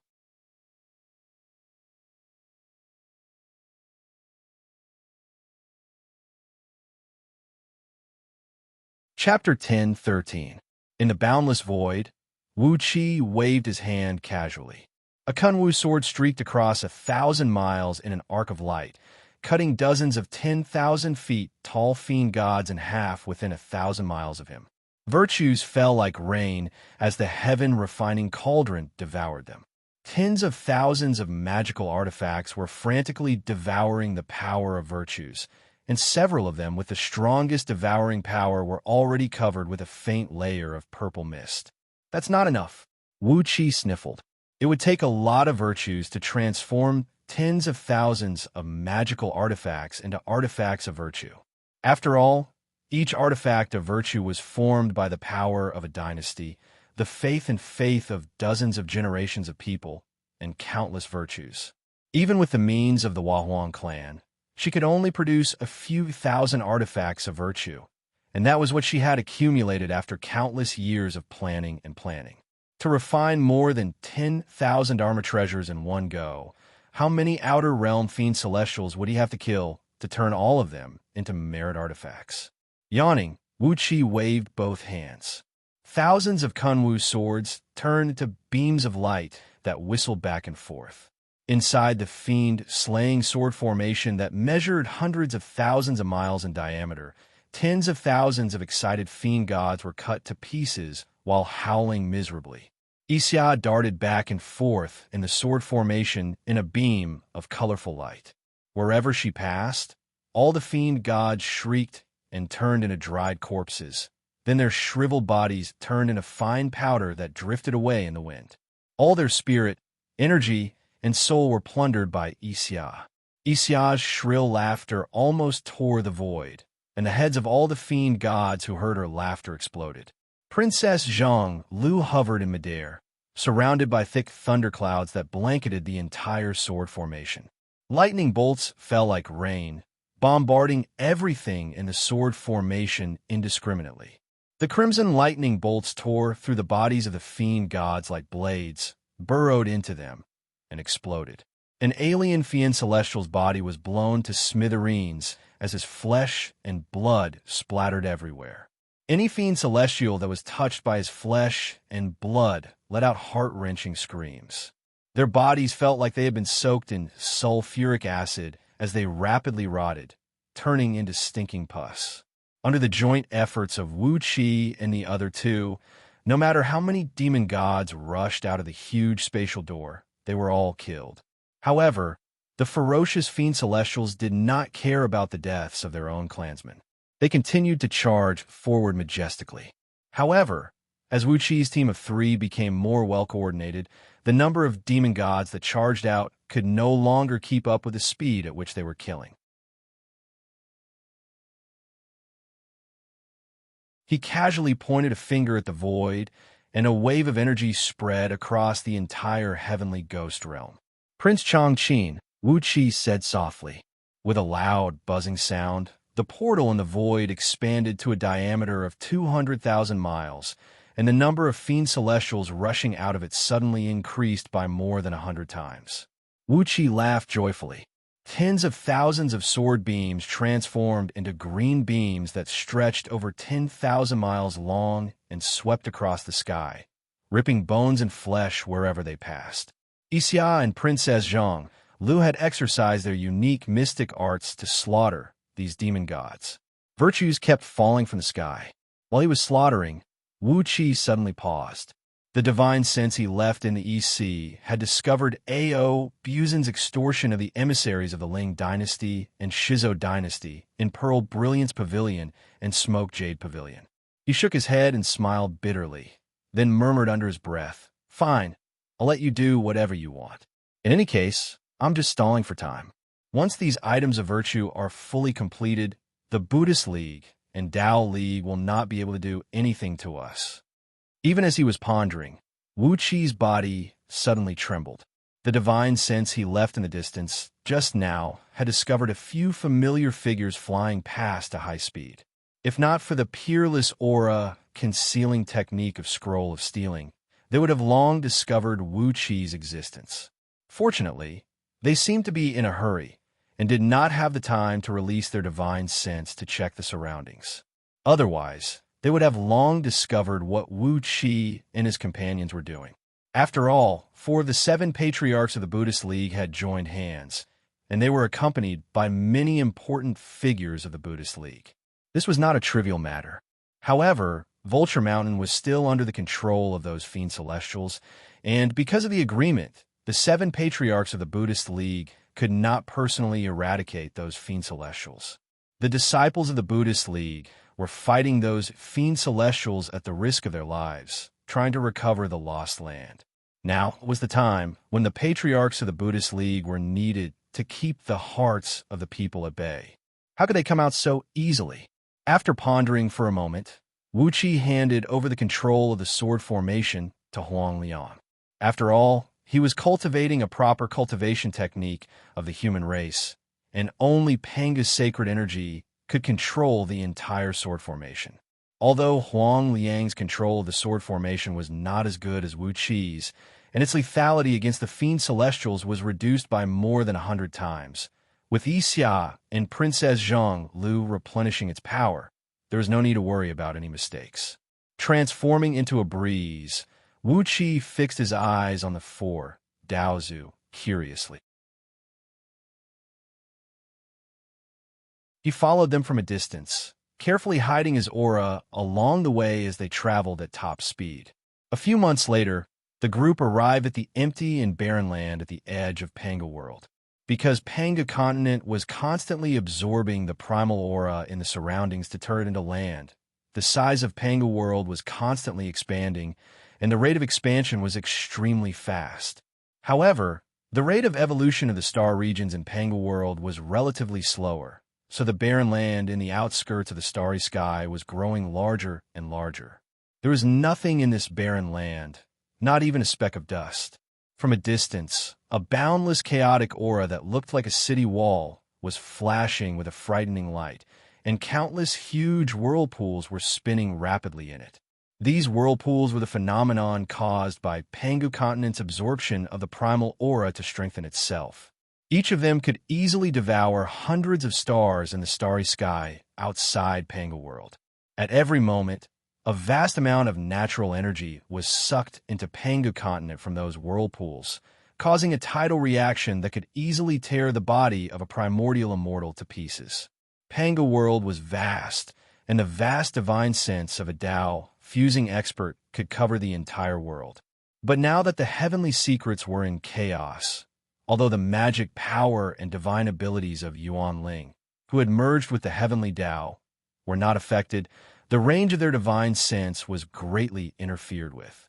Now that the few Daozu had come to this barren land, no one could find them unless someone had been following them. Hiding in the void, Wuxia quietly looked at the 4 Buddhist patriarchs and their 36 disciples thousands of miles away. Sitting on the lotus thrones, the 4 Buddhist patriarchs spread their divine sense into a large net and carefully scanned the surroundings for a while. Then, with a wave of their hands, they cast an invisible restrictive barrier around them. Just at the moment when they laid down the restrictive spell, Wuxia had carefully slipped next to them and sneaked into the barrier. As the 4 Buddhist patriarchs sat in midair, one of them sighed in a low voice and said, "I never thought the Wahuang clan would be so cruel. They are pushing us so hard." They sighed in unison, then another one snorted and said, "Ayo, Buzin, that bastard. We should have released him from purgatory back then. Our Buddhist celestial 8 divisions, the dragon division of many, has spent so much blood and energy on it. It is not easy for us to be of great use, but he has pulled us all over." Chi-Chi snorted coldly. One of the Buddhist patriarchs said indifferently, "Let's see if we can win over the East Sea this time. If we succeed, we can even promise the king of East Sea a great benefit, not to mention those worldly possessions. At worst, we can let him join the Buddhist sect and become a Buddhist patriarch. In the future, he will be on equal footing with us. What else can he say?" The last Buddhist patriarch nodded and said with a smile, "That's right.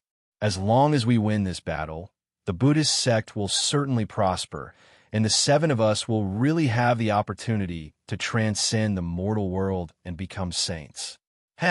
I don't think those 9 old ox-noses can imagine why there are so many loopholes in the list of deification they made. The 4 Buddhist patriarchs laughed in unison, their laughter filled with boundless complacency. Wuxia was stunned.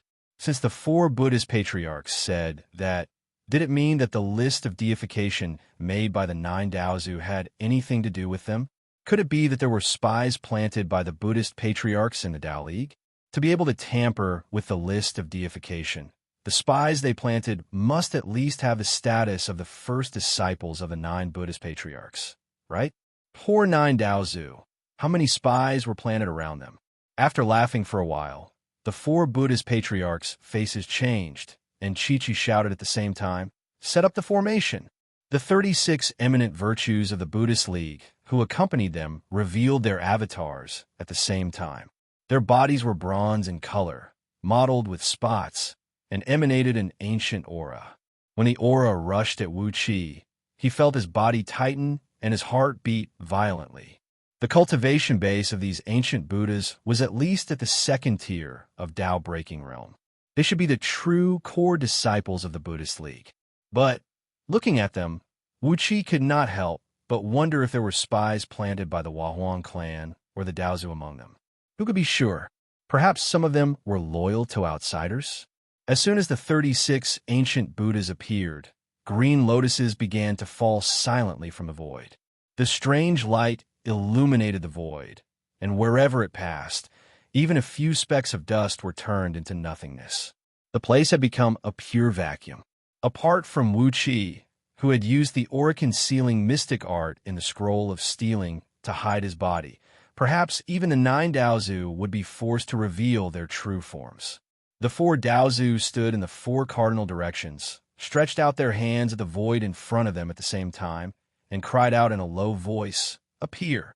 A deep chanting could be vaguely heard. Auspicious clouds spread in all directions, and 3 golden pagodas, each 10,000 miles tall, slowly emerged from the void. In the middle of the 3 pagodas was a small piece of land, less than 1,000 miles in circumference. A dark cloud held up this piece of land, and some temples and Zen forests could be vaguely seen in it. Indistinctly, one could hear the faint chanting of scriptures. "My disciples, your opportunity to serve the Buddhist League has come," cried one of the Buddhist patriarchs in a low voice. The strange, hoarse chanting soared into the sky, accompanied by thousands of powerful auras. Black light flickered as thousands of strange Buddhas appeared around Chi-Chi. They circled the 4 Buddhist patriarchs 3 times respectfully, then dropped to their knees and cried out in a deep voice, "Your disciples offer greetings, Buddhas. May you live a long life." Wuxia was shocked to see these strange-looking Buddhas. They were not natives of Panga continent at all, but fiend gods from outer heavenly realms. Judging by their words and actions, they were all practicing the cultivation techniques of the Buddhist League, and their cultivation bases had at least reached the peak of the primordial realm. Some of them even had the cultivation base of Tao-breaking realm. Looking at these Buddhas, Wuxia could not help but smile. It seemed that things were getting more and more interesting. You're tuning into the Eternal Immortal Ballad YouTube channel. Don't forget to subscribe and join us on this journey to catch the most captivating stories.